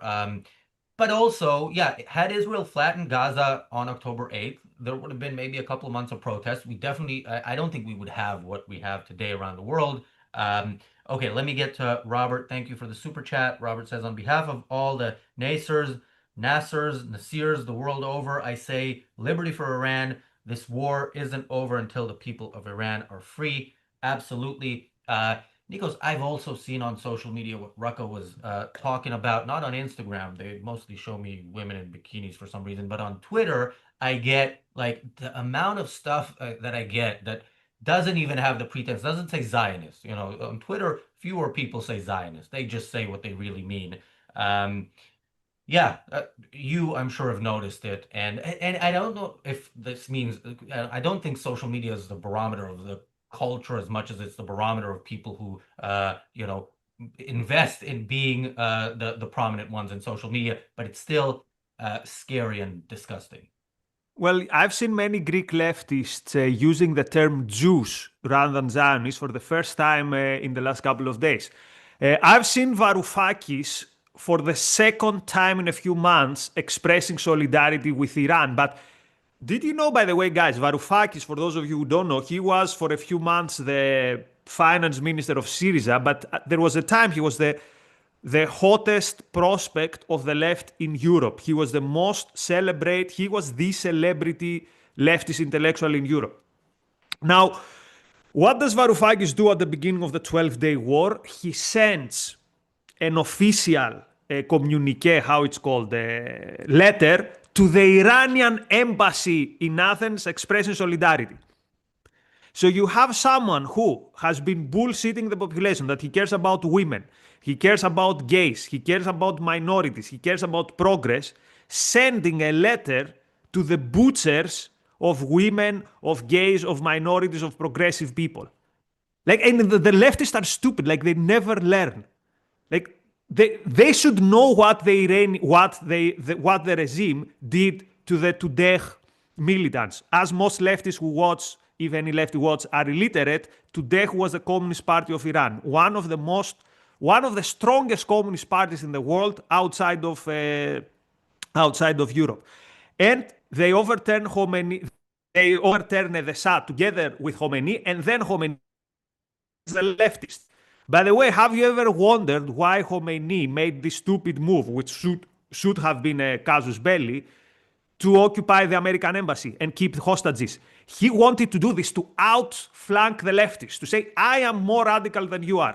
And this was then the trigger to go after the leftists. And yet the leftists are siding with that regime, which shows something, which is what Raka said earlier. They hate the Jews, not just the Jews, they hate the West more than they care about women, more than they care about minorities, more than they care about progress. So there have been two big silver linings after October 7, which otherwise was the most traumatic event, perhaps, hopefully, of our lifetime. Hopefully, in terms of we don't gonna see anything worse.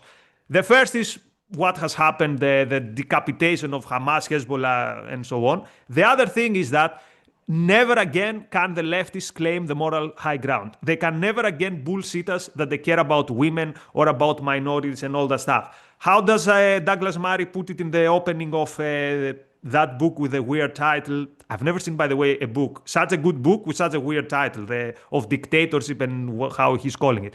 It's like October 7 through a flare, and through this flare we could see who was whom. So yeah, but people, you know, they come up with rationalizations, you know, on the right and on the left. So like on the right, you know, they you know, a couple of years ago, all they wanted to talk about was trans. Now they just found a way to tie that to Israel. They say, oh, like Netanyahu is having Gavin Newsom transition kids in California. This is like a real like causal chain that people make. Yeah, and on the left, yeah, they hate Israel. They are not going to stand with women if that means standing with Israel, or with gays. They're not going to stand with Israel. That's the bottom line. So they hate Israel more than they love life, and that's very sad. So I would, you know, I hope that they rethink this. By the way, yeah, this sentiment was expressed in a tweet that I will read, that I also read earlier, but it's a long stream and it will be sometimes repetitive. Cenk Uygur was this, last night. I criticized Iran's supreme leader Ali Khamenei 1,000 times. He was oppressing his own people and preventing democracy. But there's one thing you can't take away from him. He died on his own 2 feet instead of kneeling to Israel. That took courage. He didn't bow. By the way, Daniel afterwards looked it up, and Cenk, this was the first time he mentioned Khamenei on Twitter. But maybe he criticized him 1,000 times on other platforms. But notice, you could say exactly the same thing for Hitler. Yeah. There is no piece of scam. Actually, some of them were cowards, but Saddam Hussein died standing on his 2 feet, right? He didn't cave. Erich Honecker, the ruler of East Germany, he preferred to die in prison rather than denounce his ideas. But this again shows you something. This person cannot be motivated by anything positive. To see someone like Khamenei, someone who should be so many miles away from your beliefs, suppose that you're a progressive, to see such a creature and then to say, oh, but there's something that I find admirable in him, this tells you what's in their heart. What's this Ayn Rand line? They don't want to live, they want you to die.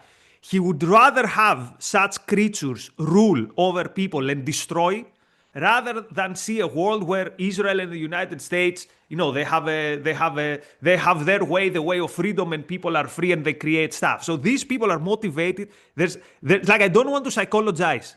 There's probably darkness in the soul of people who make such claims. And how do I know it? I was one of these people, and I know the psychology of the person who sees a Khamenei dying and saying, you know, at least he stood for something. This means at least he hated whatever I hate, which is basically life and people being happy. This is basically who I was in my leftist days. So, by the way, I saw this tweet when I saw it quoted by somebody who just changed it to Hitler and Jews, and yeah.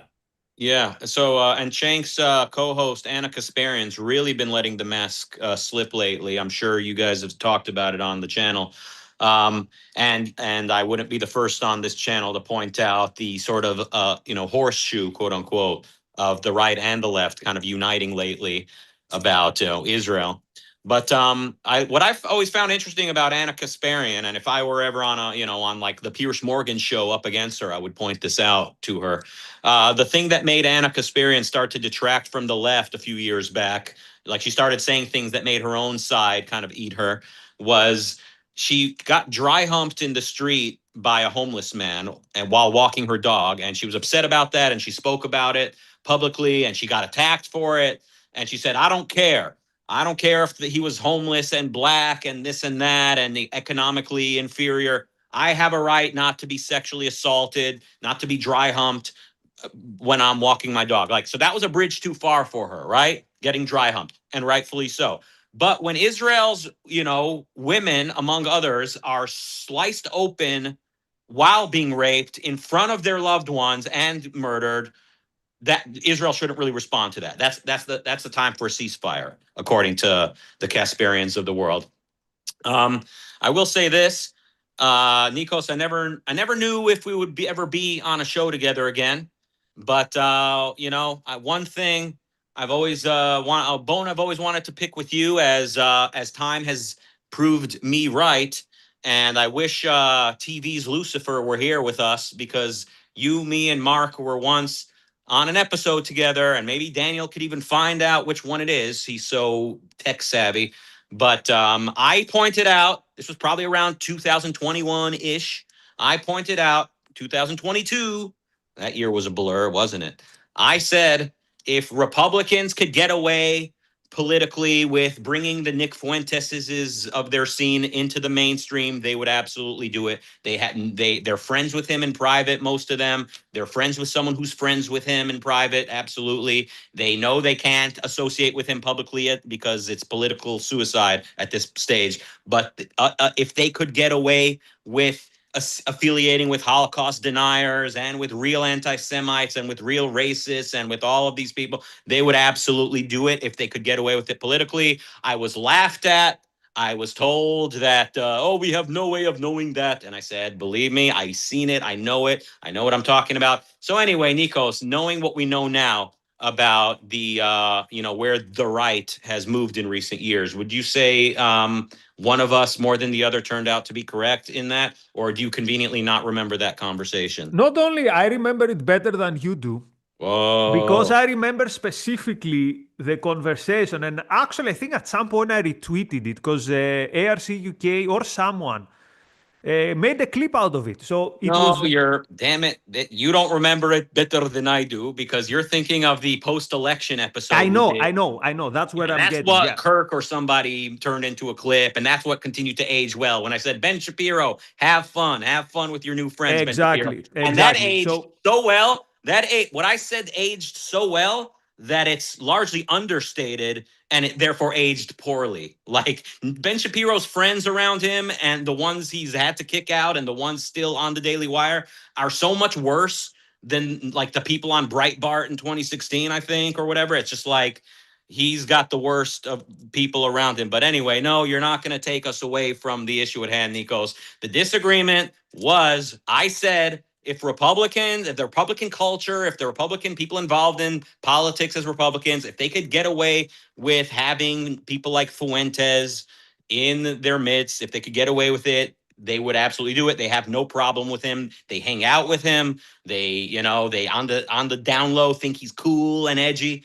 And you said, no, we can't know that. And Mark laughed at me to my face. And I said, come on, Mark, come on. Well, look, since I'm not checking out, I honestly don't remember it. But since you remember it, I don't doubt it. And yeah, clearly you were right on that. I never expected that someone like Nick Fuentes would be anywhere near the mainstream. And it's not just him; it's the whole thing he represents. The Republican Party today is like half Fuentes-ish. You could almost say, like the Tucker Carlson elements of the Republican Party. You could say J.D. Vance even represents that. Well, J.D. Vance even maybe represents something more dangerous, which is the post-liberals and the national conservatives. So, but that's, I could claim also that I was talking about these people before it was cool. But anyway, look, there's no disagreement here. Having said this, I still don't regret that in the 2024 election, I supported, in my head and among my friends, I supported the Republicans over Kamala Harris. Why? Because after October 7th, I am practically a single issue voter. I will never vote for a party that does not see this conflict, not the conflict of Israel versus Hamas or whatever, the conflict between the West and this civilization. Any party that does not see this as the most important civilization battle of our time, this is a party that will not have my vote. So I am, in a way, a single issue voter.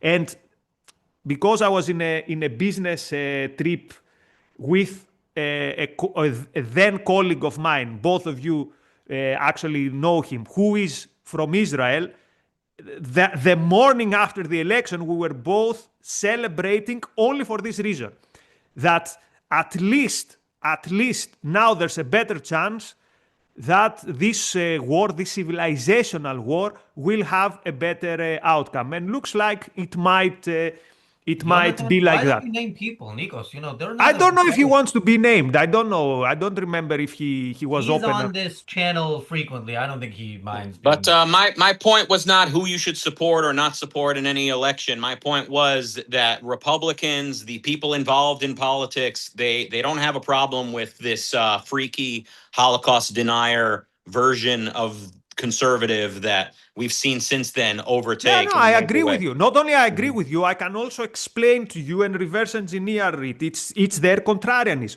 Actually, it's their postmodernism. Postmodernists claim there is no truth. Everything we've been taught is a lie. And these Republicans, these MAGA people, the new right people, they actually say the powers to be have lied to us on everything. What is their biggest sacred cow? Let's say the Second World War, the Holocaust. Therefore, I won't believe them on them. It's their contrarianism that have got them to this point. And this can go even lower. This is how we have the Hitler reappreciation, the Hitler revisionism. It is again the same process. The people I hate, I don't believe them in anything. If they told me that now outside it is I see darkness. If they tell me it is a night, I will believe it is day. If they tell me today is a Saturday, I will think it's a Monday. So yes, I not only I agree, I think I can also understand how they have destroyed their brain to reach these texts. Have you done content on your channel about the road to the new left and all that, about Marcusa and all that? Have you done that? Because that could be good content. No, I'm planning to release something like a course, a user-friendly course, something like, I don't know, the horror, the trilogy of horror, something like that, covering the old left, the new left, and the new right, or the history of the authoritarian right. So I will do something like that. But no, I haven't done much on the new left in my channel. I've done a lot on the new right. When you said postmodernism, I was thinking that could be a good video topic. That could be, people like that stuff, It's a Let's good hope. hot button issue. Yeah. All right. Currently, in the last year, my focus was understanding the new right, understanding fascism, the history of fascism, the authoritarian right, because I was teaching a course on this. So this was my thing last year. So that was the rabbit hole.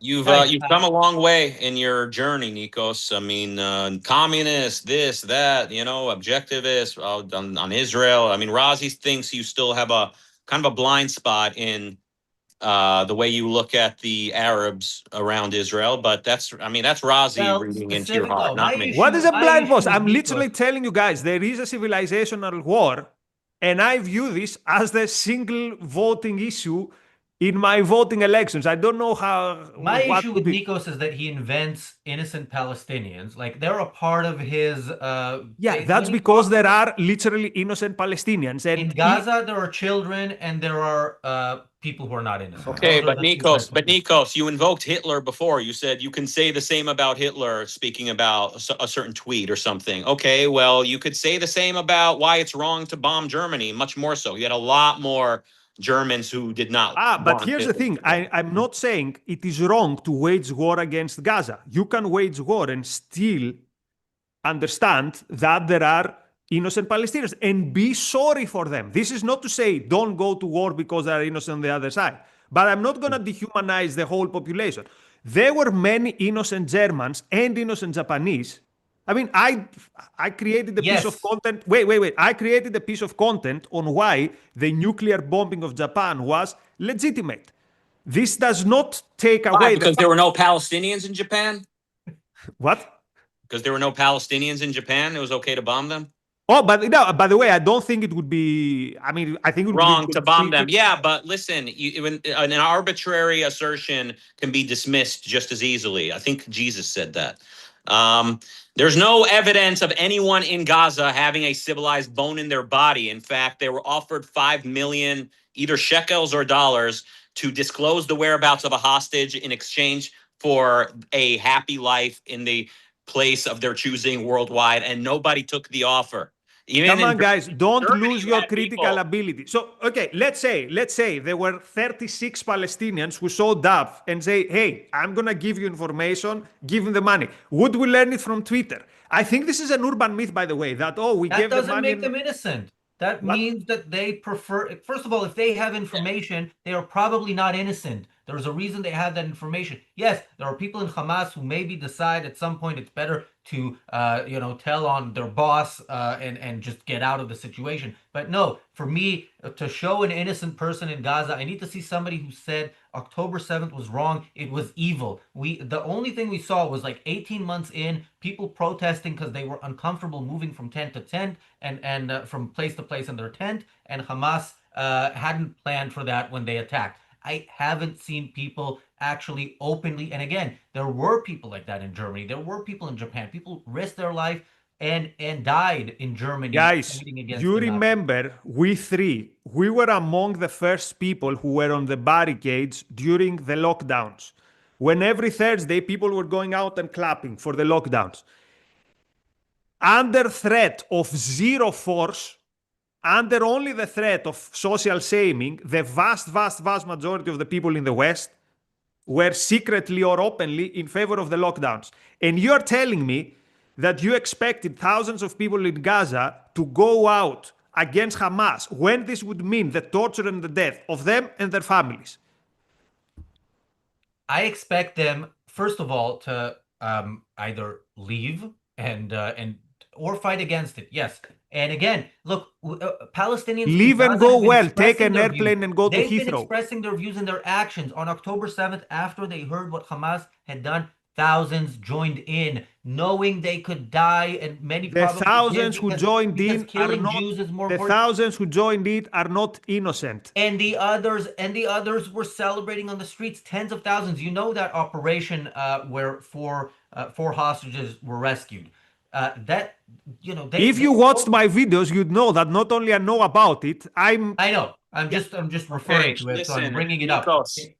In that operation, for a month, IDF soldiers rented an apartment nearby. They told the stories, and the hostages told the stories of people coming to them as if it was a museum. They came to see the Jews.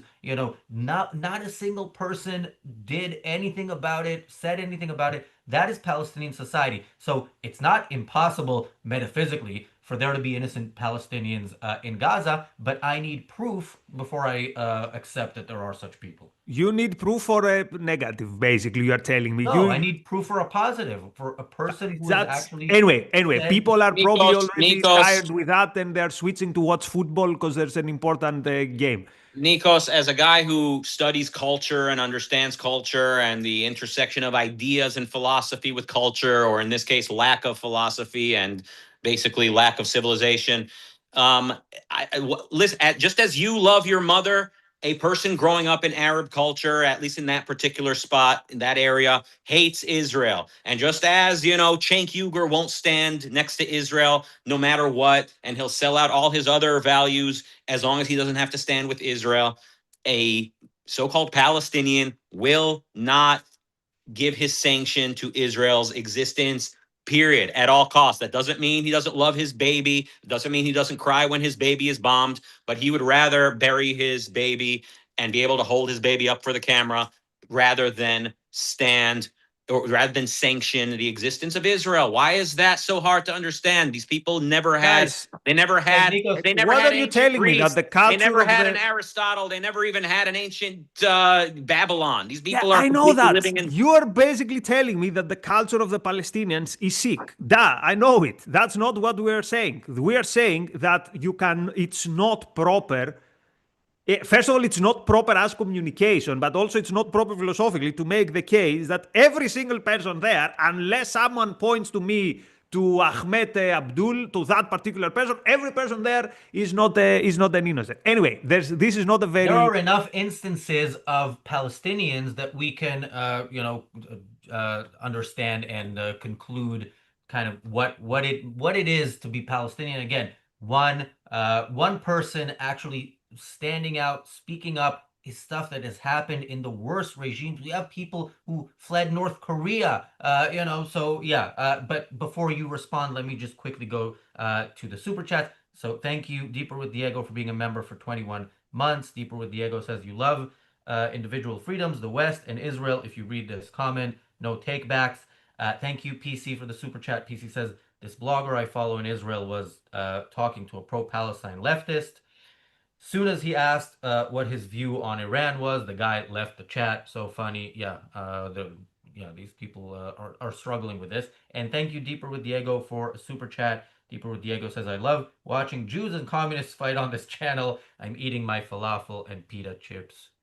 Yeah, look, I don't know Razi's motivation. I know the motivation of those who invoke innocent Palestinians. There's a reason you're inventing or pointing to these people who you somehow know about. There's a reason people bring them up. Obviously, we can argue neither of us know every last person in that region, but there's a reason they're being brought up in order to sort of in some way undermine the accurate campaign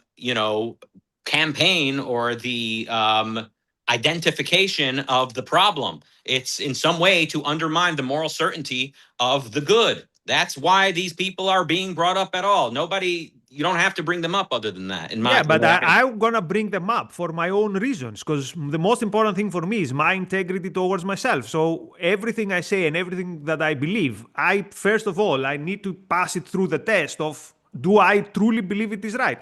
I don't care how it will be accepted by the masses. I remember, by the way, I had one particular colleague in Loughborough, in one of the universities. Every time I would post something on Twitter, says, but what if someone takes it? Actually, I had colleagues in more recent employment that would have the same thing. What if someone sees this and takes it out of context? What do I care? When I speak, I don't speak for the intellectually challenged, the intellectually stupid person who is going to take something out of context and not understand it. I speak, hopefully, to the best of minds out there, and these are the people I want to communicate. So first I need to be honest to myself, and therefore I see my audience as people who will understand that when I say that there are innocent Palestinians, does not mean to take our trousers down and surrender to the jihadis. It means that this is just a fact of reality. This doesn't take anything away. By the way, I had the same disagreement recently in Israel with some Israeli friends when I said that the yellow thing, the ribbon, that bring them back home, was an excellent form of virtue signal. And I was so proud for wearing it. And I was so happy. I basically wanted to hug every person in the West that I would see it wearing. This does not mean that the number one goal of the war should be, release the hostages at all costs. No, it is something completely different. Two things could be true at the same time. Yes, I want to have the solidarity to the hostages. I want to see every hostage back. We were all in tears when the hostages came back. And at the same time, this doesn't take away the fact that the war is fought to be won. And if the hostages are also saved, this is excellent. These are two different discussions. Well, the hostages, Razi, can I please? The hostages who did come back alive reported that little Ahmed sat on the shoulders of his dad and hit the hostages for sport and education. But hey, maybe his playmate Ahmed from down the street disagrees with him on that. All right, Razi, sorry, go ahead. I forgot what I was going to say. But all right. Guys, we've gone a little overtime. I don't mean to be a stickler. I don't think there is such a thing as overtime. This is this was supposed to be 30 minutes, and turns out it's an hour and 50 minutes. I just noticed some of the audience is enjoying. Bonnie asks, "Is this the demise of ARCUK?" No, we're having fun. It's just the beginning. We talk to each other. The demise didn't happen in darker times. Is this gonna be the demise? But this really is a real trip down memory lane, and we were like the big three, Can you guys go? Big three. Can we do that? Come on, guys. Put your arm out. I'm not sure. Also, I wasn't a big three. Put your arm out near the If we were the big three, I want to be Dwayne Wade. You would be LeBron, and actually, we shouldn't say the third person would be Boss, because Boss almost died recently. But actually, it would be the big four. Which team? The Celtics had big four, right? The big four in the early couple years of the Daily Objective were you guys, Mark Pellegrino, Jonathan Hoenig. That was the big four. I was but you were Pat Riley, except that without the cool suits. you were the Pat Riley I thought it behind. was Phil Jackson. Wait, no. Because Phil Jackson was a hippie, and you don't. No, your style is not Phil Jackson. Your But I style will, was but I will way more say, Pat Riley. but the unlikely, unforeseen breakout star of this channel, Razi, would certainly be Razi Ginsburg, who, you know, once upon a time was, you know, stressing about needing to get on stage for you just to introduce me, right? That, like, you were not a public speaker. You resisted the camera, the webcam at all costs.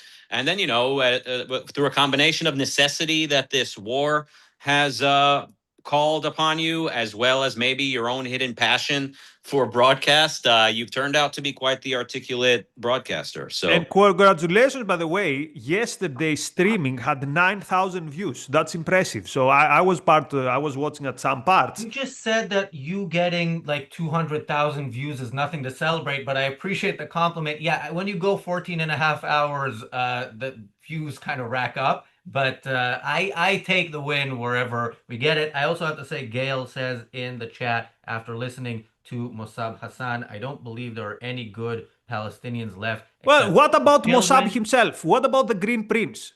Great. he love says that. he says don't trust those other guys. But what he says is wrong. But I'm talking about what about his story? I was listening to his audiobook recently. What a fascinating story. I love him as an example of an innocent Palestinian, because if you say there are innocent people in Gaza and then I ask you to give an example and you can't, and then eventually you have to go to somebody who, you know, an example of somebody who left decades ago and has not been to Gaza because he was in the West Bank, then that tells you something about Palestinian society as a whole. So yeah, look, if you find an innocent Palestinian, I'm not going to be shocked that is that there is actually somebody and we don't know about him. But I need proof. Yeah, until then. And look, I don't really care in terms of the war. It doesn't matter if there are innocents or not. But and there No, are but it children who are matters in always terms of innocent. your mind. It matters in terms of how you Okay. think.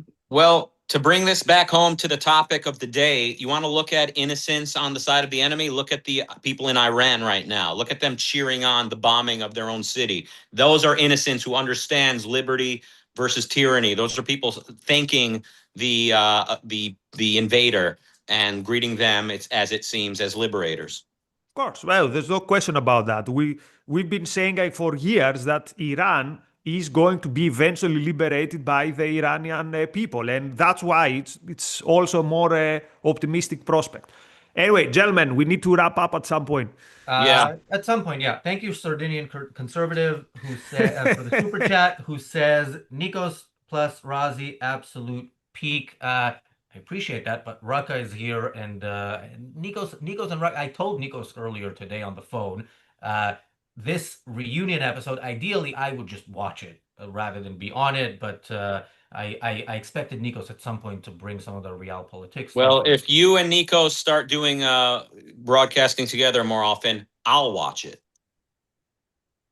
Well, if you and Nikos start broadcasting together more often, I'll also watch it. Okay. Sounds like a plan. Let us know in the chat with a super chat if you want to see that, and we will. I don't know if we'll make it happen, but we will. Look, like we said, we didn't expect everything that has happened in the last 2.5 years to happen, and we are now seeing the end of the Iranian regime. So yeah, this podcast is, I think, easier to accomplish against all odds than. Yeah, but just to tell to people so that they, you know, on a personal level, I never stopped talking to Razi. I never stopped talking to Raka. I think you two never stopped talking to each other. Actually, we had seen each other in real life quite often in the last 3 years. I don't know if you're mistaking me for some other Jewish guy, Nikos. I haven't seen you in a long time, maybe once here and there, but I mean, I don't know. I don't mean to call you out here on the air, but when do we ever talk? Once every year, at least. At least? At most? Do you even have the same phone number? No, but I mean, I've seen you since we stopped the streaming. It's not like I see you in an objective setting and it's like we go different ways because we fought at some point or whatever. And okay, we don't hate each other. I think is the point that Nikos is making. We're not enemies. Yeah, but actually I've seen you in real life more times since we stopped the stream than I had seen you in real life while we're doing the stream, if you think about it. Yes, with no planning and just by sheer Well, we live in coincidence. different continents. What did you Okay. expect? Yeah. What Nikos is trying to say is the fact that we're not on a podcast together, all three of us every day, does not mean there's been an objectivist schism between the three of us. I don't think anyone was losing any sleep about the Nikos, Razi, and Ruka. Yeah, no, I know. I'm just saying, it's not that this is like this historical. I mean, yeah, of course, who would care? But even so that, yeah, there was never any, personal problem. Anyway, no one cares. Anyway, George Orwell it's a very long quote about like no matter how bad and how this and how much bitterness and how many bad trauma, blah blah blah blah, no one looks back at their schooling days without smiling. That's a rough quote by George Orwell, or maybe it was Aldous Huxley, one of those dystopian writers. And I can say the same thing about this podcast. It was a podcast where we schooled Nikos, and I would hope he looks back with a little bit of a grin. Yeah. Thank you, Bonnie, for the super chat. Bonnie says yes. I don't know about what, but I probably agree. Thank you, Gary, for the super sticker, and thank you, Gail, for the super chat. Gail says thank you for your dedication. Yeah, I enjoy this again. I'm happy to keep it going if you guys want to. I need to go, but I will say, no, in all seriousness, Nikos, you've achieved greatness, and I've always admired you. You've always been a very learned and articulate person, but I mean, your success is really cool. And I had some other. Oh yeah, I remember your ability to have water just roll off your back.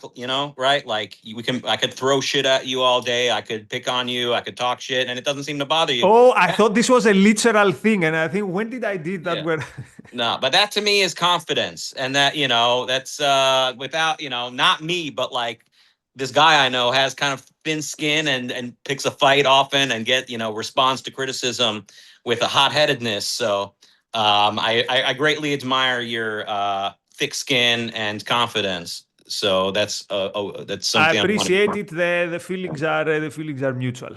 Except that I am sort of hot-headed. So first of all, Bonnie's yes in the super chat was, she said, you said super chat if we want to see you all together again. I'm afraid I might have to refund these super chats if people heard that as a guarantee, but or not, or maybe 1/3 of this panel is already convinced, so only 2/3 left to go. I completely second Raka's compliments to Nikos. I know Nikos won't celebrate his success until he has like 3 times the followers of Jordan Peterson, but we can celebrate his success in the interim. Yeah, success has No, I told you what's the formula I've created, right? There's no reason why people who follow A, Stoicism, and B, Sam Harris, shouldn't also follow Objectivism. Usually they're people who want to at least think that they think rationally, so they have the ambition to be good thinkers, and they also have the ambition to use philosophy to fix their lives. So these are 2 categories of people for whom we should say these are a pool of people we should be approaching. Anyway, gentlemen, I have to go. Yes. We have more super chats just quickly. Okay. Thank you, Deeper with Diego. Deeper with Diego says, as long as Raka is kept off this channel, I'll keep paying. I appreciate the super chat, but Raka, I prefer Raka over the money. And thank you, Jonathan, for the super sticker. And thank you, Sardinian Conservative, for the super chat. Sardinian Conservative says, we need an Italian for the olive oil quartet. For the olive oil what? Quartet. Well, Greece, US, UK, I don't get it, but... It probably means... Yeah, okay, yeah. Well, maybe Razi counts for Israel and it's like the Mediterranean. Anyway. Guys, by the way, Italy is, I think, in terms of its size, like pound for pound, Italy and France are the 2 worst countries in Europe in terms of objectivist audiences where they would invite me to do events and stuff. It's I think in all these years I've done only 1 event in Italy, in Padua, and it wasn't even objectivist, it was Students for Liberty. So yeah, if any Italian wants to create a community, that would be cool. In closing remarks, find your own Khamenei in your own inner life what it is that you think is this unmovable villain that you could never really confront or deal with. And the day you decide to have it removed, you'll be amazed that you didn't do it sooner. Joking aside, this was actually inspirational, so I won't add anything because it won't top this. Well, Sardinian Conservative says Raka Raka Ali is God. We were gonna play that song, but we're afraid we'll get a copyright strike and not be able to monetize this episode. But I recommend going and checking it out. If the Iranian people like it, you should too. Thank you, Sardinian Conservative, for another super chat. Sardinian Conservative says Sardinia is a part of Italy. Do I count?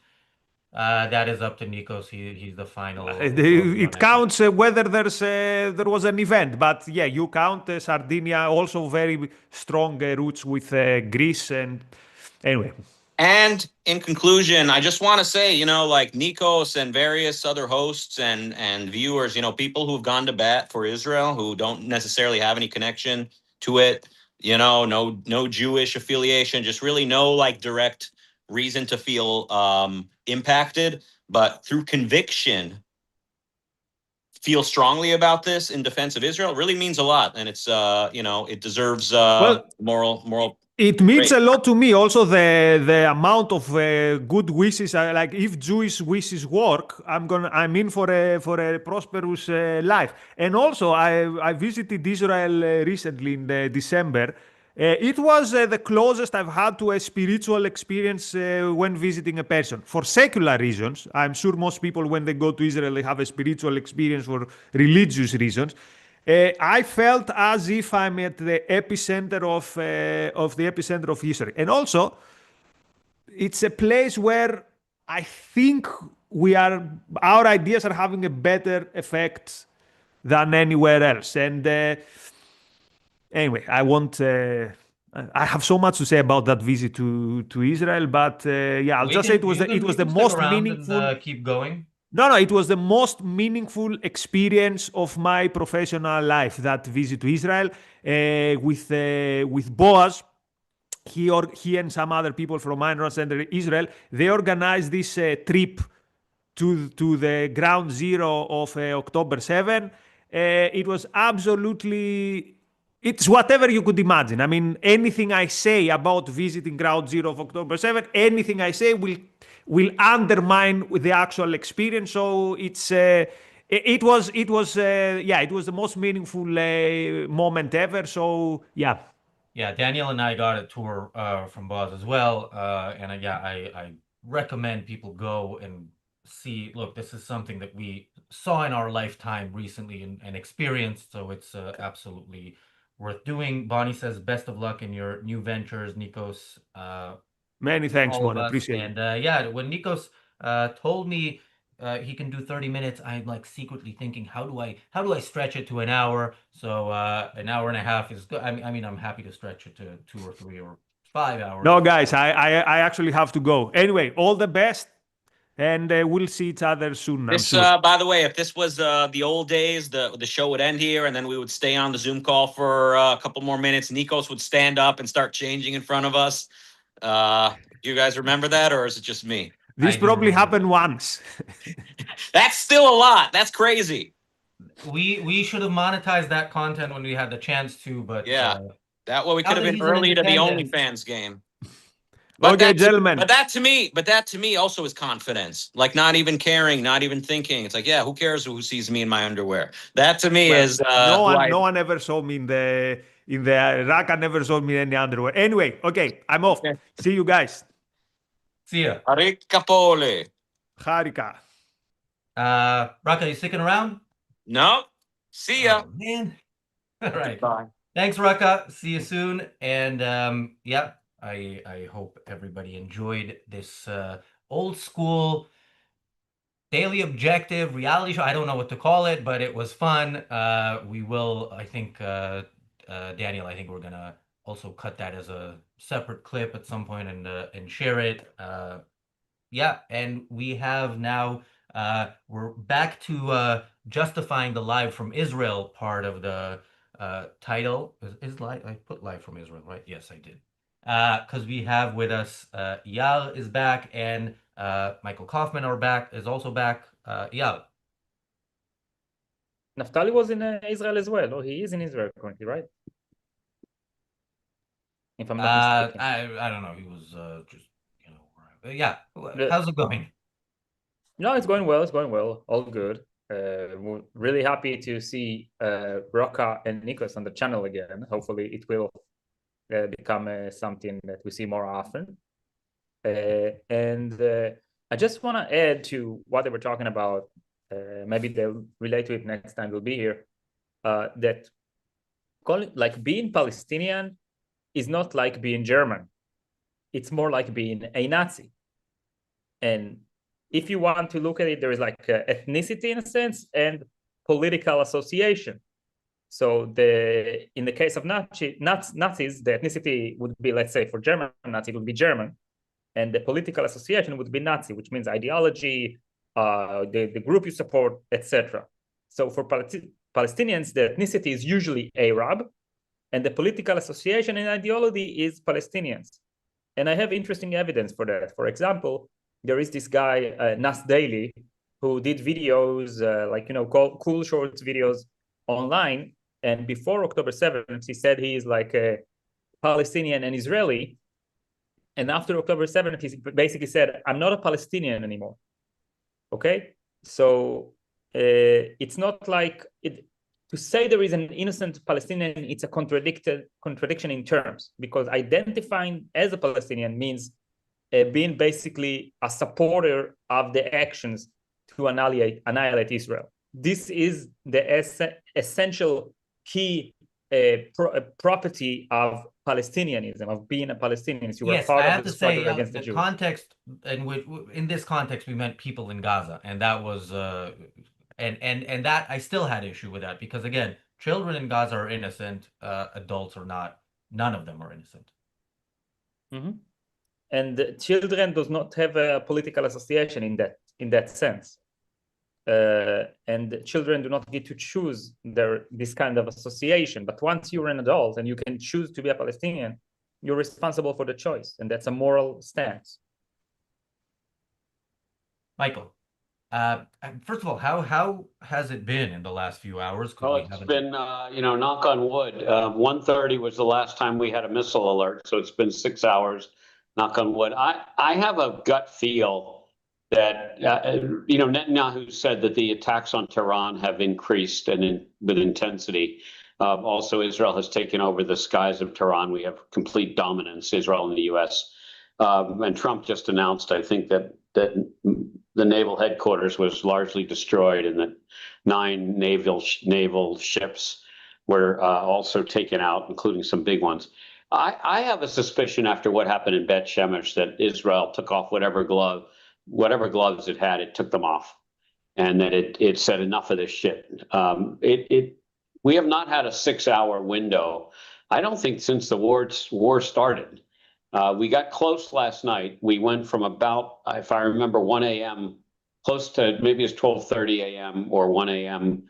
last night until about 6:10 a.m. in the morning, when we had no missile alerts in Tel Aviv. But this is the first time I think we've had at least 6 hours and counting. So it feels like something happened, because prior to this today, there were every 20 to 45 minutes, there was a major missile alert and major thunderclaps. So that's what's happening in Tel Aviv.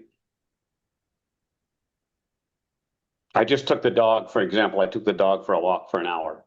And I was going to go for half an hour, but there were a fair number of people out there jogging and taking their dogs for a walk and chatting and looking over the Mediterranean during the sunset.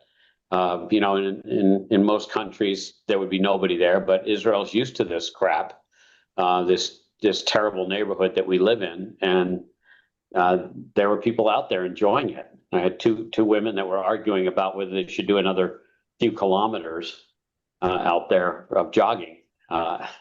And it was great to see, actually. Daniel. Yeah, I'm just going through the updates.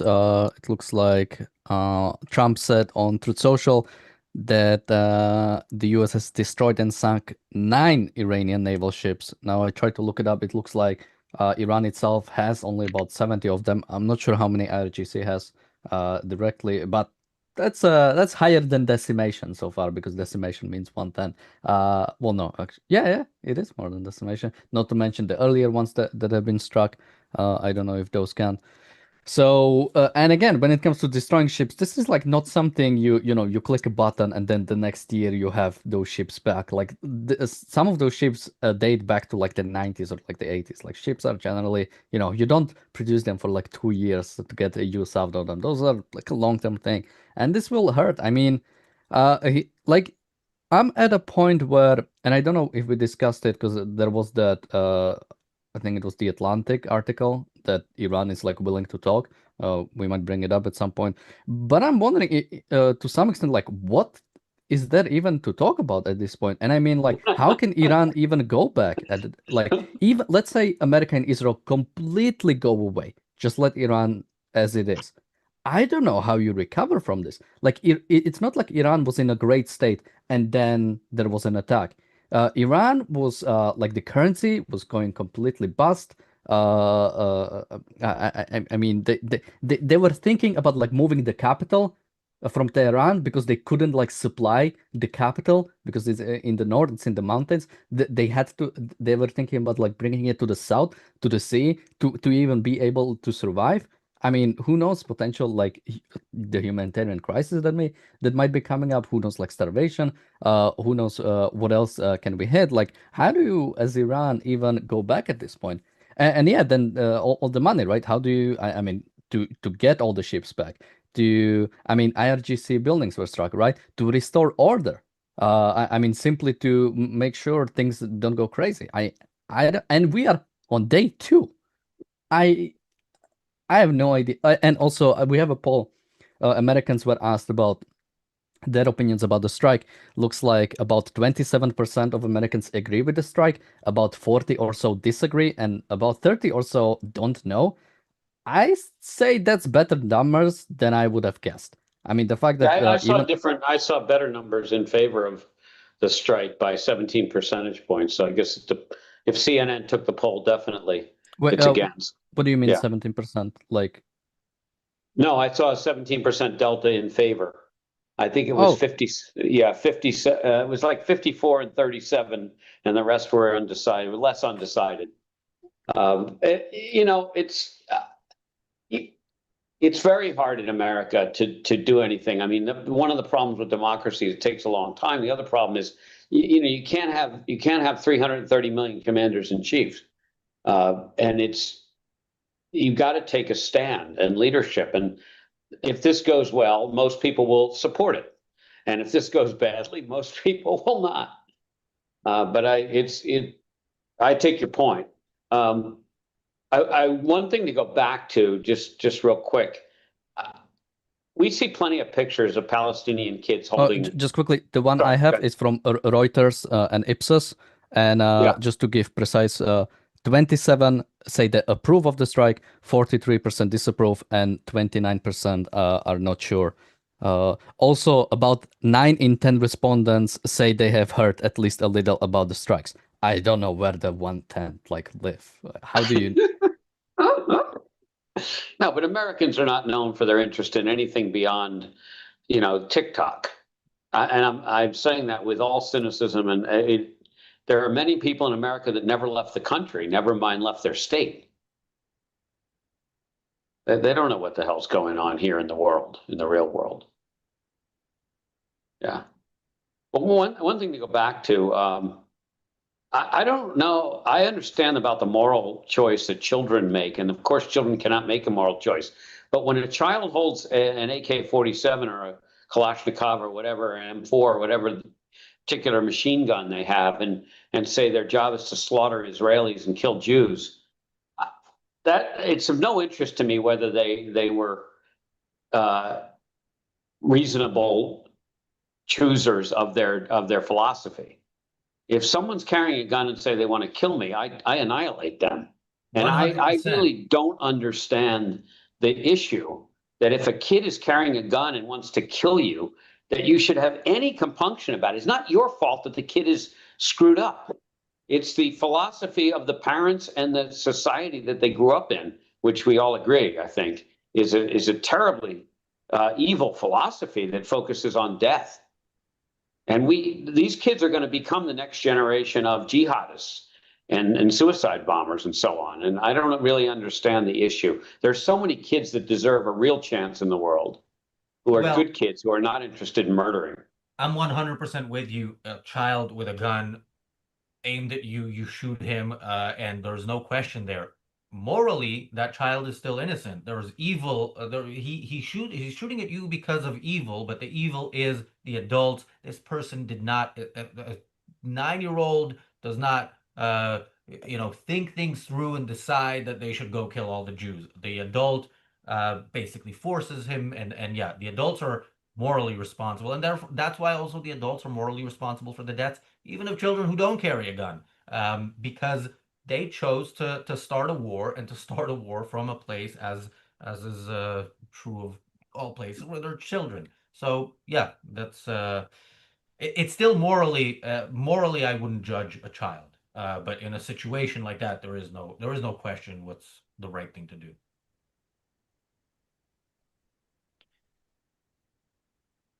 Daniel. Yeah, sorry, I was just reading.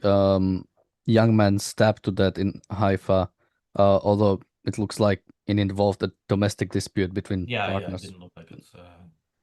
So probably doesn't have anything to do with this. Well, just to a little bit back when Nikos and Raka were on. Yeah, I want to make this point again. I made this point yesterday and the day before on the shows, and it really needs to be said. Like, yeah, the people who like are anti-Semitic or decry Jews, who say that Jews are behind everything or Jews are this powerful, and that there needs to be like a study in like psychology. Like, if you actually believe that, why wouldn't you want to be Jewish then? Like yesterday we had somebody saying like Freemasons control everything, and my answer was, you can join Freemasons. Like, I tried joining Freemasons. Like, you can become Jewish. You can join Freemasons. You can become part of these great people who are actually achieving success. Like, if you look at Israel and America, and if you look at Iran, why would you ever want to be on the side of Iran?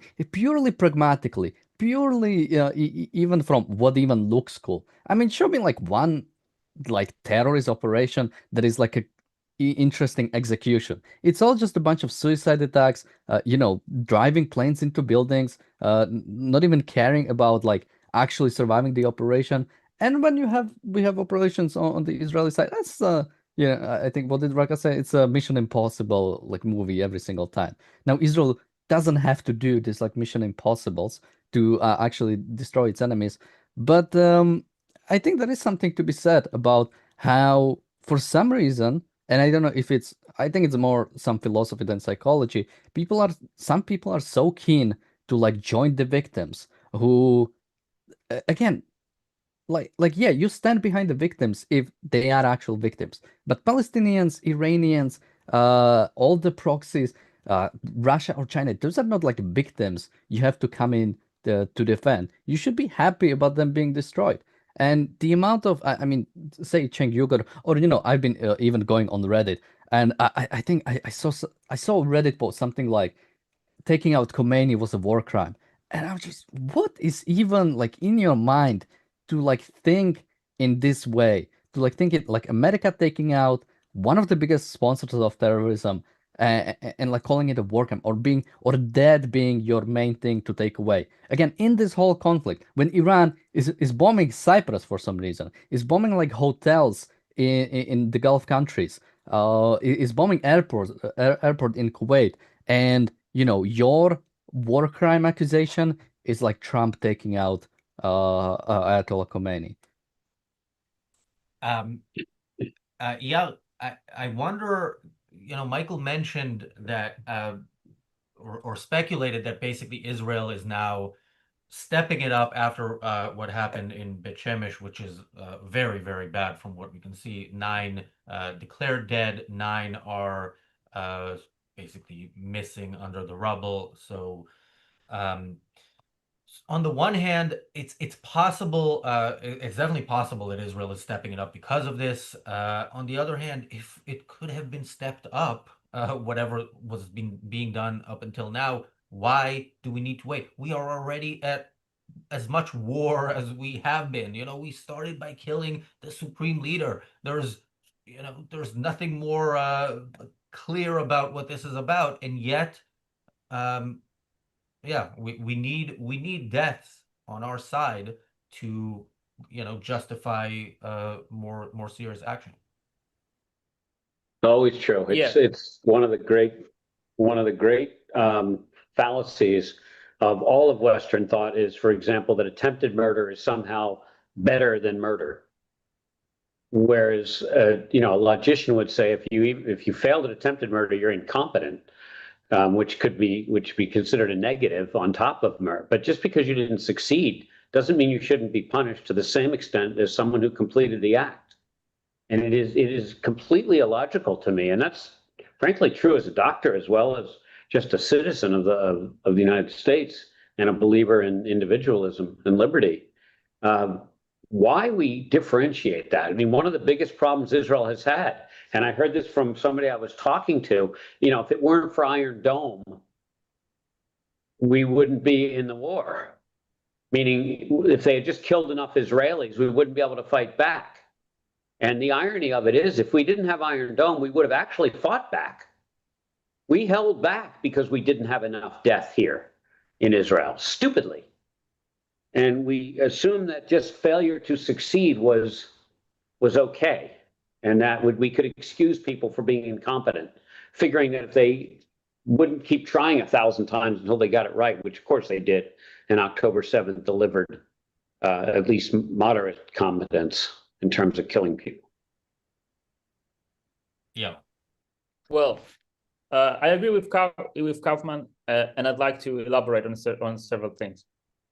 First, there are basically ways for citizens to act in self-defense. So basically, if you see a threat and it's imminent and you know it's risking your life and you have no result but to use force, so you as a citizen have a right to whip out your self-defense weapon and neutralize the source of the violence.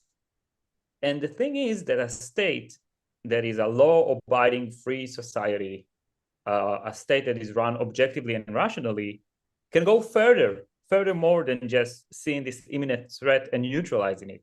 A state can prevent it. A state can act against aggressors, against evil, against threats in a way that it has more liberty to do that rather than just a private citizen. Because this is like the difference between anarchy and a proper state. But it seems like the state of Israel is like missing this difference, and the state is telling itself, I can only act if there is an imminent, absolute threat to lives right now. And this is, for Israel, sometimes is a mistakenly seen as a primary, but the primary is the rights for Israelis to live, which means the state has to objectively neutralize those threats. Yes, way in the past when it was small, and it's true. And I've seen a statement from our Minister of Defense today in similar terms, as if like, yeah, we're gonna strike them harder if they do anything to us, blah blah blah blah blah. Now I don't know if they're just what's like really going on, because when I look at the facts and the attacks, like in one day yesterday, we achieved more than we got in the whole of the 12 days operation back in June. So obviously now we have more courage. Now it says, okay, we're going to take down this regime. We are going full force against Iran, and that's good. And another thing is that only this morning or afternoon, we actually secured air superiority over Iran. And that makes a huge difference, because when we don't have air superiority, there is a higher chance of Iranian anti-aircraft system to actually damage an airplane. And then we're like risking one of our jets, God forbid, taking a hit or crashing, or a pilot died, or a pilot being taken in captivity in Iran. So we're being more careful. For example, the the attacks against the launchers. So there is like you have your hierarchy. First, I'm going to attack those who are actually about to shoot at me. And now, once we got this area of superiority this morning or afternoon, we're basically attacking like in a way more effective, more quantity, more quality of targets. We're attacking more launchers. We're doing more strikes that are damaging and disrupting the mechanism that allows them to shoot us in the first place. So I think this is the reason why we already like having like, I don't know, like 6 hours without a missile alarms, at least in central Israel. But there, like definitely there are way less launchings than it used to be like yesterday. So, and it does raise raises the question, like, is it because unfortunately 9 Israelis has been killed today, and perhaps even more. We're about to find out that they're dead, unfortunately, which is a horrible news and a great loss for us. So as Michael says, why do we have to wait for our people to die in order to act? And the answers for that is basically, unfortunately, the Israelis are affected by this horrible philosophy that is so popular in the West of self-sacrifice, of postmodernism, of giving the moral sanction to evil. And I think finally people are heading to the right direction. Finally, people in Israel are understanding what's going on a little bit better. And there is like people should still learn, for example, not to give moral sanction to the Palestinians, which this phenomenon still exists in Israel, unfortunately. But at least with Iran, people can understand that this is a monsters, and all the wackos from the mad, crazy, insane left-wing Israelis like this like they're basically getting what they deserve, like people condemning them and showing they're delusional and just agents against the state. So overall, I think we're in a good place right now. We're in a good place. We are winning. We are taking the Iranian regime down. We are resilient. We are stopping their attacks against us. I've seen a news report that we may have killed today 2,000 members of the Basij. I've seen a report of deserters within the Iranian army and the Basij and the Revolutionary Corps. There is rumors that basically there is some sort of silent cooperation, like you don't appear to work and support us with the regime change, and in favor we like give you some sort of help and immunity in the day after.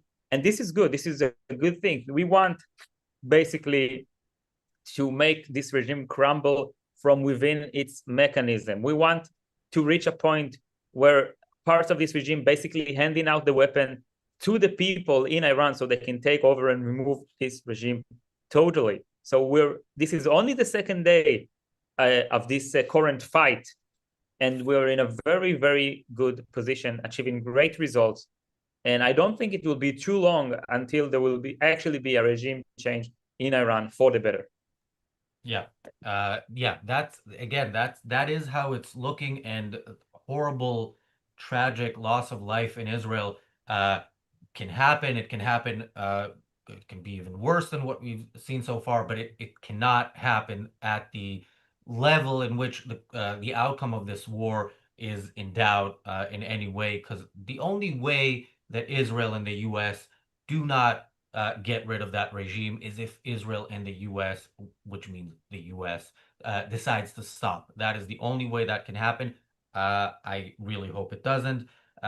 I have to point out, because we talked yesterday about how the Rand quote, which I don't remember exactly, but something to the effect of there's a right side and a wrong side to every issue, but the middle is always evil. The person in the chat who is here every day and tells us he's not taking a side, and he's just interested in hearing different opinions. I'm sure you're here to hear a different opinion, but you are taking a side, as I've been pointed out all along. And there's a bigger lesson than just me trolling a troll here.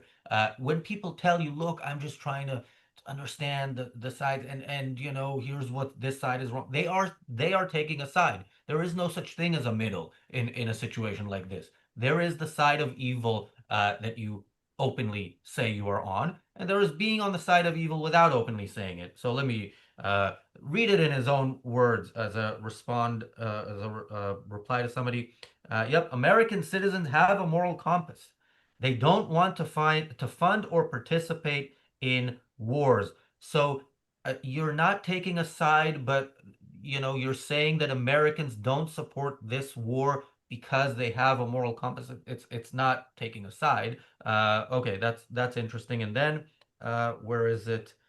A bit later on. Actually, there was something there. Oh, yeah. You can't fight Iran without USA anyway. He means Israel. And again, these people can see something in front of their eyes and tell themselves that it's not there, because we saw that war and Israel was destroying Iran, and the Iranian regime would not exist today without any American intervention, including had those B-2 bombers not come in. Israel still would have gotten rid of the regime. It would have been slower, but it would have happened. It was the U.S. that saved not Israel in that situation. The U.S. saved Iran in that situation. And now, hopefully, it's looking like the U.S. won't save Iran and is very much helping get rid of it. So, yeah. Michael. Yeah, let's be very clear about what you just said. This notion that Israel needs the U.S. is despicable. The kinetic power and the speed at which this is going, for sure, the U.S. is very helpful. And there's reports that maybe the CIA gave Israel the location of Khamenei and so on and so forth. But let's go back to the last war. For 10 days, Israel perpetrated that war by itself. And they did a heck of a job. They cleared Iranian anti-aircraft weapons. They had complete dominance over Tehran there after 24 hours, which is about the same amount of time it took this time, despite all the pundits telling us that Iran had upgraded its anti-aircraft system. Sure. And we sat on our thumbs and did nothing in the meantime, right? Again, another stupid comment from experts. Israel prosecuted that war beautifully. And like Razi said, the only reason Iran came out of that war is because after Trump bombed their nuclear facilities, Trump stopped the war. Trump said that's enough. Yet again, every single war that Israel has fought since its inception in 1948 has been stopped in order to allow its enemies to regroup and rearm. It's really, to make that statement is just utter stupidity. Look at history. Look at the recent history back in June. The reason Iran existed after the June war is because Trump allowed them to exist. Because Trump thought stupidly that Iran might change its ways after they had most of the crap beaten out of them. What he didn't count on, because I guess none of his genius advisors told him, that when you're an absolute nutty theocrat, mystic, you don't care about reality. You're not rational. All you know is that Allah is on your side and God will see you through it. So what do? They rearmed with their missiles. They started to rebuild their nuclear program, and here we are. But please stop giving credit to the U.S. for what it did before. The U.S. has been amazing this time. Amazing. And it was nice with the B-2 bomber. But guys, they flew into Iran with no anti-aircraft concerns because of Israel last time. So let's just please stop it. And I'm a dual citizen. And I'm born in America. I love America. But let's give credit where credit's due. Well said. Agree with every word. They're not going to stop it, I guarantee you. And some more words from this person who says, I do not agree with War Razi. I'm transparent here. I don't like war in Ukraine, in Gaza, in Iran. My comment regarding American citizens. Well, no, there was something later. Basically, this person is saying I'm for peace and not for war. And again, this is not the channel where you get away with that kind of stuff, because this channel is anti-war. We want to see the wars end. Wars end with victory, and they don't end when you half-ass them or pretend that the enemy that's starting a war doesn't want to start a war. So yeah, the anti-war, anybody who describes himself as anti-war generally in public discourse is always anti the West winning a war. They're not against the wars happening. They're against the good guys winning. So that's where you stand, and that is the truth, regardless of how you choose to put it. Daniel, you've been eye candy for too long. Any thoughts? If Yara wants to jump in, feel free to. Please. Yeah, I have a point on this anti-war agenda. In this context, this is 100% a rationalization, an excuse, a lie. And let's break the terms, okay? Why war is bad? Well, you know, it's the absence of peace. It's murdering, it's chaos, it's mayhem, it's killing, destruction, suffering. Well, so basically, so if you're anti-war, so you want peace, right? You want its contrast. Yet, by stating you are anti-war categorically, intrinsically, you basically saying, I'm in for dooming myself to whatever bully that comes around and gonna take over me. So let's say there is no war. Let's say Iran takes over the whole world. There is only one state in the war, and this is the Ayatollah regime. There is world peace, because now the Ayatollah regime is ruling everywhere. The North America, South America, the Middle East, everybody's oppressed. Everybody is under the hand of the besieged. Everybody is being tortured if he said something against the regime. Is this the kind of peace you want? Do you even define this as peace? Because this is actually what you're standing for. You're standing for surrendering for evil, for giving moral sanction to terrorist regimes, as if this is a thing that is not war and will prevent war. If you against war and you want peace, you only have one possibility, and that is the sheer destruction of evil. Actually, this is peace. Peace is when the states do not allow violence. Peace is when the state keeps the criminals in jail and prohibits violence. Okay? If this is what you want, so it's time for the state to do its job and eliminate evil. That's the only role of the state. So you should, like, whenever a state does that, whether inside or outside of its state, it's also relevant for enemies from outside of your borders. They're trying to kill you. This is basically achieving peace. When you're being attacked by other countries, the way to achieve peace is by waging war until they're gone. Every other thing, every anti-war movement is basically self-destruction by proxy. So it's time for us to stop giving those damn excuses, this damn pacifist, stupid way of thinking, because it just means I want self-destruction by proxy. That's basically what you're saying. I agree with that as well. And on that very positive note, I will depart temporarily, taking a break. Daniel will host, and I will be back. We are going for, I don't know how many more hours, but many, many more hours, hopefully. Maybe, no, it's not going to wrap up today, but so we're a couple of streams away, I think, from the end of this. See you guys soon, and yeah, I'll see you in a couple of hours. Yeah, and I guess to continue, there's a few more things we can bring up. Well, first about the I mean the war itself. And Razi, are you staying or? No, I just realized that I was about to close the call, so I just made sure to make you host. Sure. Yeah, I mean, again, people who like say they don't want war, they just want peace. Again, you're not running for like a beauty pageant. You don't need these like empty things that don't have like any meaning. Like what does it mean? Like, let's say, you know, I oftentimes bring up the book March to the Sea, about Sherman's march through the South during the Civil War. What does it mean to say for like somebody in the Union or somebody in the Confederacy to say like, oh, I'm against this war? I mean, what do you mean? Are you against like liberating slaves?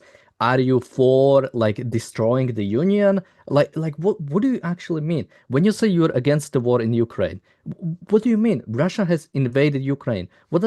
Yeah, Ukrainians are against the war. They want Russians to get the hell out of their land.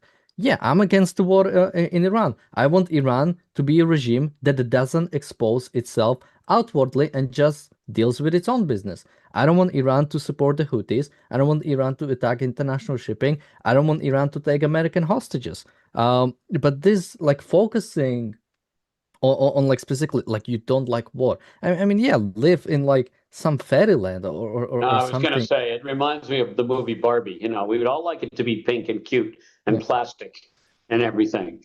It's childlike.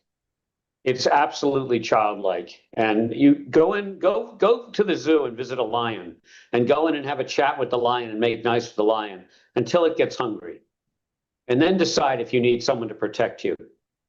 It's just idiotic. I mean, you can't have a conversation with someone like, I'm a pacifist. Well, that's great until Khomeini comes in there with a nuclear weapon and annihilates you. It's all good until the counterparty is willing to use weapons and physical force. And as you said, the first legitimate, and really one of the few only legitimate roles of government is protection of its citizens, period. And that means have at your disposal force. Somebody says, it means don't want to be full of refugees in my country. I don't want to pay double the gas prices. I don't want to pay triple the food prices. And again, that's such a short-range thinking. That's like Michael coming to me telling me I have cancer, but I don't want to lose my hair. I don't want to like feel bad. It's like, right. Okay, can we think like long-term about what? Yeah, it's a childish response. If we straighten out the shipping lanes, folks, guess what's going to happen in the medium term, not the long term. In the medium term, this blip will go down like they all do. By the way, the stock market is so much more resilient than it used to be. And the gas prices are way down now because of Trump, not from your Biden-esque foo-foo peace Nick baloney, because someone said, basically, drill, baby, drill, within reason, and do it in a reasonable way, reasonable EPA guidelines, which, by the way, are far better in the U.S., even under Trump, than they are in Venezuela and China and other places that get oil out of and Russia, where they get oil out of the earth. I mean, you people need to grow up and join reality and stop blaming us. The gas prices will bump because the market likes to do this emotional crap. The market's going to go down tomorrow, probably. And when this is over, it'll recover because everyone's going to say, you know what? It doesn't frickin' matter. Because the health of our companies doesn't depend on whether Iran is buying products from American companies. It didn't before and it won't now. If we get a normal Iran and we can actually start to trade again with Iran, it will actually get better, as Daniel said. Grow up, people. I have an example for this mentality. Sure. This is basically like, you know, the governments of France and Belgium in 1936. Yeah, you know, this Hitler guy, why should we fight him? Why should we stop him now when he's weak, as in he's not yet acquired a strong army and force and took over half of Europe? Yeah, I mean, diplomacy. Just quickly, that's not an example. That's what happened. There was a propaganda slogan, "Don't die for Danzig." While German armies were marching through Poland, there was a French propaganda saying, why should we die for Polish? Why should we go into this war? And getting invaded a year later and capitulating within weeks. Yeah, so basically in this argument, like, yeah, we have identified evil. This is a tyrannical regime, an aggressive regime, a regime that, by the way it speaks, you know, it's gonna basically monger all over Europe. And you as his neighbor basically say, oh, no, let's not fight this thing. It's why should I get out of my comfort zone and do a thing that will secure my future if in the present it might have a minute price in relation to the risk? And yes, the United States is not Belgium. Germany took over Belgium with ease. But the tale here, the cautionary tale, is that France and Belgium and other European countries allowed weak Germany to take over Czechoslovakia, to take over Austria, to get their resources, to use them to destroy Europe. Okay, when part of their justification and rationalization for this evil is, oh, fighting them is too pricey. Well, for America, it's in a sense, it's way broader. Like the prices of fighting Iran are not that big in relation, especially in relation to the prices of not fighting Iran. Bill Clinton went to diplomacy with North Korea before they've acquired nuke. And the premise there, the thought there was, oh, we're going to stop them from getting nukes with diplomacy.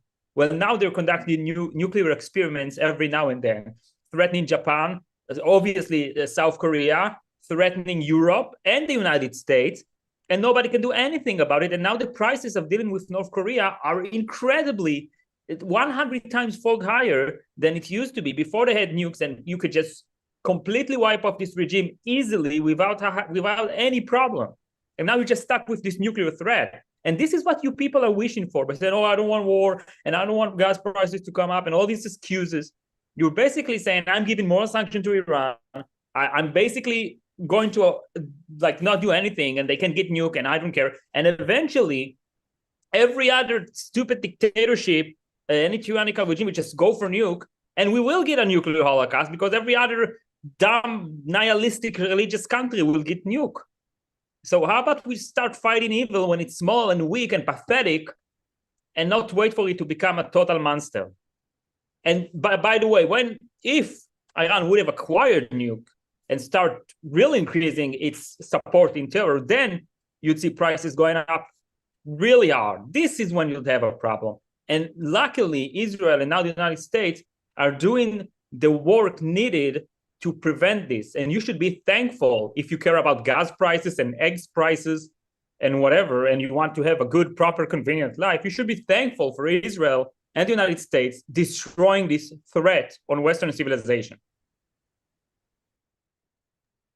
Yeah, by the way, so the slogan was actually "Why die for Danzig?" and the guy who coined the term became a Nazi collaborationist during the French occupation. Yeah, and also I want to relate to the comments. So why Israel didn't do it itself? Like we started it in June, and as we said in this stream like 10 times already, we got a stop sign from the United States to basically stop the operation. Our plans was on the way for another strike on Iran, and we got a call from the American administration telling us to cancel everything because they've already brokered a deal.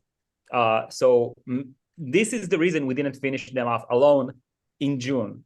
And okay, I'm just saying it to. All right, I want to cut America some slack. Okay, they are now doing the right thing, and I'm thankful for that. I'm just saying it's not like we're begging America to help us here. We can do it by ourselves if we want to. And I think Trump, really, he wants to be a part of it. He wants his legacy to say, I remove this crazy, evil Ayatollah regime. And I think that's a good thing in a sense. I think the United States of America should be proud. That's what he did in June. I mean, he basically ran in like the white knight in shining armor. The problem is that the defenses had all been cleared. And we were thankful that he went in and sent bunker buster bombs with the B-2s. It's terrific. And it's great that after practicing for 25 years, that the Americans got to do that drill for real in real life. But the risk was much more minimized because of what Israel had done. So that's different from what has happened. But Trump, took a lot of credit and frankly didn't deserve a lot of credit last time.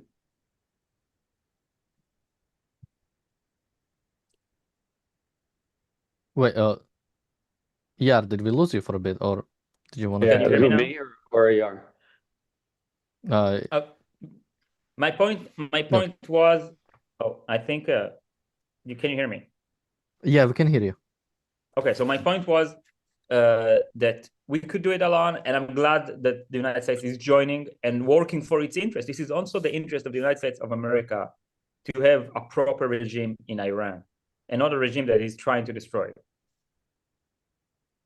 Yeah, and again, whoever says about like U.S. involvement, and the person who says that's a non sequitur. If your problem was the oil prices, it wouldn't have mattered if the USA joins or doesn't. Like absolutely the same thing would happen when it comes to less oil. And by the way, because like I'm looking now the crude oil prices, and I think the U.S. oil is down. And some international oils, natural gas, some crude oil is up like 2-3%. And OPEC said they were going to increase slightly. OPEC Plus said they're going to. Yeah, like we have like OPEC There's countries plenty of were buffer. OPEC Yeah. countries were attacked. They, by the way, just for people who don't know, OPEC is like a international cartel of oil countries that who control the price of oil that they export. It includes a bunch of different countries, especially the Middle East. So they were attacked. They have all the reason to just if the price of it goes up, they have all the and there is more demand. They have justification to simply start not even producing more, to start exporting more. So again, and by the way, there are sanctions on Iran. Nobody in the West is getting their oil from Iran. Why? Because we don't trade with Iran. The only, or not the only, but China is getting about 20% of its oil from Iran. So maybe they could be Against the sanctions. China's getting it against the sanctions. We don't enforce the sanctions on the Iran oil going to China for reasons that I still don't understand. Right? Yeah, I'm just wondering if that is even like how you think of, because like usually, although no, we do some, because I know there are some frozen assets that are like Chinese payments to Iran. So there is something, but yes, some of it's still going. Yeah, I don't. Maybe they're blockade. Yeah. We just need a naval blockade, which Sure. we now have on all the ships leaving Iran. End Yeah. of story. You cut them off. It's not that difficult. Yeah, although it's all about leadership. I mean, when it comes to, the reasons why, I think we are still acting as if China is not an enemy of the West and that we are still trading with them. So we have a super chat from Bonnie. Thank you so much. And a bigger point I wanted to make, because this is something we have been hearing, I mean, since October 7 and probably forever, when I argued for Israel should go all the way in Gaza and Judea and Samaria, annex all of it. It should go after Iran. What was it? What was it? Something that we've heard, even from some pro-Israelis. The world wouldn't let Israel do so. Now, what is the world doing right now? Nothing, because they cannot do anything. What are they gonna do? Bomb Israel? Like prevent Israel from attacking Iran? The Royal Air Force is, I think recently I read, where was it? In Bahrain, maybe, or Qatar. I think it was Qatar. They shoot down some rockets that were going to Qatar. Royal Air Force, British Air Force has shot down those rockets because they are also in the air on the side. Like anybody who said the world wouldn't let Israel do so, they only say things like Israel can only not do it what it will decide it doesn't want to do. Once Israel is confident in its actions, once America is confident in its action, you can do whatever. Like Israel took out the leader of Iran. It took out, I've recently seen, what was it? I want to read also this. Nothing has changed in our military capability, said the Iranian foreign minister. So let's, I mean, let's take a look at just, this is from directly from Wikipedia, or somebody took that. This is commanders and leaders of the war, and this is like day one. This was posted at 3 a.m. So this was after the first day. 8 out of 10 important commanders and leaders of Iran were taken on the first day. Like, this is what we're talking about, and nobody says anything. We had the UN Security Council meeting. Nothing has came out of that, despite all the threats Iran has been giving there. What else? EU is supposed to meet tomorrow. This is such a critical war that we are going to wait until the workday to actually meet. Like, they don't really care that much either. No, the EU knew about this yesterday, but you don't work on the weekend. Doesn't matter how many people are killed or what the war is going on. You don't work on the weekend. It's the same crap. And on the other side of this, I'll just mention real quick. Right now, Israel is still fighting the war in Gaza, and they keep compressing the yellow line. So what they're doing is, instead of doing it and saying they're doing it, they're just quietly doing it, which is to compress the space and make it smaller and smaller, which is great. Gaza doesn't deserve our territory. They were given space. They turned it into a terrorist camp, the largest terrorist training camp in the world. And just because the West is stupid, and our humanities professors have all taught us that if you're oppressed, you're good, and if you're successful, you're bad, it doesn't mean Israel isn't going to do what it takes to be done with it. Israel is fed up, and I think ER said it. The left in Israel, which has screwed up the country terribly for decades in this notion that Palestinians do want a peaceful relationship with Israel, with this two-state solution idea instead of what the Palestinians want, which is a one-state solution. The left is pretty much done here. Unfortunately, we don't have any centrist leaders in Israel that can really gather support for a real coalition. I hope Netanyahu will be out, but I digress. The point is that countries have got to start to do what they need to do, and this goes internally in the countries too, or they're going to end up total failures. Yeah, just quickly, I see on BBC, how will the next supreme leader be selected? Well, so far, there's a black smoke all over Iran, so they haven't selected one. Once we can change it to white, maybe we'll have the next leader. But we can actually check Polymarket. Next Daniel, leader. I thought they had picked a new guy. Oh, did they? I thought they had appointed a new Ayatollah. Yeah, I'm pretty sure. I definitely read about it. And then there was a kind of a. Yeah, I mean, either way, I'm gonna check Polymarket because if they did. Yeah, Alireza Arafi, I think. So on Polymarket, he's still at 40%. Oh, where are you reading that they pick it? No, that they picked this guy. But what news are you reading? I'm trying to find. Hang on, Ayatollah Alireza Arafi, and I'll tell you 1 second. The Times of Israel said it. Oh. No, that was to the A-New-Z. Pivotal constitutional role, yeah. Ayatollah has moved into a pivotal constitutional following death of the supreme leader. Named this country's his interim. News on air. Picked as Khamenei, Y-on, W-I-O-N. Who is Ayatollah Alireza Arafi picked as Khamenei's replacement to avenge Iran. Yeah, he's threatening. So on Polymarket, it's still at 40%, and usually they are very quick to adjust the odds. Yeah. So I'm wondering, because somebody in the chat says the regime named the new Ayatollah. 2C reported it. Yeah. Well, 2C is oftentimes too quick to jump the gun.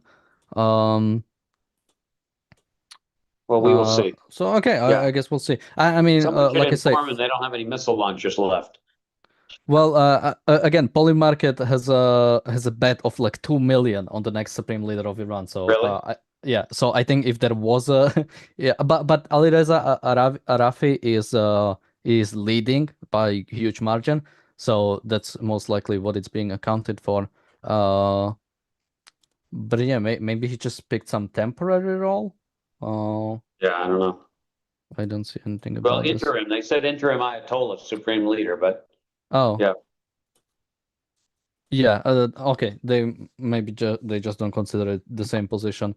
Because I mean, I guess we don't know fully how Ayatollah is or the next supreme leader is selected, but I believe all the 80 clerks or something have to meet technically to like elect him. Like the Pope, right?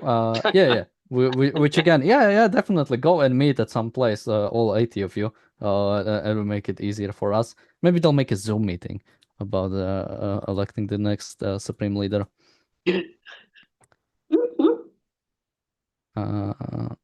So yeah, I mean, they're all interim. I mean, yeah, technically. Why even bother, right? Making like a actual. Well, they should name him so that we can kill him. Maybe they found the loophole, right? Until they name him, we don't know who to take. Yeah. But I think IDF should straight up, you know, there's the Polymarket, who will be the next supreme leader. Just look at the list, and I think like take out all of them, and we're done with it. We don't have to wait until it actually becomes. Also, I cannot wait for the picture to. I've already seen some people making AI pictures of Ayatollah Khomeini in the rubble, because reportedly Netanyahu was shown an actual picture. I'm wondering why that hasn't been released yet. Maybe it's just not that clear that like it was him or something, like because like that's such a propaganda piece that should be like going around, that I'm struggling to see why it's not out yet.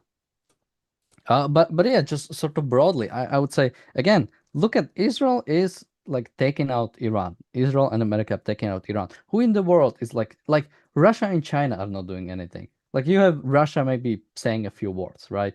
And Well, we are talking about Putin, who's the essence of constitutionality and goodness, is saying it was illegal. If he's saying that, then we should definitely continue doing it. Yeah, I think I've seen something like that. Yeah, like the travesty, or maybe even the biggest something like international law problem, or yeah, exactly. Which again, this is like I would expect this. Like if you did this in some comedy, I would say that's ridiculous. Like really, somebody who's invading other country is telling us that this is like you're being way too obvious with your. No, it's Borat. It's a Borat situation. I mean, it really that. I think one thing I would love your thoughts on is to think about whoever takes over. Be it, I mean, I hope they're not a theocrat and a disaster. I hope the country really, because Persia was a great country and can contribute to the world positively. I remind everybody that in 47 years, Iran has done nothing positive for the world, zero, nada. And you should judge people by their actions and their output, not by their feelings or their right to be totalitarian dictators who willingly kill their own people and wrap their women up in scarves and so on. But when someone takes over, I mean, the infrastructure is largely decimated. They're going to have to do a deal with the U.S. to be able to sell oil, which is probably the only thing they're really going to be able to sell initially, at least in any volume, it would seem to me, to have income. Because the U.S. Navy's there, and I assume the U.S. Navy is going to blockade all Iranian oil. It's not going to get out without us agreeing. And probably the U.S. will get to buy some at a cheap price because Trump likes those kinds of deals like it did in Venezuela. But it's going to be a hell of a task to get that company back. And like you said, the real is at an all-time low. It is like 160,000 or something against the dollar. I don't know what the latest numbers were, but it was pretty scary. Sorry, can you say that again? What was low? The real, isn't it the Iranian Iranian currency? I think it stopped trading. Like at this point, you cannot even like yeah. I think the worst it got was I think it was like 1.5 million. But or yeah, something like that. But yeah, basically, I think it's not even like if you tried to like trade dollars or like you get dollars for a real, I don't think there's like market. I don't think like because again somebody has to take the other trade, right? It's not about just you selling real in the vacuum. Somebody has to take, and who in the right mind is gonna take the Iranian currency in any way. So I think the currency is pretty much that. I mean at this point think of it as like the like what Palestinian pound or like Palestinian dinar. Well, no, it would be Jordanian dinar. But yeah, it's like that. There is no point of currency. It's completely gone. So just for to admit I was wrong. I was only off by about tenfold. It's 1.3 million the last time it was updated. One Iranian reals to a dollar. Yeah, and I think that's what it was when we like talked about it like 2 months ago. So I think it straight up just is not trading. So it's not even like it's not even adjusting. Basically, it would at this point it would be like in billions or trillions probably because it's just nobody's gonna take the trade. And again, when it comes to even oil, it's never traded in the local currency, right? It's always tied to a dollar. So whatever currency. Now, here is the thing. If there is like a new Iran, we actually have a head start. I mean, I think there's like 10 to 15 billion of Iranian dollars in frozen funds, which again, technically, those are like Iranian, right? It's Iran sold oil and got dollars from it. We froze those funds with the sanctions. Now, if Iran changes the regime, that's the money again. We can either release to them. We can like as far as I'm concerned, we still have like Russian frozen assets. Like that should have been nationalized and given to Ukraine like a long time ago, as far as I'm concerned. So with those Iranian funds, I think yeah, the best case scenario could be probably to unfreeze them once the regime is gone. Maybe even remind the Iranian people that, that there is some potential money coming in if you get rid of the regime, and they can use that to restore, again, restore the sort of peace inside of Iran itself, to get back the power, and yeah, give them a chance to see what they want to try. Like Trump said, if they go back to developing bombs or trying to attack the West, well, we'll be back in 2 years. Like I said, have a bomb on the string right above Tehran, and or like leave a bomb in Tehran, and yeah, if they try to do something again, we go back in again. I think that's what you do with any enemies that are fighting you. Yeah. Yeah, I so mean, just to add, I think this is hopefully a new American doctrine that we're done with country building. We don't have the stomach to do what we did after World War II in Germany and in Japan, where we basically said, you're going to do it our way, period. We're not interested in your opinion. You're going to become Western and you're going to behave. And we didn't have all these feelings and all this integration of culture and all this crap that failed so miserably in Afghanistan and, of course, Iraq. And obviously disasters in Korea and in Vietnam, and so on. So we're done with that. We do have to cut the heads off snakes. And, if the heads grow back, you just keep cutting them off. I mean, that's what I don't understand about these sort of arguments to do nothing, which is, well, we might not succeed. Well, isn't that true of all of life? Isn't everything you do that's kind of novel fraught with the possibility that it isn't going to work? If you're in business, then if you want to stay in business, you better damn well figure out a way to make it work or change your business model. If you're a teacher in academia, you don't have to, because you don't have any real people looking at you and really evaluating you seriously, which is one reason we got to this position. But for people that actually have to prove themselves, this is the way life works. In my business, when we hire people that are not good, the hardest thing for us to do is admit we screwed up on the hiring. And I don't understand that. I'm chairman of several boards, and I'm members of others, and I'm second in command at a company, and I don't understand this notion that the idea is that you have to get it right the first time. You don't. If someone's not working out, if it's a month later, you still got to get rid of them and replace them. But the world seems to think that we have to get it right, and we want to have, quote, stability. It's okay to have mediocre evil, but as long as we have stability. And that's what, you even hear the Pope, the moron Pope, saying we need to have stability in the Middle East, as if Iran was the essence of stability, as it was before. So we all need to just get with it, that's how life changes. And with the world moving faster, we're gonna be in a situation where we have to figure out a way to make quicker decisions and correct things when they're wrong. Yeah. I just wanted to add that the professors get the salary regardless, because it's already extorted from the people by force. Yeah, I mean, absolutely.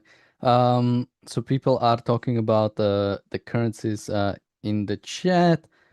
Somebody said China should build a pipeline through Afghanistan into China. That's a novel idea. That's an interesting. And yeah, Michael has to go for a bit, so we might get him back a little bit later. But yeah, I mean,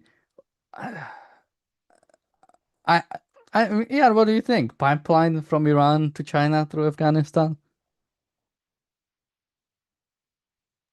I think once this regime falls, we're going to see economic developments in the world, especially in the Western world and its allies. In the long term, I think it's a big blow to the Russia, China, North Korea, Iran, Venezuela axis. Basically, China is the only major player left in this axis.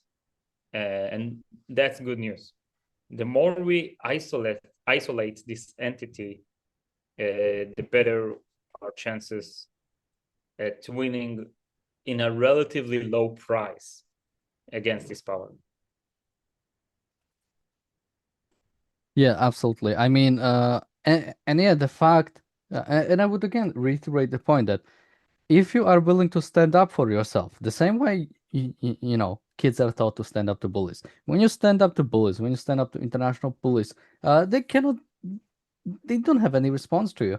I mean, Russia was threatening that if something happens to Iran, there's going to be grave consequences. Well, what is Russia doing now? They're not able to do anything. There are grave consequences to Russia because now it's going to be harder for them to get oil. And probably oil prices are probably going to go down in the long term. So yeah, it's grave consequences for the Russian regime. Yeah, definitely. Yeah, or even China for that matter. Again, China was one of the countries that was still trading with Iran despite the sanctions. And what is China doing? Yeah, maybe they've called an UN Security Council emergency meeting. But what happened out of that? Yeah, few people said their things. Then America said a few things, and then nothing happened. And even if there was a vote, and somehow, American representative fell asleep on that day and couldn't vote, and there was something passed through the UN Security Council, what would they do? What would they? What kind of decision could they pass? What, Russia and China are gonna bomb Israel and America to stop it from attacking Iran? They're more likely to stop bombing Iran. By the way, one of the few UN Security Council resolutions that actually kind of did something was the one against the Houthis, where even Russia and China were basically, okay, these guys are kind of too crazy for us, so we just let you do whatever you want to them. At what point did we try to get rid of a dictatorship, get rid of some theocracy or some evil dictatorship, and Russia and China actually did something about it? Did they do something about Iraq? Did they even do something about? I mean, yeah, they were involved in Syria, but that regime fell. They weren't able to do much. Maybe if we go back 60 years, we can talk about the Korean War, or maybe Vietnam. But even that, what They're weak. great, They're very yeah. weak.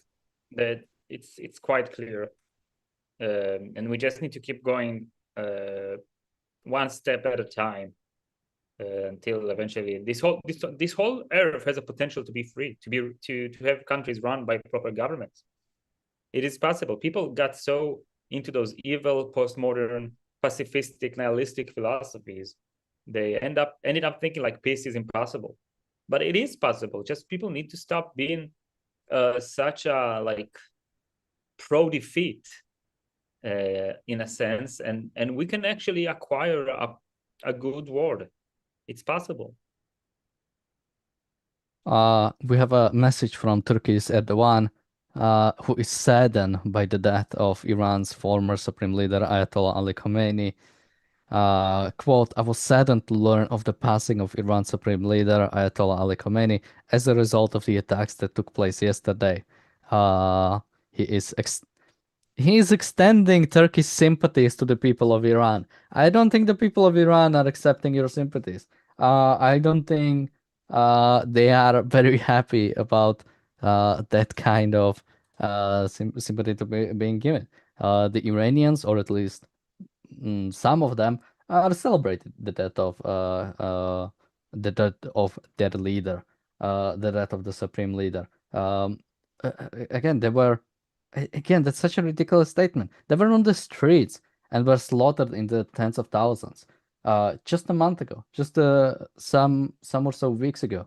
I'm also seeing that obviously internet is completely shut down in Iran, so the only thing that is coming out is people who manage to use VPNs and get some things. I think straight up, somebody call up Elon Musk. Let's drop in some what do you call them? Some Starlinks for the Iranians. Let's drop in some Wi-Fi. Let's give them some support to mainly.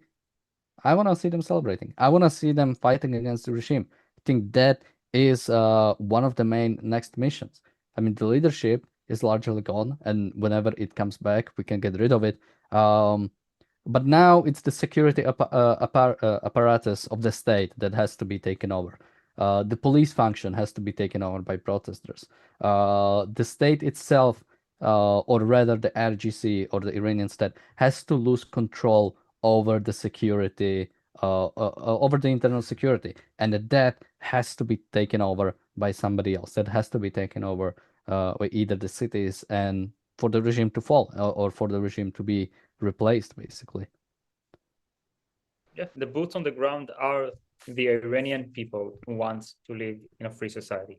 And there are many of them. There is a huge number. There are millions of Iranians dedicated for this goal. They've already died in tens of thousands. And now when the Ayatollah regime is weakened, this is their opportunity to go out and take control over this country. It is possible. So I'm seeing alerts in northern Israel. I also see IDF spokesman Brigadier General Efi Defrin said in a statement to the media that the IDF destroyed Iranian command centers with soldiers of the Ayatollah regime inside. According to Defrin, one of the emergency compounds that was attacked served the operations and intelligence divisions belonging to the regime, and from it they operated to manage the fighting and build the operational and intelligence picture. So another great small victory, another site taken out. Oh yeah, it looks like it was missile launches detected from Iran, expected in North Israel. So hopefully people stay safe and we won't see more casualties, although the casualties on the Iranian side are far exceeding. Now somebody earlier brought up, and it wasn't a super chat, it was a comment. It was something. Oh, the Iranian Americans, I have heard, want a king, but didn't they vote the old king out for the Ayatollah? So they didn't vote him out. Two, I mean, when it comes to it shouldn't be forgotten that the previous regime, it wasn't like a full-on liberal democracy. There were individual rights abuses. I mean, we are talking about a nation in the Middle East still, even the previous regime. But trying to say, and again, that's not what we are talking about, right? We are not talking about going back. And even broadly, both Iranians abroad and internally, I don't think are even necessarily calling for some monarchy to come Daniel, back. Yep. May I? It's very Sure. simple. Yes, there used to be the Shah regime. He was removed by force by basically the formation of the Ayatollah regime. The communists of Iran wanted him, the Islamists wanted him and helped it happen. And due to recent development and not so recent development, the vast majority of Iranians are regretting that ever happening. Like there is such a thing of people looking back and say, oh man, that was a huge mistake. The problem is, and Ayn Rand said it, you can vote your way into a dictatorship.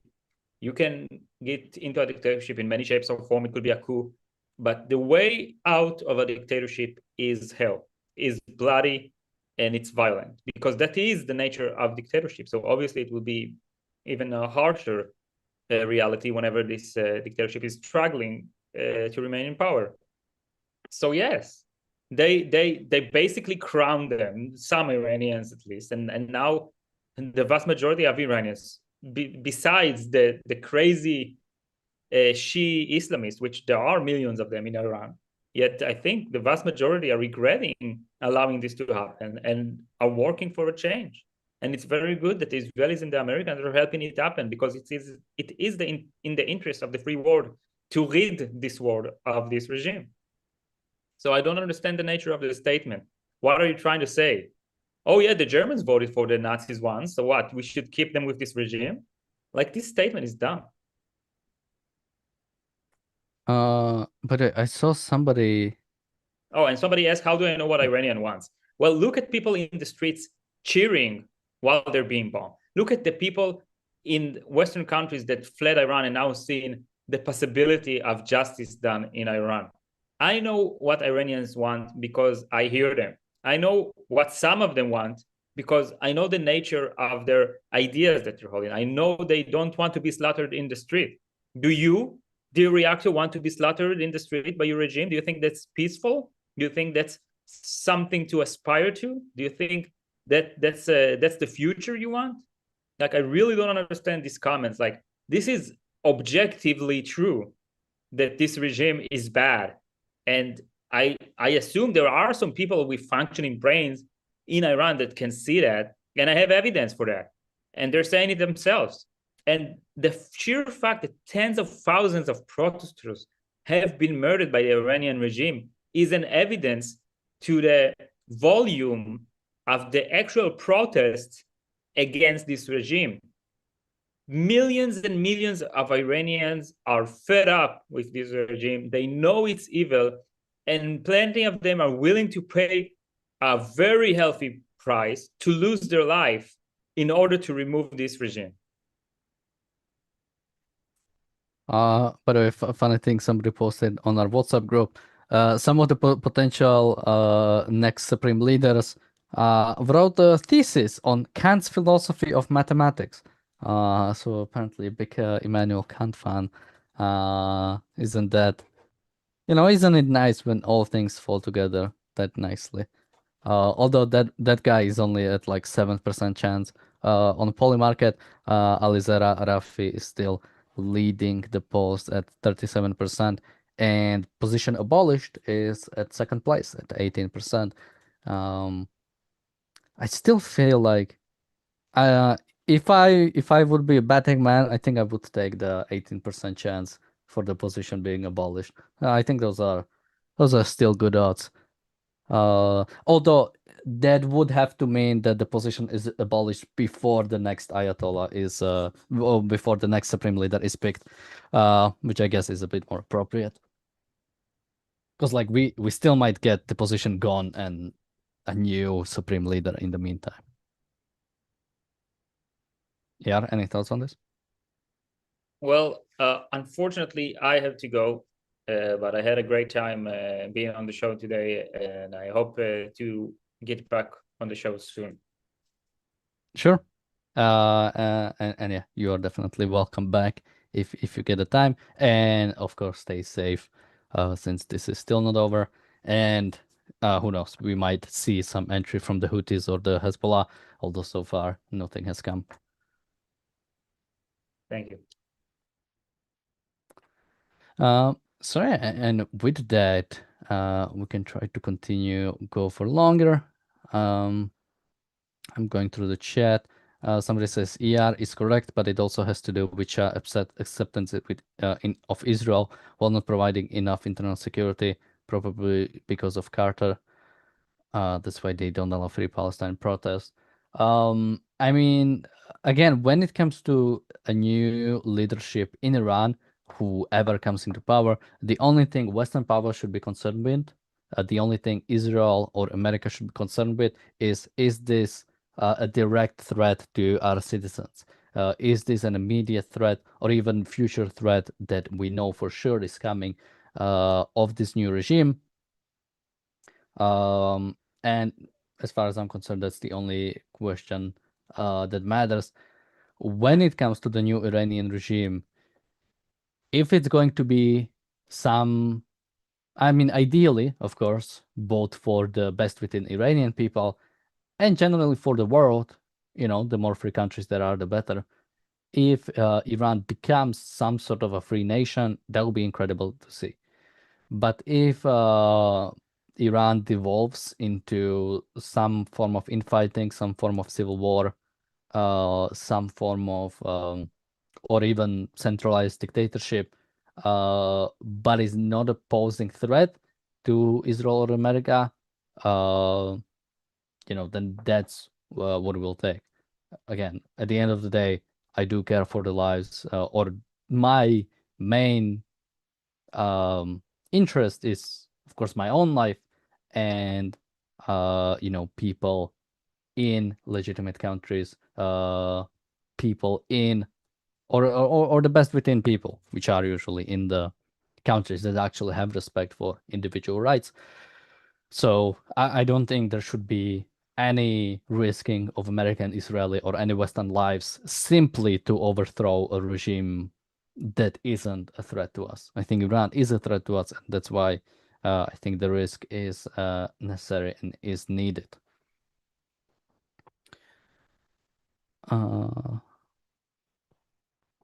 So I know we wanted to do, because I didn't know how soon we'll have somebody else joining us. Maybe I can just quickly message for people if they can join. And after that, we'll continue.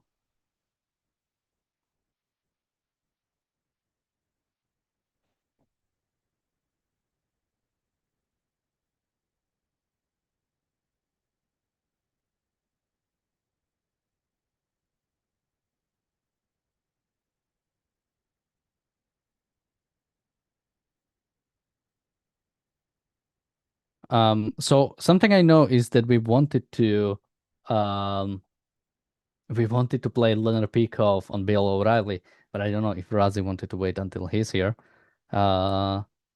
Ginger in the chat says, is there more to say about Trump talking about going back to the talking table? I guess that's a good thing to bring up, since we haven't brought it up, and I know people have been talking about it. So there's been an article released by The Atlantic. Reportedly, Trump tells The Atlantic that Iranian leaders want to resume negotiations. Let me just find a quote. So yeah, this is the quote. They want to talk and I have agreed to talk, so I will be talking to them. They should have done it sooner. They should have given what was very practical and easy to do sooner. They waited too long. Trump told me in a phone call from his Mar-a-Lago resort shortly before 9:30. Not me, this reporter. So this was at 9:30 a.m. I think Eastern time, which would be about 3 hours. Hey James. So I'm just going through the article by The Atlantic that talks about that Trump says that Iran wants to talk and that he will talk to them if they want to, or that he agreed to talk. Now, my biggest question is, talk about what? I mean, what is there even to talk about? I don't see how Iran is getting out of this situation. He also issued a statement recently that just came out. Oh, okay. There might be something. So yeah. Yeah, So what was? where he said that this will result in a long-term positive. There will be casualties, but we will make whatever American casualties happen, we'll make them worth it, and there'll be a good deal in the long run. So, but he used the word deal there too. So what do we make of it? Because Trump is Mr. Let's make a deal. But what was encouraging about this is that he wasn't really. I happen to be in the camp. Maybe I'm wrong. And boy, I'll apologize if it turns out I'm wrong. But I think the thing that turned the corner for him was the slaughter in the streets. And he doesn't want a regime. And I don't think he would be satisfied with a regime that would do such a thing in future. And that, I think, is a critical test. He should have been prepared. We should have been prepared earlier. We should have done this earlier. Of course, after the 12-day war, he shouldn't have left the area. He drew a red line there. It was immediately crossed, and he let it be crossed.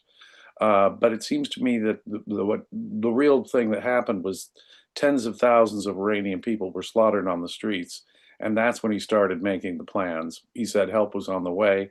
It was unfortunate that it had to wait for thousands of Iranians to be killed because he encouraged them to go out onto the streets. I think that hit him hard, but I think that since then he was not in a mood to believe anything that the Iranian regime would say. So any new wannabe cleric who wants to be the new supreme leader of Iran under an Islamic republic is going to meet a great deal of skepticism from Mr. Trump. And from the way we just got a briefing from the IDF as well. And it sounds like they are going to intensify they're not slowing down. they're going to intensify their efforts, particularly against leadership and other military targets.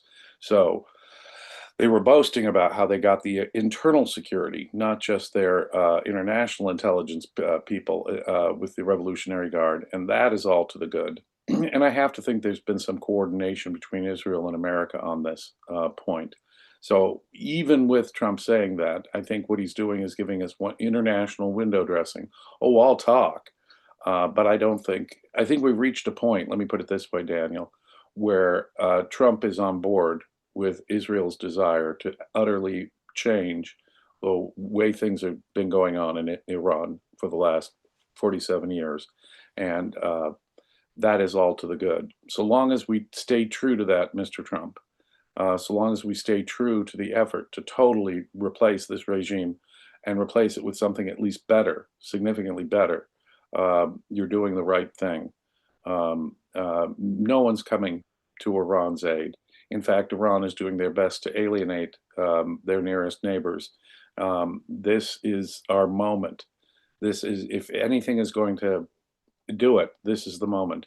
And, you know, when we were talking earlier with Alex, I asked about whether the CIA should be involved in actually, you know, not American military boots on the ground, but whether our intelligence people should be funding, arming, helping people we think could do a better job of creating a coalition that might be workable, a replacement for the Revolutionary Guard as the sole power, if you will, because Alex made a very good point. Right now and so far, the only indication is that the Revolutionary Guard are the ones in power.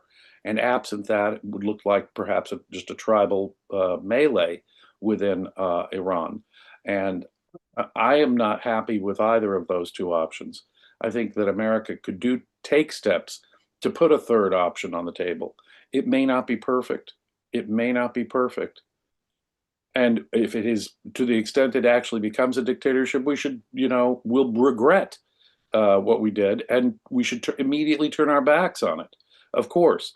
But if America can take steps to create within Iran, whatever steps we can, an armed, active resistance that wants something significantly better for the whole country, well, I think we ought to be doing it. Yeah, absolutely. And I mean, when it comes to again, that's sort of a deal.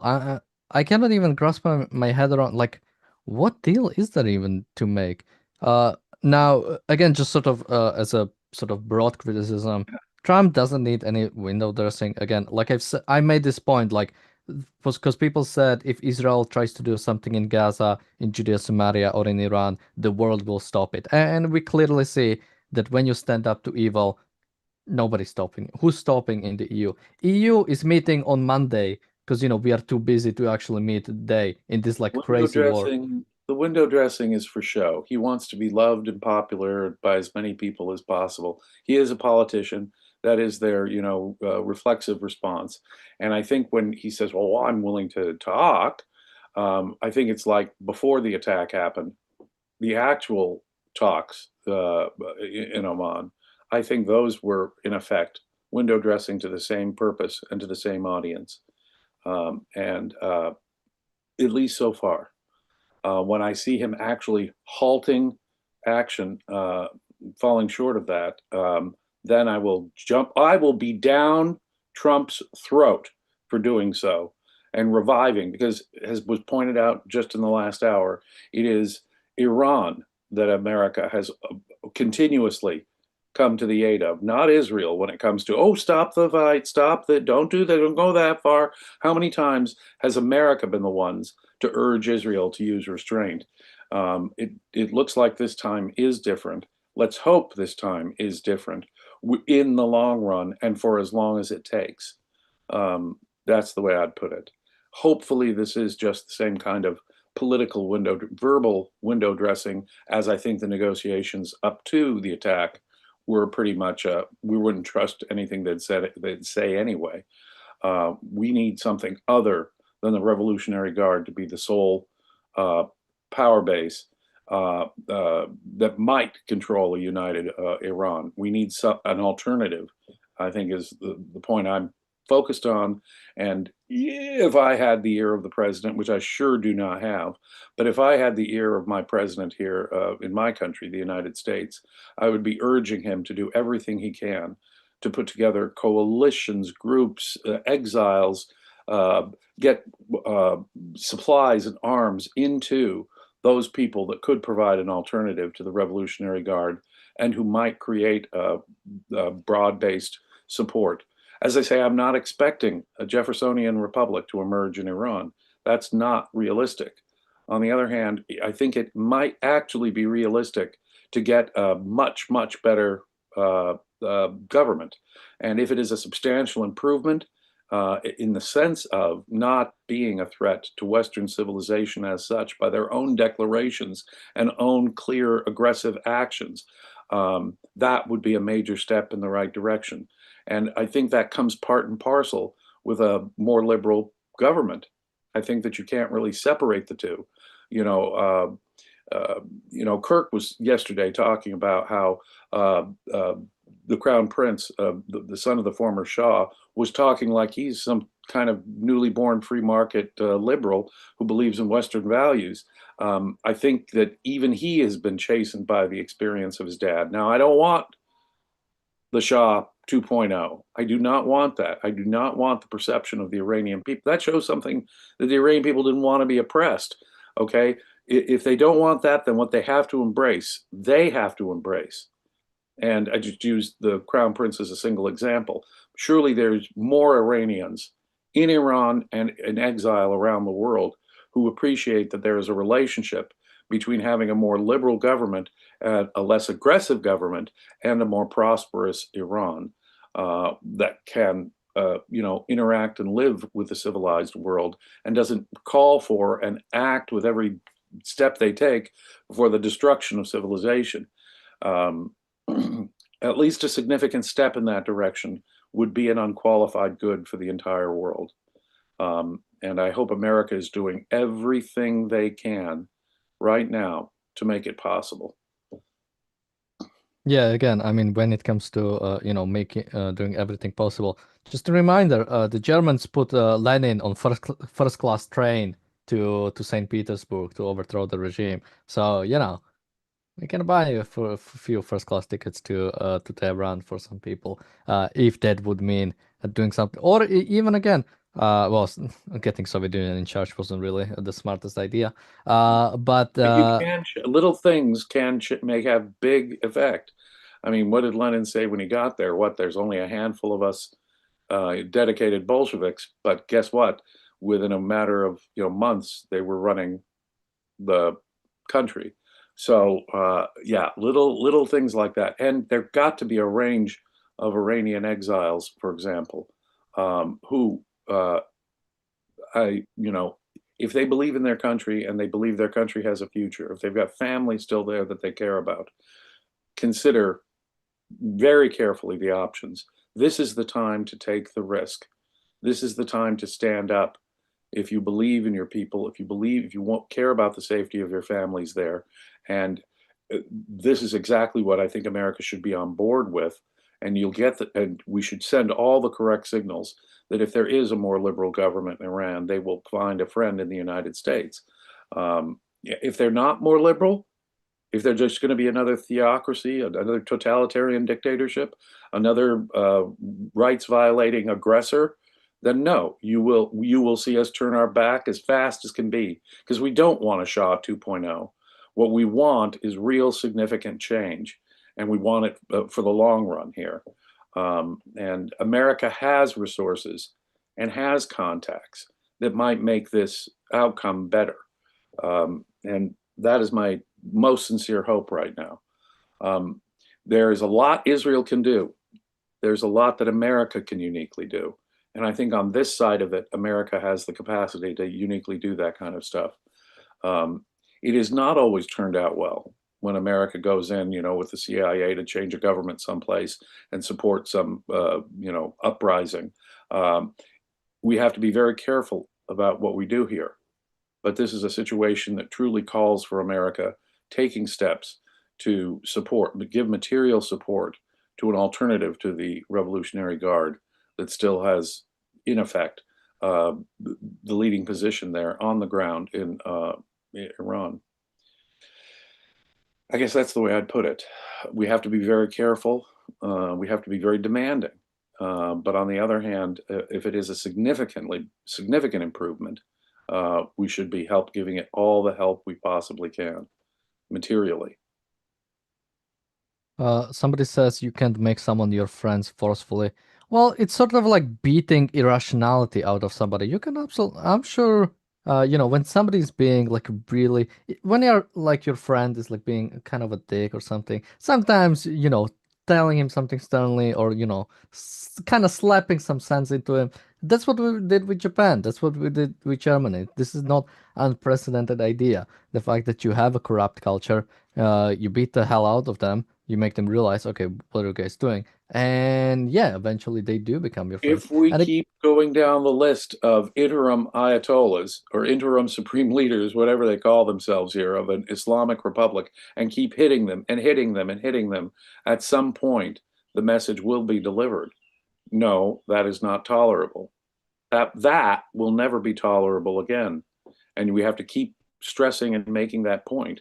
And hopefully that will, it's true that you can't make friends, but the point is that I am myself familiar with Iranian exiles, and they are more civilized people who do at this point want something more liberal. And many of them have learned the lessons from what the Shah's behavior was like and what it resulted in.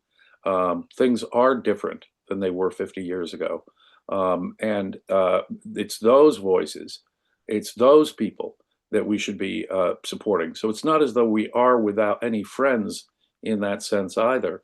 But on the other side, those who might still be harboring sympathies, get it through their heads that we're going to go down the list, and it doesn't matter how many interim supreme leaders you have, how many clerics you have on the list, we will take them out one at a time if all they mean to do is replace the old Ayatollah with something substantially similar. No, it has to be substantially different. And if it is, though, I think there are Iranian. This is what makes it different than Iraq. It's what makes it different than Syria. It's what makes it very different than Afghanistan. There's actually a population there that a significant percentage, at least, of that population who does want something better, more pro-Western. You can see it in you hear it in the cheers. You can see it in the women letting their hair down in Iran today. We have to enable them, though, enable them with resources so that they can become a viable alternative to the Revolutionary Guard and some replacement Ayatollah. yeah, absolutely. And as I always say, I think simply getting rid of the regime is good in itself. As long as the new regime is not a threat, let's say it's going to be something similar to Syria, which again, destroy the weapons arms and destroy the, occupy some of the land, whatever is needed to like secure Israel. But outside of that, I mean, as far as I'm concerned, I don't. I mean, Well, first I we care. need justice, Yeah. right? The first thing to note here is that given all the blood that Iran has shed around the world, given all the blood that they've shed even within their own country, what happened here was complete and thorough justice. Evil people got taken out. Okay, good thing. And that sends a good message to the whole wide world. Just right there. Yeah, we can't predict with clarity and certainty the future. No, we can't. Of course, there's a doubt every time you do a military action like this. On the other hand, did we deliver justice? Did we deliver justice to some evil people? Does that send a message? A good message to the world? That sure does. And by continuing and being relentless and doing, I just heard, as I say, an IDF briefing on American television. They say they're going to this is just the beginning. They're going to intensify their efforts against the Revolutionary Guard, against military sites. If that is true, and if America is on board with that, which is what it sounds like is by implication is the situation, they would not have said that had they not had basically the green. Nor would Trump have all the resources that he's got there if he did not mean this to be serious, long-term, and make a long-term difference. So if I'm hoping, yes, that's what happens. But was there justice delivered? Yeah. Does that send a clear message to the bad guys around the world? Yeah. And if necessary, will we continue to take out? If they just replace it with another bad guy, we'll take them out? Yeah. And that has to be part of the message as well.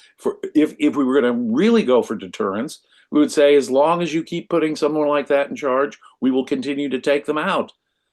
That's how you end these forever wars. That's the only way you end these forever wars, by making any alternative to a much more liberal result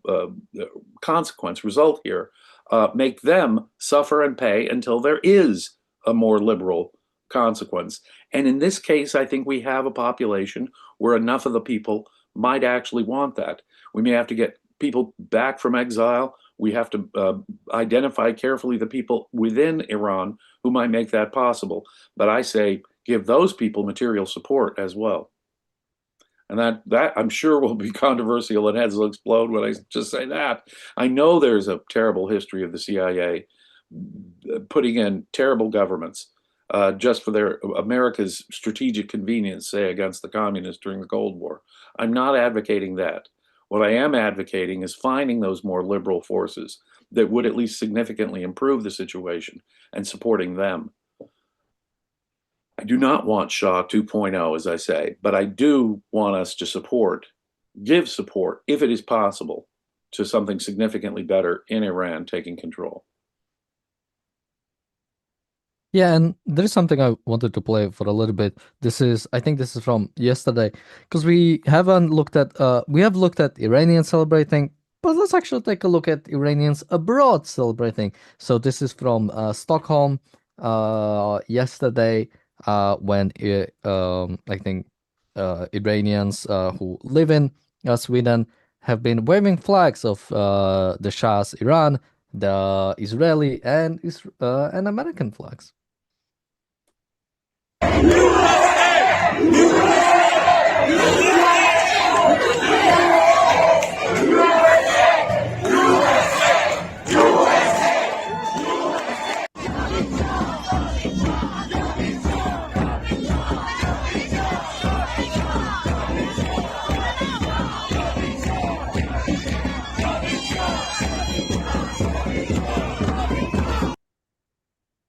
Yeah, so definitely.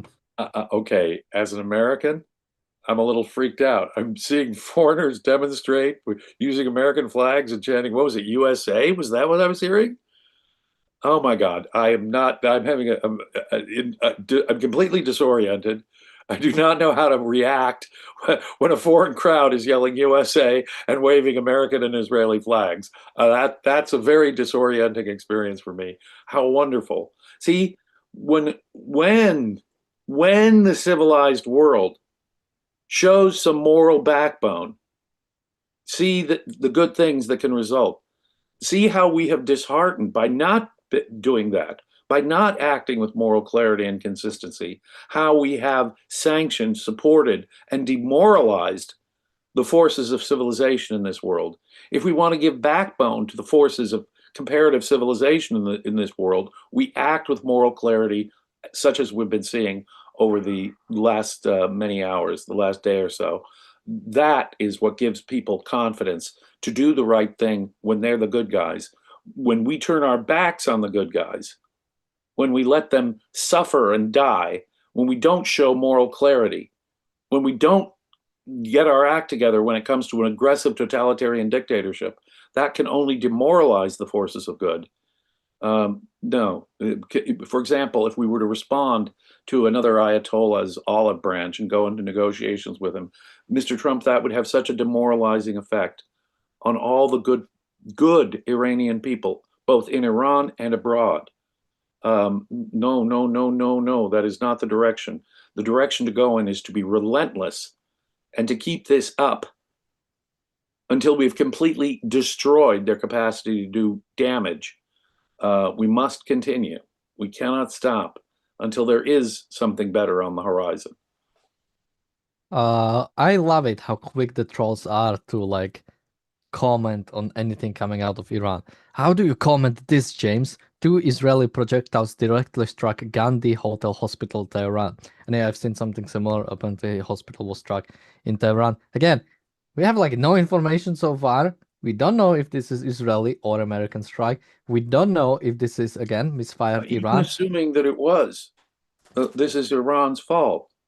Iran, in their horrific suppression of their own people, have put their people at risk. Will there be an errant missile? Might it be in your imagination, if it should happen, a mistake or an errant missile? No. But you know something? It could be just like the hospital in Gaza, right? It wasn't the IDF at all. It was another jihadist group, and their rocket misfired. Okay? That is far more likely a scenario, Mr. Troll, than anything else. If this report is even true, if it is even verified. Assuming it's verified, how do we know it wasn't an Iranian missile that misfired? How do we know it wasn't, even if it was coming from Israel or America, an errant missile? Because that's going to happen too when you take down evil. But that's all the fault of the Ayatollah's original regime that has been ruling there for 47 years. Aggressors who kill thousands of their own people and kill thousands of foreigners abroad should expect that. And that's why the people have to rise up. That's why it's worth it for the Iranian people to risk their lives to rise up to get something better than this, the most savage regime, or at least was until their leadership has been taken out, the most savage regime on this planet. Obviously, that's not a don't do it. That's not a red light. It's not even a yellow light. That's a green light. You keep doing it, and you keep doing it until you change the leadership. Because until you change the leadership, they're putting their own population at risk, or they'll actually be slaughtering their own population. So the same person says it's confirmed by Reuters, and I looked it up. Reuters report that 2 witnesses confirmed it. And he also says, why do you call me troll, man? It's a Reuters headline, verified. I didn't invent it. I call you troll because you Well, specifically... what does it do? Invalidate this war? Do we have to let the Iranian people suffer forever? It's going to be a risk. It's going to take risk. Things like this are going to happen, like I say. Otherwise, we just let tens of thousands of more Iranians die? No, you have to take a risk. That's part of the risk. And by the way, the need to take that risk is the fault of the evil Iranian regime in the first place. And had we not let it fester for the last 47 years, there'd be less need to do as much as we've done. No, that's an argument for the moral clarity, even if it should cause some, quote, collateral damage. But collateral damage is the fault of the aggressor. The aggressor here is at least the previous Iranian government. The Iranian government that still wants to be in power, no doubt. Okay? It's their fault. It's the fault of every dictator. It's the fault of every aggressive dictator when they find themselves at war with other countries in the world. Who was responsible for the civilian deaths in Germany during World War II? Was it the Allies, or was it Adolf Hitler for starting a horrific war? It was not the Allies. The Allies did what they had to. And what they had to do, by the way, was in the long-term benefit of the Germans. Look at Germany today.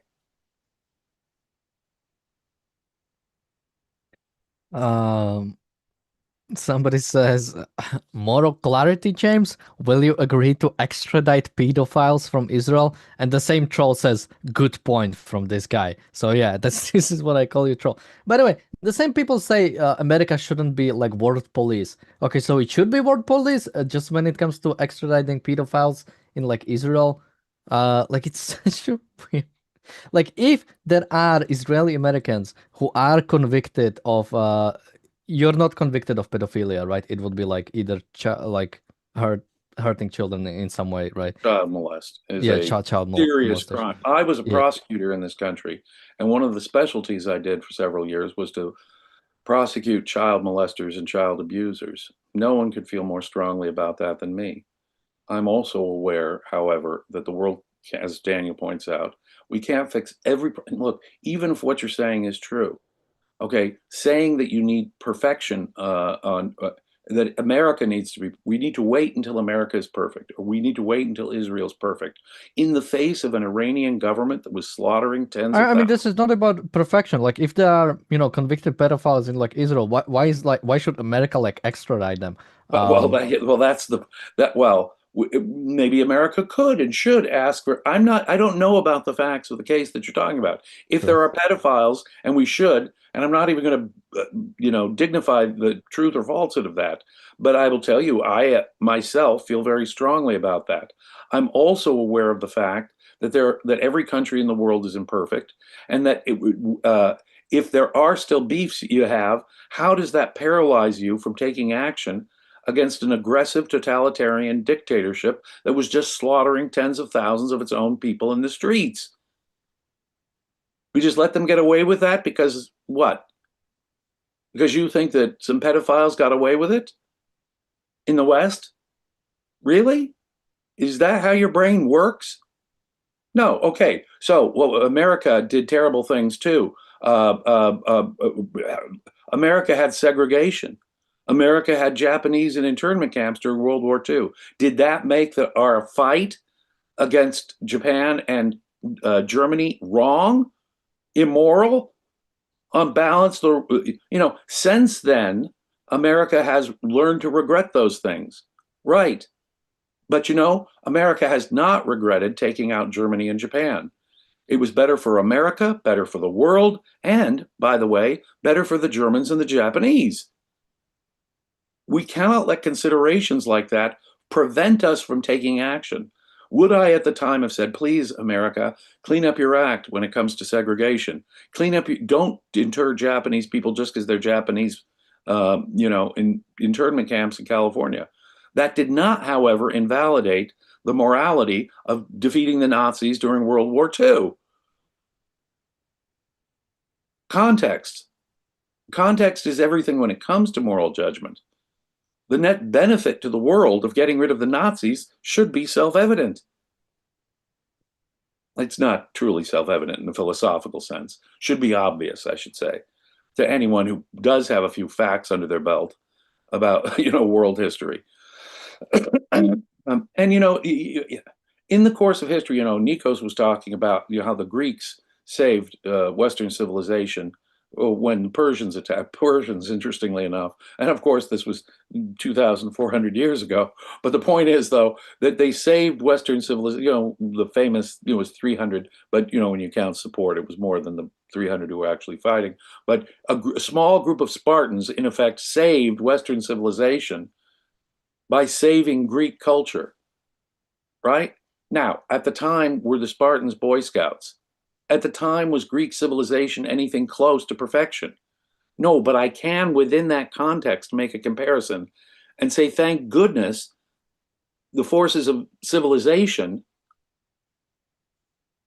right? After the defeat of the Persians, there was an explosion of Greek culture. In fact, such an explosion of Greek culture that Alexander was able to conquer the Middle East, conquer the Persian Empire, spread Greek ideas all over the Eastern Mediterranean, in what we call the Hellenistic period.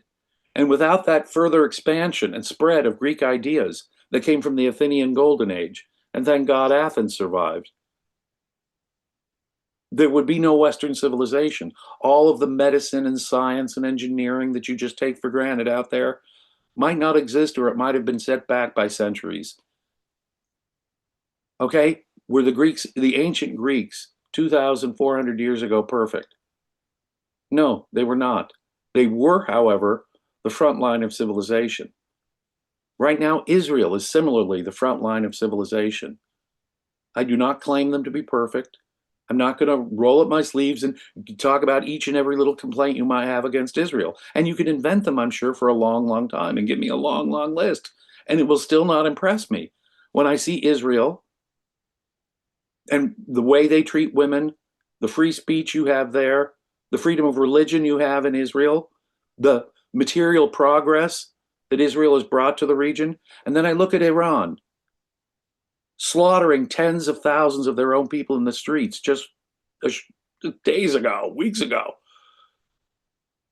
The answer is obvious. It's not like it's a close call here. Who is the force of civilization? Who is the force of international barbarism? You know, context. I had a brilliant, Harvard and Columbia trained historian, who was a friend of Ayn Rand's. He was an academic historian. Long ago told me something very important, because I'm a historian. I love history, and I'm a historian. And he told me a piece of advice as, an excellent academically trained historian, by the way. In the world of history and politics, the three most important words are compared to what? And when you've got a big, fat, rather obvious comparison, such as we have, I mean, if I were to invent the, hypothetical, antipodes, putting Israel on one side and Iran on the other, it's a no-brainer, right?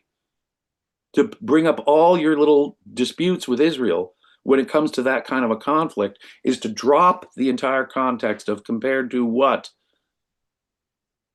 Altogether. In fact, it is life-hating to ignore that context. It is suicidal. You're saying that we never stand up against evil because there's some imperfection on our side. Look, I don't like Mr. Trump. I do not like tariffs. I do not like the fact that what he's done to the Republican Party when it comes to economic regulations and being sympathetic for them. I do not like that. I do not like peaceful people not being allowed to immigrate into my country. I do not like his attitude. I do not like Mr. Trump. He is not a hero to me. Many of his policies are highly objectionable to me. But all of that I have to put all of that to the side, and I'm willing to put all of that to the side if he is right now standing up as a champion for civilization and taking down this savage regime that has been the leading sponsor of terrorism for 50 years, for better part of 50 years now, around the world, slaughtering hundreds of Americans, starting in the early 1980s, slaughtering Israelis, funding all of the proxies behind all of the violence against Israel, Hamas included. See, Iran looked past sectarian divisions within Islam. They were willing to fund both sides, Hamas and Hezbollah. Okay, they were an aggressive dictator. They were a totalitarian dictator. They wanted to bring down civilization. That was their explicit goal. And they were perfectly willing to stay in power, slaughter tens of thousands of their own people. This is a no-brainer in the compared to what test, right? In fact, bringing up any of those little as reasons to not do this, as reasons to not defend civilization, madness. Yeah, and again, like when it comes to judging any country, like I say, it's always gonna be, like I don't like, do bad things happen in like good countries? Of course, but what do you actually want to focus? I mean, it's let's say you go through your day, and at some point you do something you didn't like. Maybe you broke some of your promises, or you kicked yourself in the foot. You stumbled into like a I try cupboard. to avoid that. I try to keep my promises. Yeah, I try not to kick myself in the wherever. Yeah, but then it's do like, my okay, best. I really do. so do you just sulk for the rest of the day because like No. something bad happened? Well, see, that's it. If I were to be paralyzed thereafter from doing anything, okay, I screwed up, so now I'm not going to take any steps in self-improvement or to improve the conditions in which I'm living. Certainly not. And if I do, and I'm not going to certainly be, when I have to take action against an aggressor, let's say that I did screw up. I ought not to have done what I did yesterday. Maybe I was a little too angry and frustrated and took it out on Daniel, who was an innocent friend of mine. Okay, and then someone starts attacking me. I'm not going to say, oh, well, I have no right to defend myself because after all, I took out my frustrations a little bit at Daniel yesterday. Do you see the insanity of that? No, I will think about it, introspect, say sorry to Daniel. I'm sorry, I shouldn't have taken my frustrations out on you yesterday. I'm just making this up. But I would apologize to Daniel and try to do better with Daniel. But I certainly would not use that as an excuse to paralyze me from defending myself if some armed robber was attacking me in an alley and I could do something about it. We have a report from the health ministry in Israel. 677 people have been evacuated to hospitals. 166 are currently hospitalized and in intensive care unit. 29 are in moderate. Six are in serious condition. But 3 of those are not directly result of missile strikes, which there was a stabbing in one of the cities. So I know that has happened, which apparently doesn't have anything to do with the war. 29 are in moderate condition and 127 are in good condition. So okay, thankfully it looks like there's going to be more deaths, though, when you look at the people in serious or critical condition. And, there will be more American casualties, too. And given the way Iran is bombing all of their neighbors, there'll probably be more casualties in neighboring countries. We have to expect that. But make their lives matter. Make this price that we pay worth it. And to make it worth it, we have to be relentless, and we can't let up. We can't reach an olive branch out to the next would-be Ayatollah at this point. That would betray the cause that these people are dying for. Israelis are some of the most probably the most badass people on this planet when it comes to their willingness to take risks, rational risks, when it comes to saving their families, saving their countries, saving their own freedom. There's certain things in life where it's worth taking rational risks. But if we get hurt, if we get killed, make it worth it. Don't let this become another excuse to set off decades of a forever war. We have this is from European Union's 27 nations. They call for maximum restraint and full respect for international law. Maximum restraint. Yeah. Maximum restraint. Well, what the hell do you mean by maximum restraint? You mean stop? You mean that the Israelis and Americans should stop destroying military targets, should stop destroying Revolutionary Guard sites? No, no, no. America should not stop. We should completely disable this regime in every way, shape, and form that we possibly can. Restraint. Yeah, the same people who told us that this was an escalation that would have no positive benefit. No. We should have been ignoring those voices decades ago. Unfortunately, our policymakers were not ignoring those voices even decades ago, and were being paralyzed by people who were afraid of, quote, escalation. No, I would escalate really hard all over them, okay? That's the way you do it. It's not restraint that defeated the Nazis.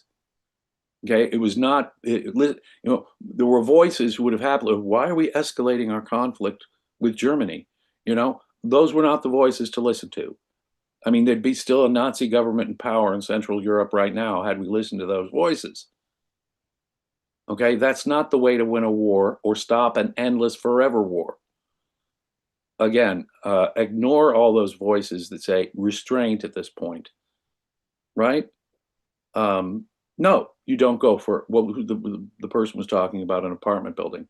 No, you don't go for apartment buildings just to go for apartment buildings. What if that apartment building, though, was harboring Revolutionary Guard leadership or intelligence people? Do you know what was in that hotel? I don't. We do not show restraint, okay? And if accidents do happen, we place the blame on the aggressor. That's how you win these things. You don't relent and you don't show restraint until they are utterly incapacitated. Yeah, and I think there was one more thing that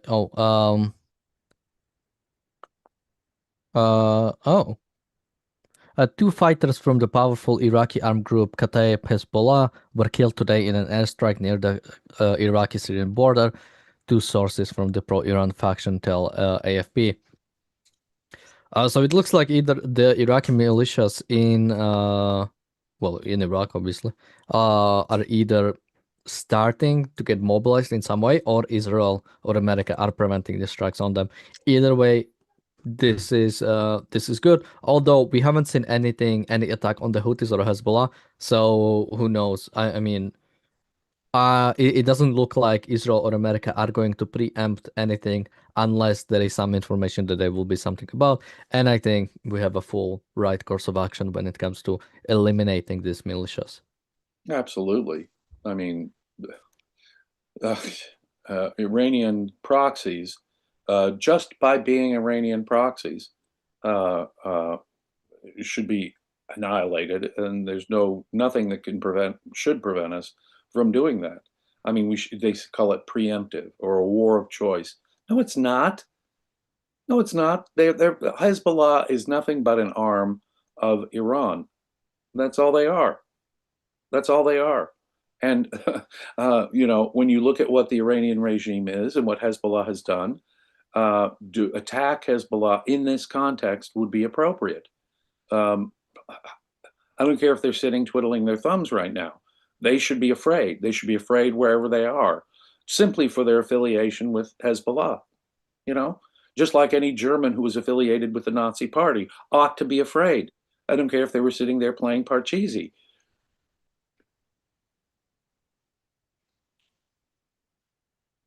That's what moral clarity is about, by the way, ladies and gentlemen. You want to know what moral clarity is about? Acting on principle. Acting on principle. Once the aggression starts, the aggressor and all of the potential threat of all of his friends are therefore on the chopping block and on the hit list as far as I'm concerned. Again, I wish the person there was honest, but I think this is a troll. Somebody says USSR lost 30 million in World War II. Iran has 92 million people. If Iran can lose 30 million like USSR and make this long lasting, Israel is done for. One, I don't like a million. If Iran lost a million people, I think that would be like more than they could afford. Like I don't think they can. But by the way, the invasion of USSR, there was a whole ass invasion where Nazi Germany at some points occupied like all of Ukrainian SSR, all of Belarus SSR, established like their own what do they call them? Firebombed Leningrad. They cut all the way down through Russia and Ukraine. They imagine a line at Stalingrad. But imagine a front line from like St. Petersburg all the way down to the Caucasus. That's what we are talking about. We are in much different scenarios. Like there is no invasion, and there are different goals. Right. It was the Nazi war machine, by the way, and the hugely populated USSR at the time. Iran is not the same. On the other hand, it doesn't change my moral clarity on the matter. However many people would be willing to fight for this evil, okay, are on the chopping block as far as I'm concerned. It's not a question of numbers. Now, I agree with Daniel. I don't think there's anything like that Iran can afford to lose or could lose in all this. Plus, I believe that there's a significant portion, probably a large majority, that want something better in Iran, okay? And by the way, that was a fight between Bolshevik communists and Nazi aggressors, right, who were invading their country. That was in world history, that may have been the most bloody conflict in all of human history when it comes to warfare, as opposed to just some totalitarian internal slaughter, right? Tens of millions of people. Absolutely. The bloodiest warfare the world has ever seen. I don't think it's on that scale here, nor do I think the population is the same here, nor do I think that anything like that would be necessary. On the other hand, it isn't a question of numbers, is it? It can't be a question of numbers.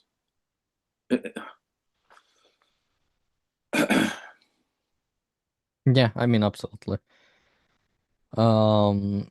Somebody said, the troll says, what do you want me to be honest about, Daniel? I'm not sure. You can justify it no matter how you want. I was still not sure for anymore. I wish I could like actually like speak like face to face, because I'm wondering like how does a person like that go about, and I'm doing psychologizing openly, like how, like, because I'm thinking about the focus, like what immediately goes your mind to, right? Like think of like people who if there is like a sad situation or if there is like a serious moment and they make joke out of it, right? It's not necessarily that joking is wrong, but like what brings a person to like joke in this scenario? So when somebody is very quick to bring up, okay, what about Israel attacking hospital, or what about Israel should end this war, like this is going too far.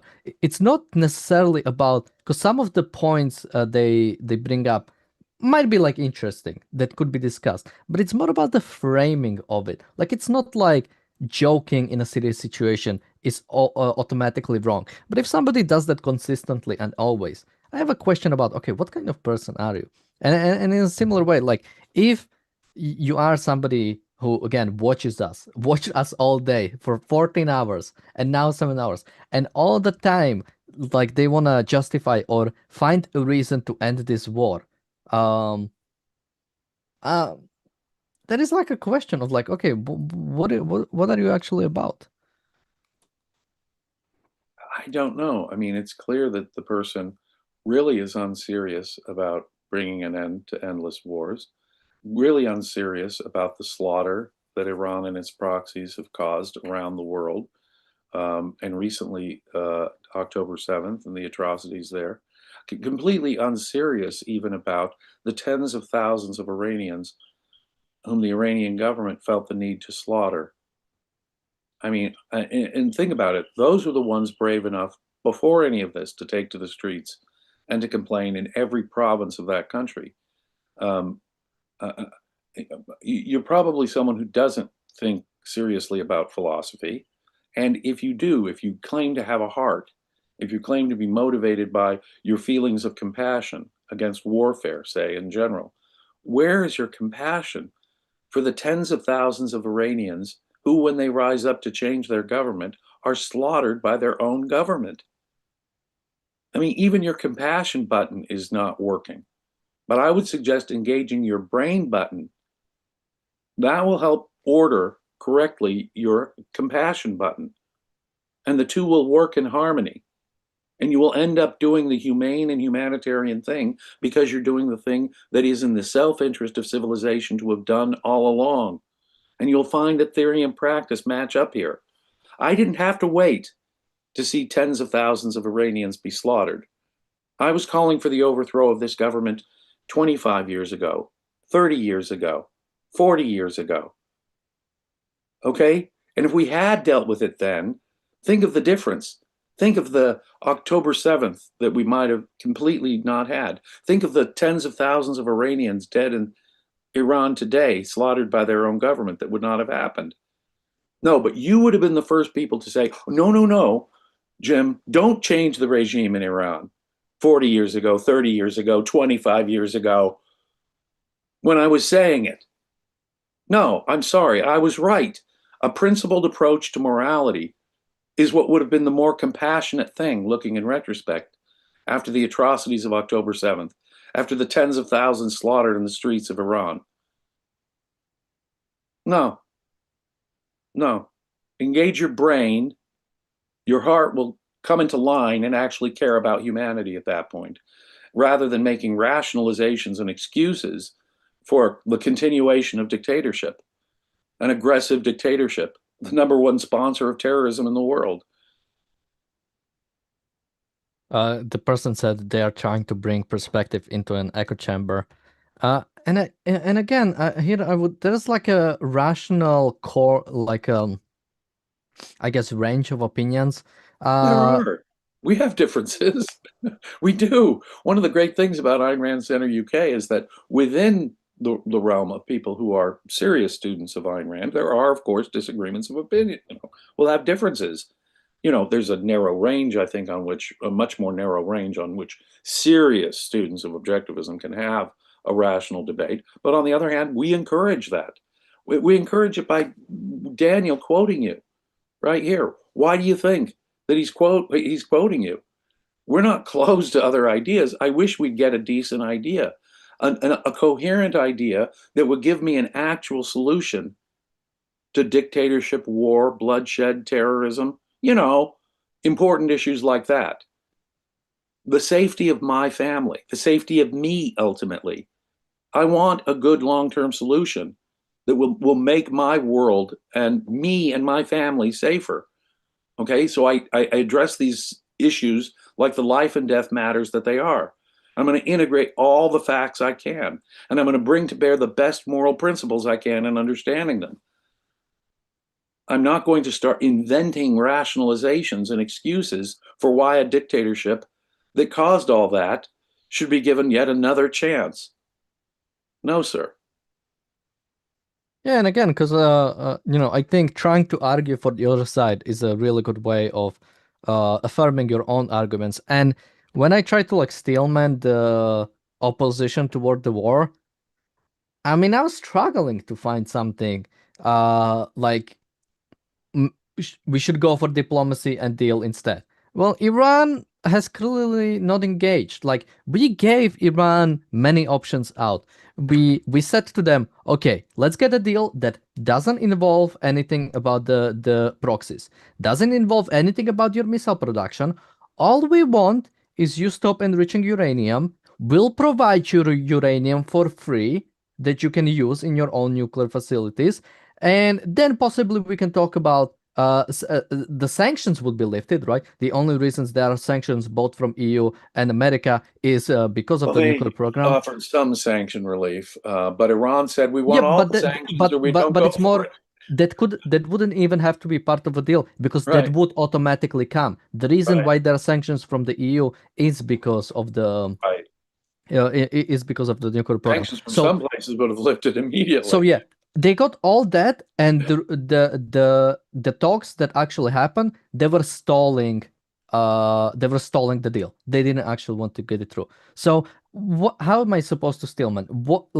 I'm trying, but I cannot find any good arguments on the other side. And I mean specifically about the morality of the war. I mean, constitutionality is it's a separate argument that you could have. And I will go on complaining about American Supreme Courts, American Congresses, American presidents ignoring the Constitution. And I have a long list of things I think are unconstitutional that have just become the norm in my country throughout my lifetime and longer. But I'm not going to let that paralyze me when there is a morally clear situation like this. Okay, Trump is acting like all recent presidents have acted since World War II. That's not the headline here. The headline here is that Trump is doing something to take out an evil dictatorship. That's the headline here. Not some note about how Trump is acting like the last several presidents have acted. Okay? Well, I can walk and chew gum at the same time. I can complain about the lack of constitutionality on the part of our policymakers, while at the same time I say this is a good thing. There's real moral clarity here. I'm sorry. Last time I did that, I bit my tongue. The headline, as far as I'm concerned, is this guy comes in and argues with us all the time, We reply to him, for free. I mean, basically nobody gets as much. We answer really. There's a level of retarded beyond which we don't go, but it's pretty far. So we're answering his stuff, and then he's like, "Oh, if you don't want to hear different views, then I'm gonna go away," which is par for the course in this situation. I mean, this guy kept telling us that he's not taking a side while taking the side and making the case for one of the most murderous regimes on the planet. We kept calling him out on it and explaining why that's what he's doing. And now he is butthurt and has left. I think we'll survive, but I'm afraid his favorite regime might not. Yeah. Sorry to see you go. And thank you for adding to the discussion, sir. But it's clear what your motives were and where you were going to end up before you ever started, providing a different voice in this, what you think of as an echo chamber, that we were continuously answering, as Razi happens to have pointed out. No, this is, and that's the thing. When, you've got a regime that it's so proven itself.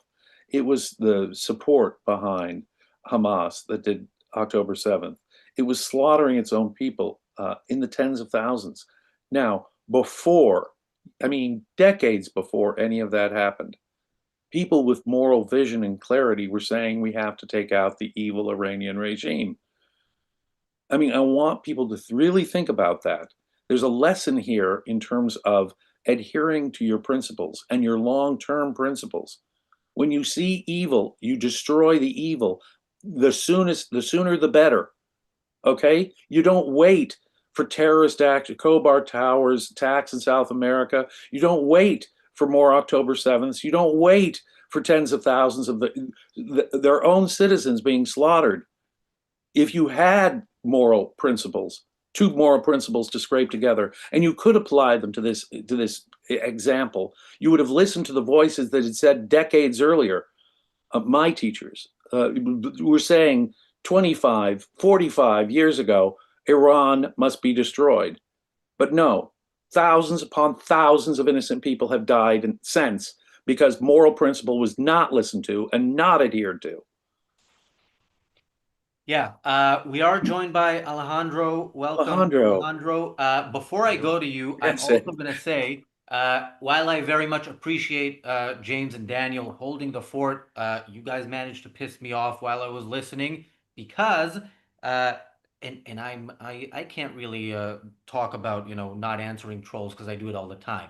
But there's the thing about they talk about Israel and they talk about pedophilia, and it's very, very bizarre because where does this come from when you're defending a religion who was invented by a pedophile that nobody in the religion is pretending he wasn't a pedophile? And we mentioned this on the show. I can't remember if this was Mohammed Hijab or Dili Hussein, but one of the two most despicable Muslim public figures in the UK who, if they were saying what they're saying, in defense of a different ideology, would not be walking around freely in the UK, said in response to Laura Loomer tweeting at them that Muhammad was a pedophile, said, and this is either an exact or almost an exact quote, Muslims are under no obligation to abide by arbitrary Western liberal age of consent laws. So Muslims today in the West are not only actively defending as part of the religion, Daniel says it was Muhammad Hijab. They're actively defending as part of the religion the specific part that allows grown men to have sex with children. But they're forgetting that this is practiced in the UK widely, and we hear the stories. When we hear them, we are shocked. And there's the stories that we don't hear. So yeah, it is very, very bizarre that this is what they push, and it's amazing that it gets anywhere with anyone. The amount of context that has to be dropped in order to even make that an objection in this context is absolutely mind-blowing. Last I checked, pedophilia was a serious crime in Israel and the United States, by the way, where I prosecuted child abusers. Okay? It's a crime in civilized countries like Israel and the United States today. Okay? But there are people who are defenders of Islam who are still defending it. Now think about that, trolls and whoever else out there who's dropping context completely and utterly. No, you'd invent whatever excuse. In fact, if you didn't have a half-baked excuse, you'd invent one from whole cloth. It's the only thing I have that I can think of as a psychological excuse. You're self-blinded. Your lie about Israel begins with a lie to yourself. It does.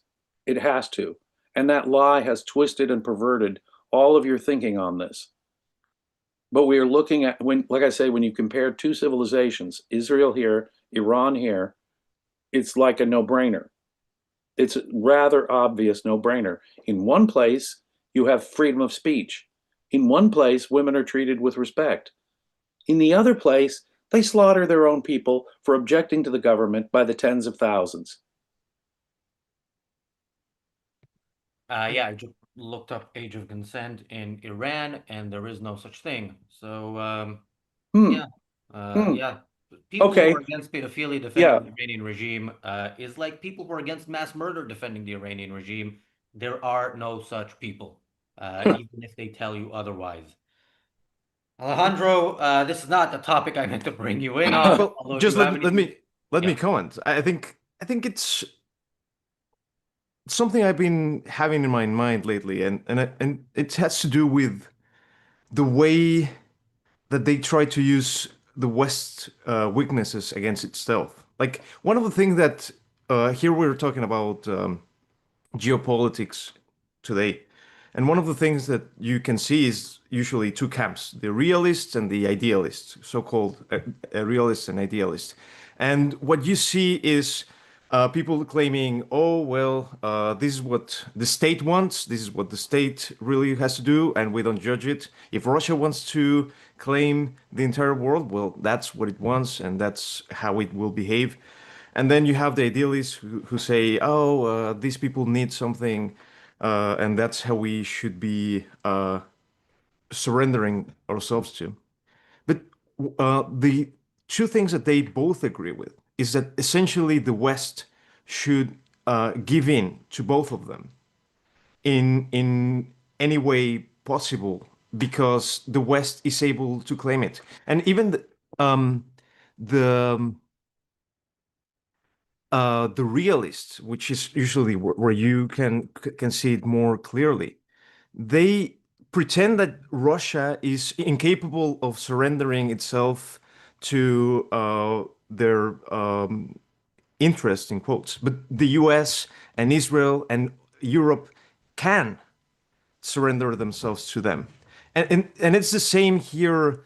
And it plays the same way here in people saying, oh, the West is pedophiles. They know that it's the West who cares about pedophiles, and it's why they are trying to use that claim against itself. If the West was in reality who the idealists claim it is, like the Greta Thunbergs, etc., if the West was really a killer, bloodthirsty invader who just wants to claim the entire world for itself, what would be its moral inclination towards that kind of thing? They would be cynical. They would be saying, "Hey, yeah, no worries.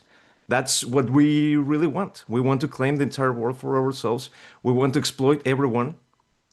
And instead, they are using the West's sense of itself, its sense of justice, its sense of morality, to claim some guilt upon them because they think that's the only way that they can gather some stamina around it. And you can see that in Atlas Shrugged. There's a scene where Dagny, at the very end of the novel, Dagny is trying to talk about people, and there's this guy Coffee Megs, and the way that the meeting is going through is that everyone in the meeting room is trying to make Dagny, who has been dealing with real life, dealing with reality, dealing with the material world, surrender and try to deal with Coffee Megs as if it was just another factor which has to be dealt with. They say, okay, the dictatorships is another thing that the reason has to deal with. That's your problem, not mine. And I think it's the very same thing that you're seeing right now. The sanction of the victim. It's because we have a moral sense that they're trying to use it against us to undermine us. That is absolutely exactly correct. It is, if I can repeat sort of John Gall's plea to Dagny, it is by your generosity, it's by your benevolence that they hold you in chains. Break the chains. Break those chains. Don't let those people saying, oh, well, look, in America right now, just association with Epstein is causing heads to roll, whether you're the president of Harvard or a partner at Goldman Sachs. Heads are rolling simply because you were associated with Epstein after the investigation of his horrific, no doubt, horrific crimes occurred. Okay? If we didn't have that moral sense, heads would not be rolling. Big heads would not be rolling in the United States right now. But it is because we have this higher moral sense that they try to use it as a weakness against us. No, don't be held in conflict. Don't be held in chains by your benevolence, by your generosity, by your love of life. No. When it comes to a regime like Iran, it should be a no-brainer. A no-brainer. There is no age of consent in Iran. Context. I mean, just right there, you see the huge contextual difference. You have to be married, though. Oh, well, yeah. Well, if I marry 11-year-old, like Muhammad, the prophet, blessed be his name. No, Aisha was 6 when they married, but he was a gentleman and waited until she was 9 before consummating. How nice. 9, I'm sorry, as opposed to 11. Well, yeah, how wonderful. Okay, yeah, but that's outright pedophilia in Hadith. Now, we know precious little from the Quran about Muhammad, but in the Hadith, we learn these horrific details, okay? There are Muslims who set aside the Hadith and but guess what?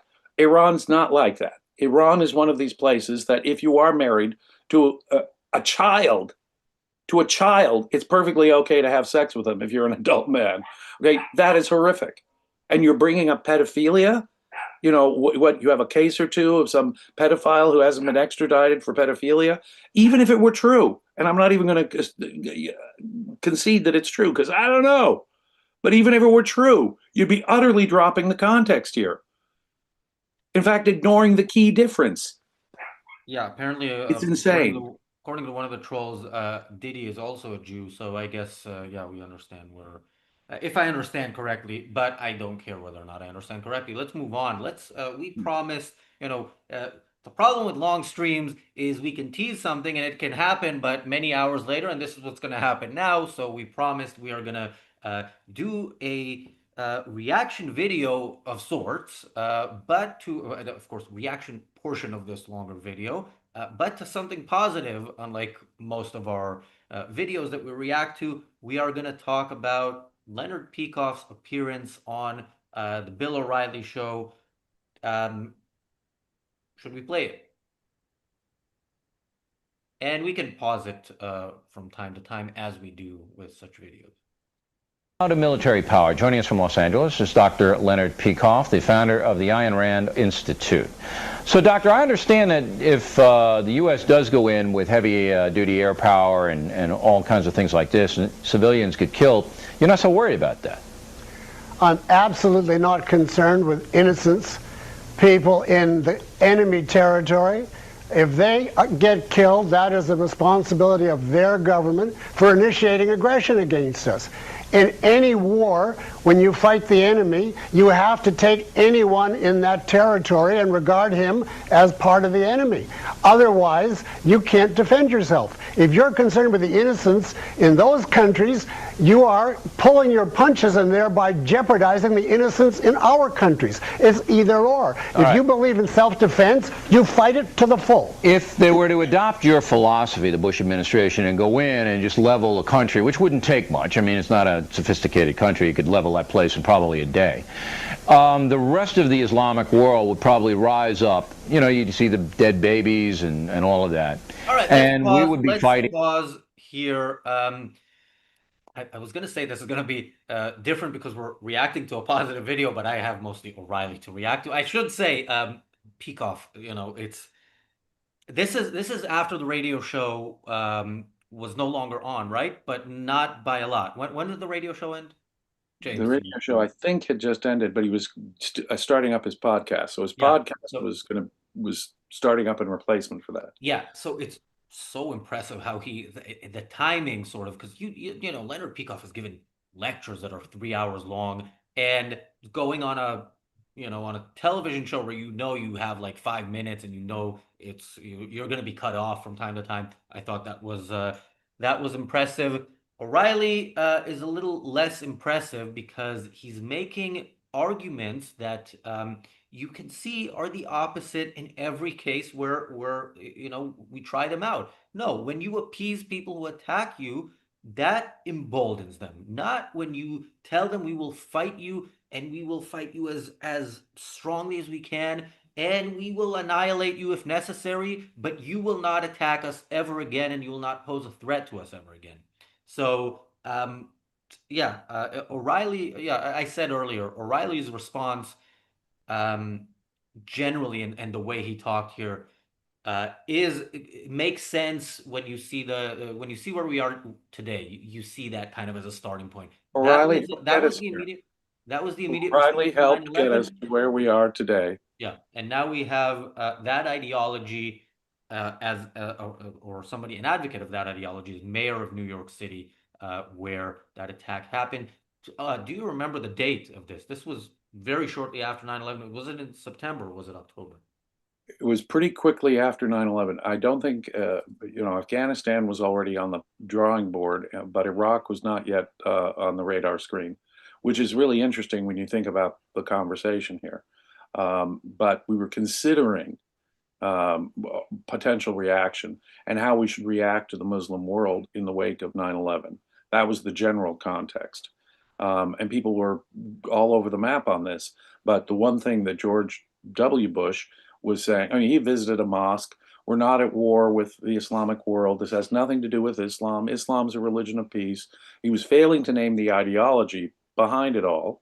That was the first mistake. So, of course, he couldn't name the ideological leaders. And then the other thing he was saying is, well, we're going to make friends out of them. We're going to turn them into our, no matter how intensely identified with jihadism they are, we're going to turn them into our friends, in effect.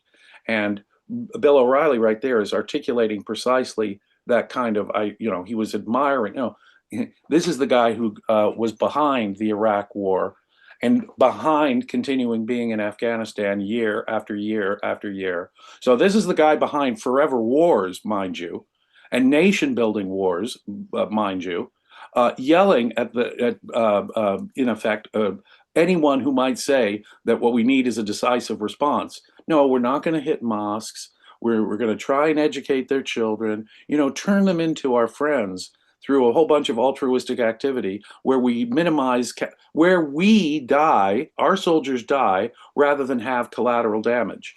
No, it is precisely, it would have been Peikoff's attitude that would have prevented this from happening, being indifferent to the collateral damage with which their authoritarian, aggressive dictatorships forced upon us. It's the general philosophical point there that Leonard's making then about war in general.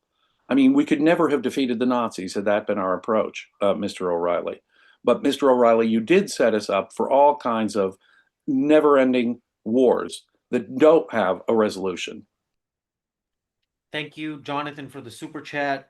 One of the trolls, I didn't actually anticipate this, but one of this kind of criticism, but one of the trolls says, "Is Fox your only unbiased source?" And I'm like, what? And then I remember, okay, this clip was from Fox News source. But we're criticizing the Fox guy, Fox okay? News. Yeah, we're criticizing the Fox guy, and this is 24 years ago.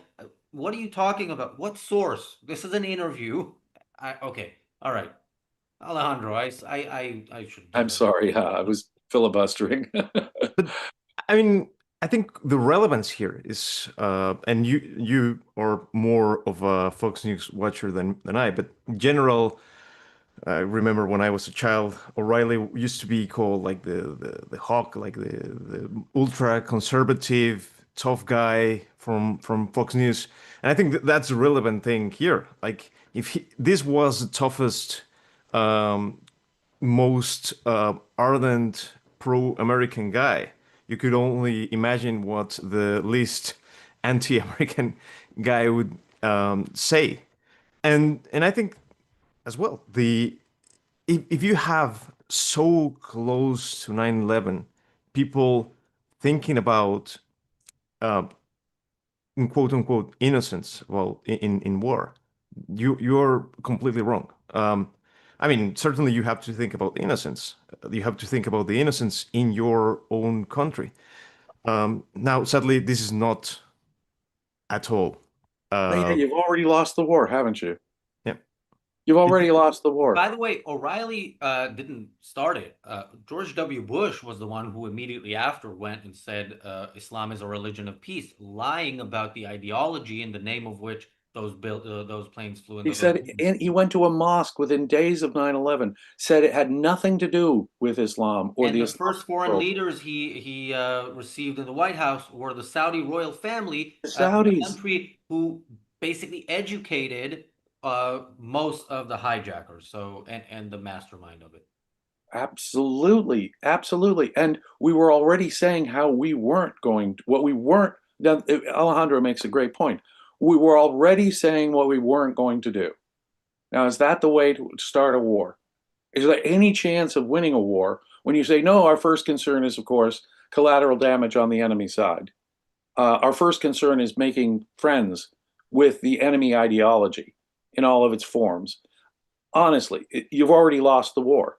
If you can't start World War II and say, you know, this Nazism thing is really the problem, is really, you know, and Germany, well, if there's going to be deaths in Germany, it's Hitler's fault for starting the war, not ours. You can't, there was no, if you'd started World War II that way, we'd still be in World War II as far as I could see. You would still have a Nazi regime in Central Europe right now, no matter what had happened, because we can't, you know, pull the final trigger, and we can't do it all the way. And you're setting yourself for doing it in a totally half-assed way, where you're never going to get a resolution. I mean, you've already lost the war. You've already guaranteed it's going to go on and on and on without any resolution to the conflict until you decapitate and utterly decapitate a country like, and we had a questioner who was talking about a hotel that may have gotten hit in Tehran. I don't know who was in that hotel. I don't know who hit that hotel, but let's assume that a hotel in Iran was hit. If you're concerned about any collateral damage that might occur in Iran, this directly applies. If you're more concerned about any collateral damage that might occur in Iran, rather than utterly dismembering the Islamic Republic of Iran, you've lost the war. You've set yourself up for another forever war and more terrorism and another October 7th. And who knows, tens of thousands of more Iranians themselves killed in the streets. Oh, but you were concerned about collateral damage. Oh, you were concerned about, if you were concerned about that with Nazi Germany, then of course, all the liberals and communists and gypsies and Jews that were rounded up into concentration camps would get slaughtered, but because for heaven's sakes, we can't kill civilians in Dresden. Complete madness, a complete dropping of context. And look at Germany today, say. It wasn't just better for Britain and the United States. It was better in the long run for the Germans themselves. And in the short run. Alejandro, anything to add, or should we go back? Well, just it's a cliche, that kind of action movie scene where the bad guy has an innocent man holding the gun to his head, and then the hero just recants because it's either killing the bad guy or killing the innocent. It's the very same situation, and I think we've been so much trained to think that the hero would be much less of a hero if he were to risk it. Give me Clint Eastwood saying, "Make my day." Yeah. That should be the response to a context like that, right? Wasn't the context of Make My Day the bad guy picking up a gun and threatening others? I mean, the context of Clint Eastwood doing that was saying, oh yeah, just try, and you're completely annihilated. That has to be the correct response when you're dealing with the initiator of force. Some thug who's using violence against you, you can't let them hold, for example, taking hostages like they did on October 7th. You can't let those hostages prevent you from destroying the hostage takers. Well, they're I just was going to thinking, keep taking hostages, right? I was still thinking more William Tell than Clint More Eastwood. William Tell. No, I but like normally that story you're better. right. In movies, what they do is they show the good person, you know, holding back, even when it's clear evil and aggression. Okay, the correct response is no. Try it, and I'm going to blow your head off. Okay, completely. Thank you, Jonathan, for the super chat. Back to the video. Than all of the hundreds of millions of Muslims across the world. It seems to me that that might be a war we don't want to get into. I don't think Afghanistan should be the primary battle place at all. But I answer the question, desire to get Bin Laden. If they did, no, if they did what you right suggest, country, yes, if we hit the right country, which is Iran, and with the full effective force of the United States, and unseated the Iranian government and made clear the principle why I say you would terrify the terrorists, governments in the rest of the Middle East, what if you're and wrong? you would not have the What if problem. you're wrong? What if you ignite a what global if 2 and 2 isn't 4? What? You don't ignite a global conflict by exterminating an enemy that's trying to exterminate you. Otherwise, you can say, I'm afraid of the repercussions of defending myself. Well, look, so there are I'll ways sit here to and do let the it. terrorists unleash germ warfare and chemical warfare and nuclear warfare on us. That's what's coming next, is the survival of this country. Okay, so it's weird to me that that's not an obvious kind of thing for people as their next logical conclusion. Okay, if us responding in any way is going to ignite a conflict, is going to cause Muslims to suddenly, they're super peaceful now, suddenly, now that we're responding to them flying planes into buildings in our country and killing thousands of people, if we respond militarily, then, so again, why is this not an argument against any military action? Right. No, in fact, it makes it all the more urgent. Now, and what has Iran tried to do in the 25 years since Leonard made this statement? Try to get a nuclear bomb. If they had any more of their act, if they were any less savage, they would have had a nuclear bomb by now. His prediction that they would be heading for weapons of mass destruction was borne out. They were enriching uranium well past the needs of any civilian energy production, and we know why. I mean, they were putting them a mile underground. We know why. Okay, they were trying. And if they were less savage, they would have had a weapon of mass destruction by now. He was perfectly prescient on this point. They have been eagerly trying, anxiously trying to get a nuclear weapon for many years now. And that is exactly where it was headed with Iran. Again, when Iraq got onto the radar screen, Leonard once more said Iraq shouldn't be the main focus of our concern any more than Afghanistan should. It's Iran, and we should take it out with full force. And that would dishearten every jihadist terrorist in the world. And what? It's taken us now 25 years to do anything close to what Dr. Peikoff recommended back then. No, we had to see them get closer and closer to a nuclear weapon. We had to let their proxies do October 7th. We had to even watch them slaughter tens of thousands of their own people in the streets before this became obvious and clear. And just quickly, Alejandro, because I saw this in the chat, and I'm now so according to Right Angle News Network, which but there is a video, if it's an unreliable source, the FBI now believes the mass shooting at a bar in Austin, Texas that killed 3 and injured 14 was an act of terrorism. So again, this is very, as I feared, we have to brace ourselves for terrorists and terrorist cells. Surely Hezbollah and the Iranian Revolutionary Guard have set stuff up that is going to, but right now they're going to throw everything they've got left at us. So there may be a little delayed fuse to it, but this is not surprising to me. The FBI earlier today did issue a warning against potential terrorism in the United States, and saying they were going to be protecting Jewish sites, for example. I'm just gonna say, as I always say, the trolls in the chat sometimes help with the algorithm, sometimes are entertaining, but we do draw a line somewhere. If your first response to people who you have no idea about anything about them except their location is laughter, that is enough of this troll. Alejandro. Well, I lament to know that. Uh, and if I can connect it to Dr. Pikoff's point, I would say that this is in the context of 9/11, and 9/11, now we know that it was rather related with Saudi Arabia more than any other country. So it would be, on the face of it, it would be weird that Iran was being called as the primary target and not, for instance, a country like Saudi Arabia. But I mean, here you can see some of this. The wider context is, and the states that sponsor terrorism, and if any country has sponsored, and more than anything, has emboldened, inspired, been seen as a beacon of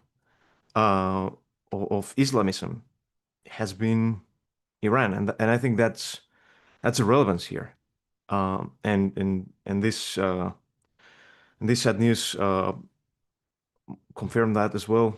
You have the attempt of the attack on Jewish population by some Iran led cupola a couple of months ago.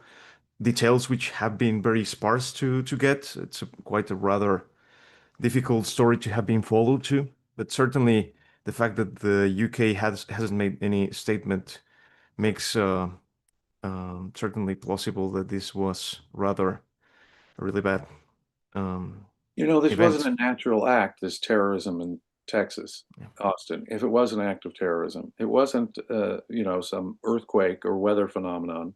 This was human beings, and it wasn't inevitable. This is not the responsibility of Netanyahu or Trump for what they're doing in Iran right now. It was the responsibility of terrorists who have sympathy for the monstrous government in Iran. Okay? It's their fault, not Trump's. Let's get that squared away first. And if we have to deal with that, if we have terrorist cells in the United States that are able to do this because of any attack on Iran, it's because we have ignored this problem for 25 years, 45 years. Okay, that's what set up this problem, is our failure to act with moral clarity back then. No. And insofar as we have to deal with it, okay, America has screwed up in allowing it to fester like this. That is true. But the terrorists are the ones responsible. And if they're doing it in sympathy with this monstrous government and you're laughing about it, then you're the problem too. Okay? You're not looking at this with moral clarity. You don't care about the tens of thousands of Iranians who died. You're not caring about all the atrocities that occurred on October 7th. You're not caring about the 2,000 Americans of all religions and ethnic groups who got slaughtered on 9/11, or Khobar Towers, or attacks in South America, or French and Americans getting slaughtered in Beirut by early Hezbollah in the early 1980s. I mean, when it comes to jihadist terrorism, it's true. In the wake of 9/11, we should have we shouldn't have had diplomatic relations, but whatever relations we had with Saudi Arabia ought to have been put on hold. It's the Wahhabi ideology that you're getting taught in the schools in Saudi Arabia that is responsible for this. And it was responsible for 9/11. On the other hand, I would ask, perhaps I'm old enough to have this perspective, back up and look at the broader spectrum of history. Until the Islamic Revolution in 1979, it's true we had attacks on Israel. It's true that we had attacks after, obviously, after 1969, the attacks on Israel increased. But after 1979 and the Islamic Revolution in Iran, boy, jihadist terrorism all over the world. Look at the graph. Straight through the roof. It was because of our sanctioning and our failure to respond to Iran and its emerging proxies like Hezbollah from the start that set off a chain reaction of worldwide terrorism. Bombings, explosions, throats cut, attacks on innocent Jewish people on a beach in Australia, to bring it up to more recent times. but over and over and over. Consider Islamic terrorism. Graph, if you will, put on a graph Islamic terrorism, and take it, all the way from the founding of Israel to the 6-Day War. Okay, yeah. And then take it to the Iranian Revolution in 1979 and watch the hockey stick after 1979. It is our appeasement of Iran from the minute the Ayatollah took charge, in 1979, that set loose a chain reaction of horrific terrorism around the world. That's what Dr. Peikoff was talking about here. They are the ideological and spiritual fountainhead, not to corrupt the use of that term, the fountainhead of Islamic terrorism. And it's Islamic terrorism, ladies and gentlemen, to disconnect those dots like that, to think that, okay, that you can keep your savage primitive ways, and if we just make friends with you and not bomb your mosques and minimize civilian casualties. No, they'll perceive that as decadent weakness. That is a green light go, Mr. O'Reilly, to the forces of evil. Yeah, and I mean, so this happened last night. I guess we're sort of paying attention to other news, but yeah, in this context, watching this video and hearing this, you would think, okay, your immediate reaction to this would be, okay, some people died. Let's see what the people who killed them want us to do, because we don't want to piss them off. We don't want to ignite their whole religion and the region.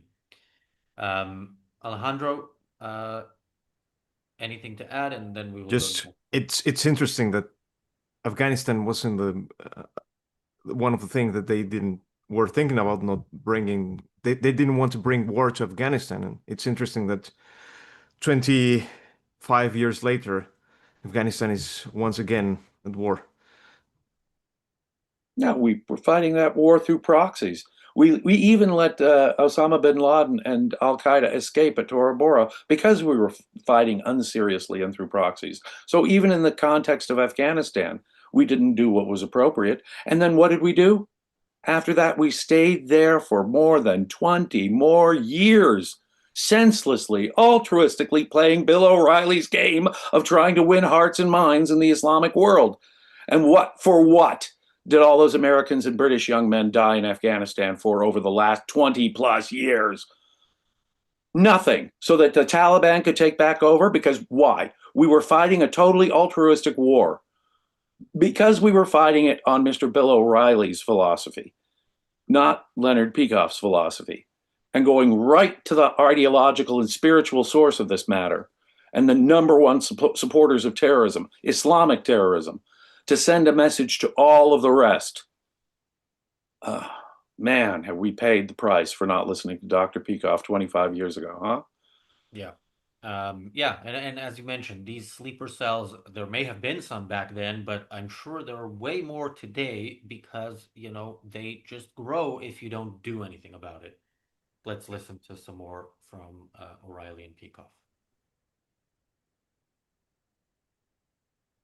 So either you say we're going to fight and we're not going to worry about the reaction, and the very fact that the United States is the only superpower, if it doesn't stand up and take over the worst country there, which is Iran, the source of this maniacal Islamic fundamentalist movement, if we don't do that, our name is mud and we deserve what we get. All right, but doctor, I mean, I'm telling you that if the United States attacked Iran, that you would then run the risk of alienating all our friends, so-called friends in the Middle East, which we depend on oil. Well, we depend on them for oil, and you would ignite a jihad, a holy war, and get into a world war. See, I think you could do it surgically. There's nobody that would dare take on the United States if they thought that the United States would stand up for what it believes in. But because the United States has been a paper tiger for 50 years now toward the Mideast, they have total contempt for us. So they have to learn, like any bully that has been getting away with murder and having the victim turn the other cheek and cower in fear, they have to learn that we will stand up. Other than that, we are destroyed as a country. Well, I'm not so sure. I think you might be overstating it. I think that we can go about this. Overstate the threat of people who destroy the World Trade Towers? Well, listen, I think we can get those people, and I think we can dismantle the governments that are unfriendly to us and harbor these terrorists without igniting a world war. Well, and I think we can do it. I think it's doable. I think it's doable. You can dismantle all the governments. I'm not saying you have to use nuclear weapons. I'm saying we have a moral right to use nuclear or any other weapons that is considered by the military the most effective. I'm a civilian. I don't recommend strategy. I say to the military this: you have a moral right and a moral obligation to decide what course of battle is going to achieve a decisive American victory as fast as possible and with the fewest American casualties. If that includes nuclear weapons, you decide, because only you, the military, know what the cost of those weapons are, I mean, what the effects of spreading irradiation, etc. You can't, look, we're not run by military here. We're run by civilians, thank God. We have a civilian government. We can't be ceding. Doctor, hold it, time out, take a breath. Okay. We can't be ceding our republic to the military. I mean, we tell them what to do. That's why you have a civilian commander-in-chief. Tell them what to do as policy, but do you mean we're going to vote on where to point the guns? No, look, your commander-in-chief tells the military exactly what to do and where to do it, and that's the way it should be. You asked Mr. Bush to pick the weaponry that we're going to use? Well, absolutely, and he'll decide by his defense secretary and the State Department people. Excuse me, wars are conducted where the policy is set by the administration, the political and strategic goal. The weaponry, what it is, has to be properly decided by the generals in the field. No, you're crazy. The White House. You sound like Dr. Strangelove, Doctor. No, what are you, Dr. Strangelove out there? If the White House takes it over and hampers them, you're just talking about Vietnam again. No, yeah, I mean, we had. All right, there's not much left, right? But let's pause it there, because you know how you really know that somebody's super confident that their argument is the best one possible when they start calling you names. Yeah, Bill O'Reilly went the only direction that he could go at that point, because, you know, Peikoff was saying, remember, Peikoff was saying we need to go in to win as quickly and decisively as possible with as few losses to our side. How do you respond to that? How do you respond to that if you disagree? What are you, crazy? What are you, Dr. Strangelove? That's how you respond, because there is no response. James. Yeah, and look what's happening today. When we finally do decide to take out the Iranian regime, it is nothing like World War III breaking out, is it? It didn't take it then, and it doesn't take it now. To know that it's not going to cause World War III. Russia and China are not coming to Iran's defense. In fact, Iran, when have their backs pushed against the wall, will alienate all of their Muslim neighbors, as they are currently doing right now. Mr. O'Reilly's policy got us into these endless wars in Iraq and Afghanistan. Mr. O'Reilly, you're the one who dragged this out for 25 years. You're the one who killed so many people who didn't need to die in the last 25 years. It was your policy of appeasing the Muslim world that gave us all of that gave us Iraq, that gave us Afghanistan, that gave us, I'm going to say it, October 7th, that gave us the slaughter in the streets of Iran when the Ayatollah was slaughtering his own people in the thousands. All of the terrorism that occurred after all of that. Mr. O'Reilly, you did that. You caused the problem to fester and fester and fester.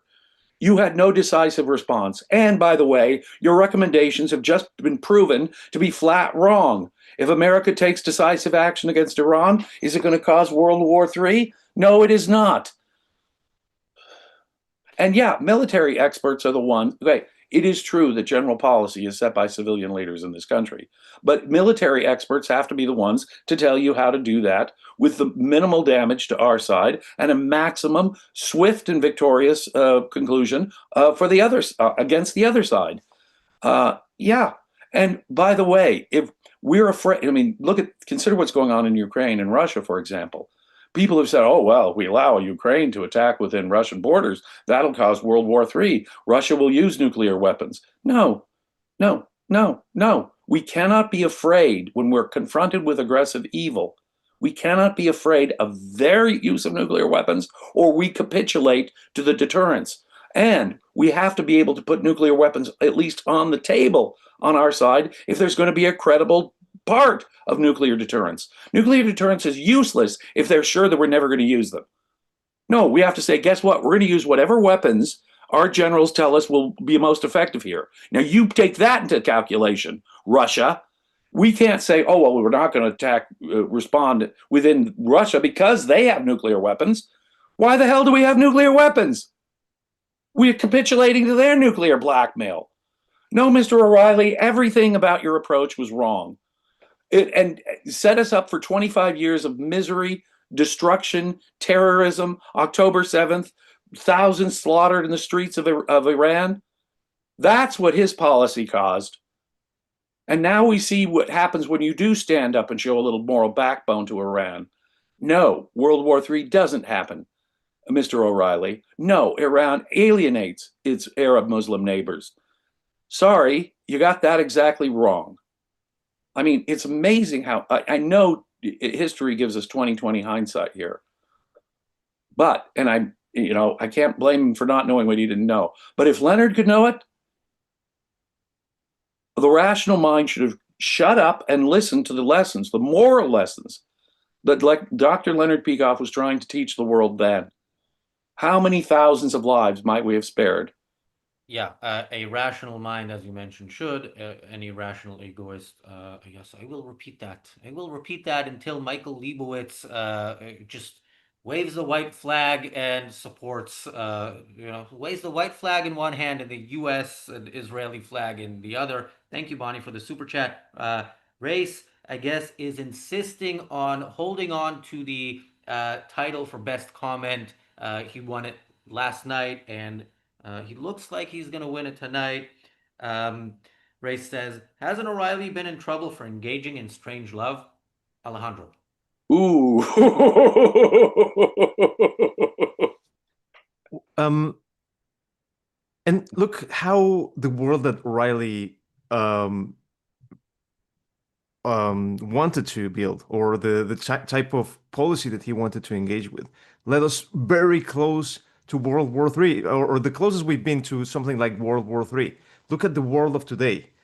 Today, you could argue that if the right elements had been combined, you could have had Europe and the Middle East on fire, because you have Ukraine and Russia, and then you have the staunchest ally of Russia, Iran, advancing in the Middle East. It's not. I think we have been underplaying how aligned the evil guys have been over the past years, because we've been so weak, and it has played like a movie. You can see it starting when when China took over Hong Kong, and then when the U.S. left Afghanistan, and then you saw some minor signals of the West not being completely crooked when there was a minor pushback in Ukraine, and again here when the West pushed back against Hamas. I think the evil guys underestimated a lot the West, and I think that has been one of the most salient things that we have seen, and the better things that we've seen over the past 2-3 years. But certainly, it's because of people like O'Reilly who have been pushing for that kind of world. A second point, I think there are innocent people in wars, certainly, and at any point that they have my condolences to the extent that they are innocent. But being innocent is not just abstaining yourself from being part of the bad guys. You have to be against them, and that's one of the things that you were discussing today with Nikos, Rossi. And I think one has to be the bar of being innocent. It's not, well, that's the bad guys, I don't have to deal with them, just don't throw bombs at me. That's not being innocent. I think if you want to be innocent, you have to be like the heroes of Iran, the people who have been fighting for weeks and weeks and weeks, risking their lives to avoid that. And these people welcome the fighting, they welcome the guns, the bombs in their own home country, they don't rally around the flag. They fight against tyranny. That's what makes you an innocent, not being in your house, being morally agnostic. Really, Alejandro. You don't drive a bus. You don't work in a factory. You don't, serve at a restaurant without doing something in a dictatorship, in an aggressive dictatorship. No, you fight the system. You have to. That's what's in your self-interest. You either get the hell out or you're actively taking rational risks to fight your system because you realize that insofar as you are part of their economy, you are part of their war machine. You are part of the machine of tyranny in that country. Alejandro makes an outstanding point. The level of what we call innocence has to go up when you're living in an aggressive dictatorship, significantly up. And my demands on myself, mind you, and my friends would go way up if I was living in an aggressive dictatorship. I would be literally fighting for my life, knowing that I would be perceived, and it's more than that. They have to perceive me as part of the war machine, insofar as I'm participating, even just economically, in the system that keeps afloat an aggressive dictatorship. Yes, are there comparative innocence? I absolutely agree. There are. Even, Razi, if it's just the children in Gaza, it is at least the children in Gaza. But what do we mean by innocent? I think we have to take Alejandro's definition into account as well. No matter where it is, including Iran, where there might be a whole bunch of people who would prefer something much, much better. When look, a foreign country doesn't have jurisdiction over your government. When your government has turned into a brutal dictatorship, when it turns into an aggressive dictatorship, spreading its violence across the world and outside of your borders, your government has just put the crosshairs of a target on your forehead, and you should act accordingly. Yeah, sorry guys, when Bonnie mentioned the American Capitalist Party made a statement about the war. I read it. That is, I'm not even gonna say anything. But yeah, whoever wrote, I am gonna say something.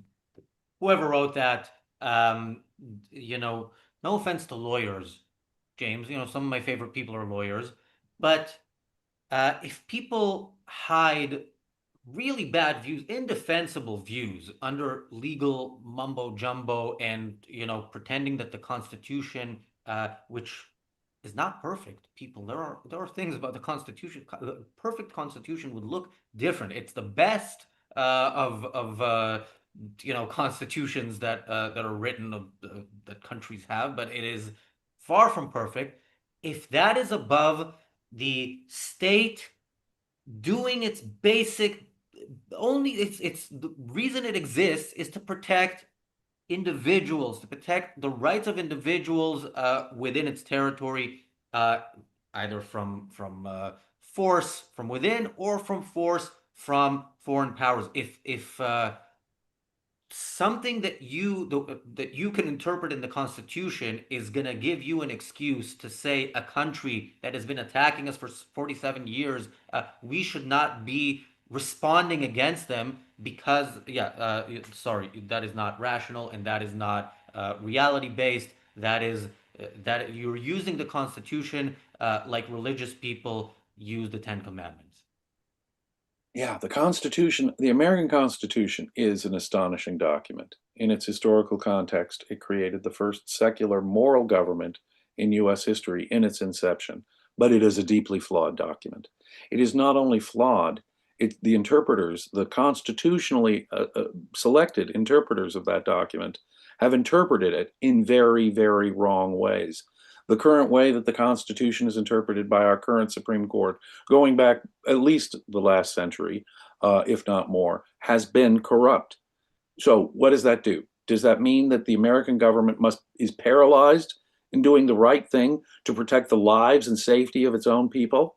That America can't step up and save Western civilization when necessary because you've got a constitutional objection that was settled by our constitutional court decades ago in some ways?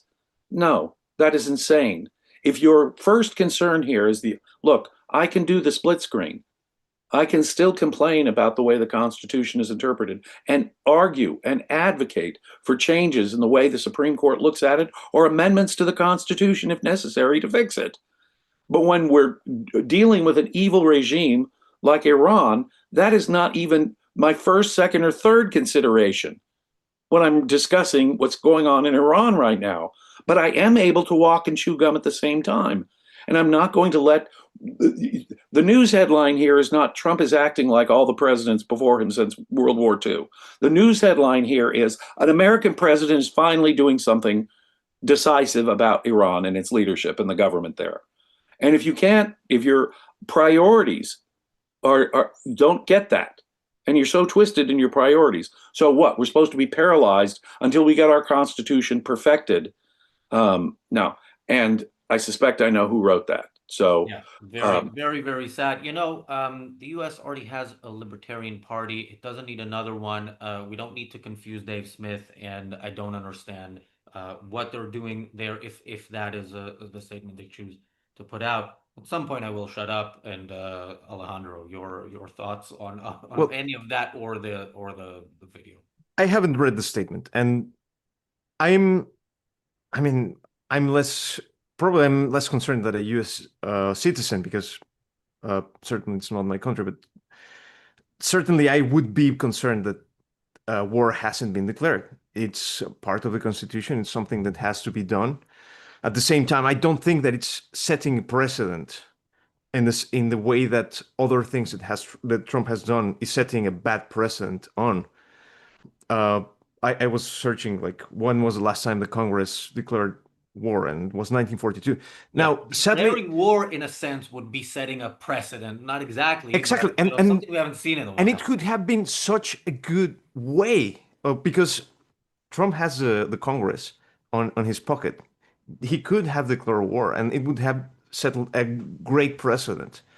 Now, is this an inflection point towards dictatorship, as I have seen with other actions by Trump? I don't think so. And you know me, Rassi, I think from all the people here, I'm probably the most antagonistic to Trump. I don't think this is setting a really bad precedent here. No. And again, I think this could have been a great opportunity. Yeah, that I would have liked to see as a statement. Great that finally something is done, that finally the U.S. is fighting back against Iran. But we would have, if it was us, we would have also gotten congressional approval. Yeah, that's a good way of, doing the right thing and supporting this military. And let's replay the history of the last few weeks, when thousands of Iranians were being slaughtered on the streets. When I think Trump really made the decision, he could have gone to the Congress and said, "Are you going to ignore that?" And it was at that moment, embarrass all the Democrats. At that moment, get the support from the Republicans. And guess what? I think he would have had a majority of both houses at least. And that would have indeed changed the precedent of many, many presidents going back many decades now. But the news headline here isn't Trump is acting like all the recent presidents, or complying with bad, precedents and constitutional law that has been longstanding. The headline here is an American president is finally doing something decisive about Iran and its leadership. Surely people can see that. And if we did go back to a situation where Congress had to declare war, we would have fewer Iraqs and Afghanistans, Mr. O'Reilly, and more like what we're seeing currently in Iran. Let me just predict. ZMT 42, yes, I will read that message. Why not? I think that I've already opened up that front. Leibowitz doesn't understand geopolitics. He sounds like a libertarian. Let's play some more of that clip. James, don't worry. He will get a chance to respond. He can take it. He can. Doctor, another breath. You remember General Curtis LeMay? He wanted to use nuclear weapons in North Vietnam. Come on. Come on. We should You never can't have be been doing in that North kind of stuff. Vietnam. What? Don't tell me we shouldn't do it. We should never have been in North Vietnam, All right, and we look. should not be focusing You don't on let the military Afghanistan now. dictate which weapons you use. They go by the Defense Department and the Pentagon. They're told what to Excuse do and me, they do it. it's But one last question, people Doctor. who Doctor, know one what last they're question. doing. Yes. Which the people in Washington don't. I'm not a person who is easily dissuaded from justice, but I don't want to see women and children in Afghanistan slaughtered by bombs. I don't want to Then see you're that. going to That's a see last women and resort children for in me. New York slaughtered by bombs, and that's your only choice. But no, it's not the only choice. Yes, There's it is. another It's way to do happened it. already. If You that tell other me way the other doesn't way. work, then I might go your way. But I Which try way the has other not- way. Tell me another way that hasn't been The tried for surgical 50 years. overthrow of that government and the methodical hunting down of bin Laden. What difference does it make if the Taliban is overthrown Well, that's when step the one. source of the whole movement is in Iran? Well, that's step one. We'll deal with Iran, but we But deal it's with a them in a very useless step. methodical and a way. Let's be Doctor, pity- I got to let's run. have pity for Afghanistan All right. and take on Iran. I got to run. Thanks very much. When we come back, I don't know how to make I it. mean, right after, again, this is right after 9/11. Some of us remember 9/11. Right after 9/11, he's saying, look, you know what? Let's try a really soft approach. And if that doesn't work, what does that mean? Does it mean the next, if there was another 9/11 like right after, then O'Reilly would be okay with going all in? Or it's I don't know. I thought it was bizarre, and I thought Peikoff handled it perfectly. No, it was that kind of crap, Mr. O'Reilly, that got us. Let's just look at the recent stuff. Bombing in Nice, France, a bombing in Manchester, England, October 7th, Jews being slaughtered on a beach in Australia. Mr. O'Reilly, it just so worked, didn't it? Your compassion for those women and children was so compassionate that it really fixed the problem, didn't it? Alejandro. Well, I think the last comment by Dr. Pickup was something I hadn't got. Like, let's have pity on Afghanistan, and let's go for Iran. And I think that's true. I like how many lives of innocent women in Iran would have been spared? How many oil issues that would have been avoided? 25 years. Senseless war. Thank you, Mr. O'Reilly. We followed your path. Yeah. Led to nothing but misery, bloodshed, and a festering of the most evil regime attempting to get nuclear weapons that doesn't already have it. Dr. Peikoff was applying principle. You can't perfectly predict the future, and it isn't some magical prescience or ESP that gets you to be able to see how things will pan out. But Alejandro points out what happened in Afghanistan. Look at all the people that died there, and not just American and British and other soldiers who died there on the one side for no end, no purpose, but the suffering of the Afghan people themselves because of this compassionate war. It was much more concerned about not hitting mosques and civilians and funding proxies that were on our side and so forth and so on. These non-war wars, this A and not A at the same time wars that Mr. O'Reilly thought we should try. No, it caused nothing but death, destruction, misery, and meanwhile, more Islamic terrorism around the world. And look, one of the unexpected consequences of that.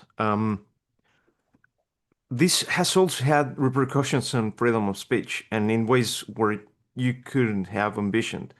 There was this case here in the UK 1 year ago, where essentially there was a massive influx of immigrants, and the story was, or not the story per se, but details on the story were de facto censored by the government. And what happened is that, and the reason why it was censored is because these were in reality refugees from Afghanistan after the U.S. retreat. But the whole way in which it was, in which the story was covered up was really bizarre.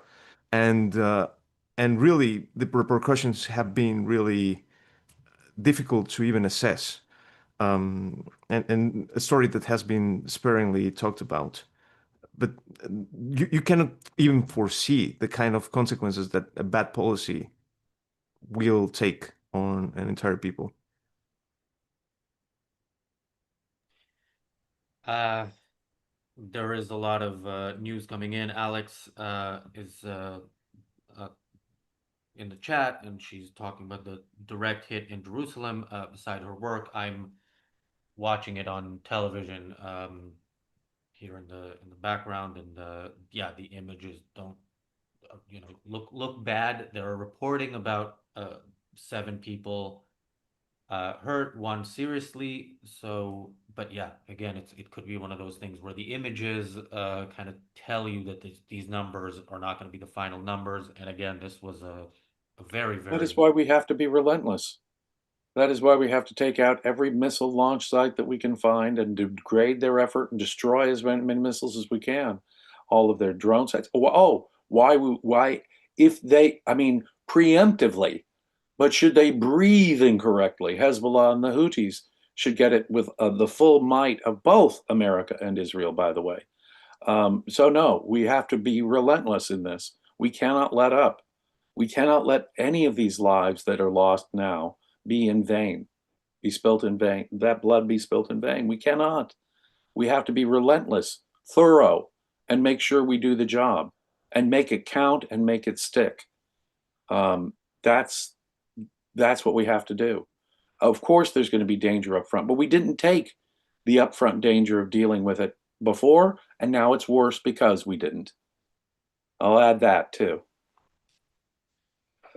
Forgive me, guys, but Yes, we are about to wrap up. So, do you want to stick around for a couple of minutes? I'll stick around for a couple of minutes. Okay, Alejandro, any parting thoughts? Yeah, sorry, people, it's not going to be 14 hours and 40 minutes today.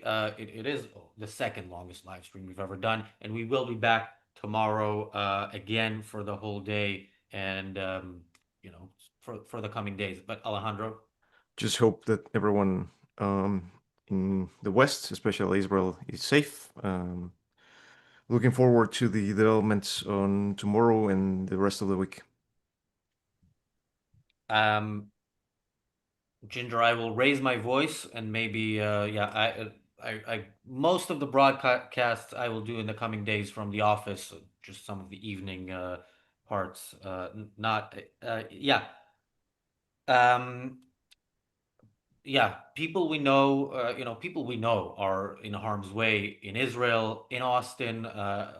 3 of us and everybody, I think, in the objectivist movement knows people in Austin. So and they're going to hit us. They're going to try and Yes. hit civilization with everything they've got left. Yes, and the fact that they're hitting us tells us that this needs to be done and needs to be done now, because again, any deaths that we see now are a fraction of what would happen if we allow them to keep growing and festering. So yeah, let us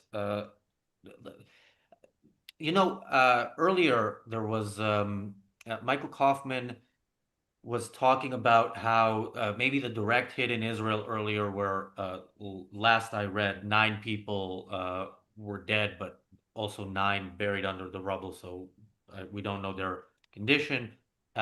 Maybe that changed something for Israel, and the attacks on Iran became more intense, and that's why we're not seeing rockets fired back. And I thought about it afterwards. That's very much a possibility. It could also be that Israel heard that Trump is ready to talk to the Iranians, ready to go back to the negotiation table, and they are as well. And it could be that Israel said, look, at any point, you can retweet the time for peace is now, or now is the time, or whatever it was that he said last June. So let's get as much done as possible until he does that.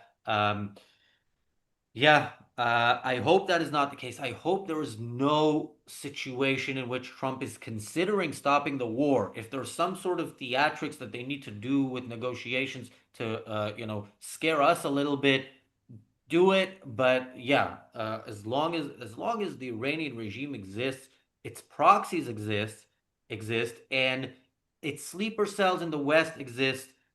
This war needs to continue and needs to end with victory. James? Absolutely.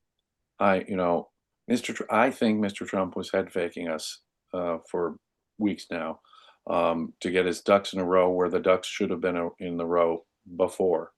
He shouldn't have been caught like that. And I think that holding out olive branches may be just political window dressing. But that's the best spin I could give it. Please, please, Mr. Trump, if you're serious about this, if you mean this to have a long-term good consequence, you do not let up. Do not give an actual olive branch to the monsters there who would be the next Ayatollah. We cannot. We've got to make this one count and real and make this one last. And I'll just end this discussion from my side, at least, with what I say at the end of all of our discussions since October of 2023. Be safe. Where can people find you? They can find me here, and they can find me at Facebook, James Stevens Valiant, where I answer questions almost every day. Alejandro, I think I asked you for parting thoughts, but maybe there are more because we've said more. And where can people find you?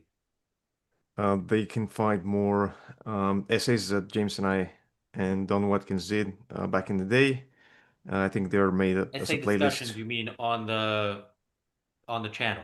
On the channel, exactly. Yeah. Yes. Right. Ayn Rand Center UK has in their backlist of videos some really great discussions on Ayn Rand's essays. Thank you, Alejandro, for making those such fantastic discussions. They're Likewise. worth it. Check it out, people. And they can also find you on our Substack, which I know has been dormant for a while, but it is coming back, and it is one of the articles that is already ready to go once we relaunch is by Alejandro. So make sure you subscribe to that, yeah, it's coming soon. We are coming back tomorrow. I don't know when, but again, much earlier than the Daily Objectives normal start time, and we will be around for until much later. Thanks, guys.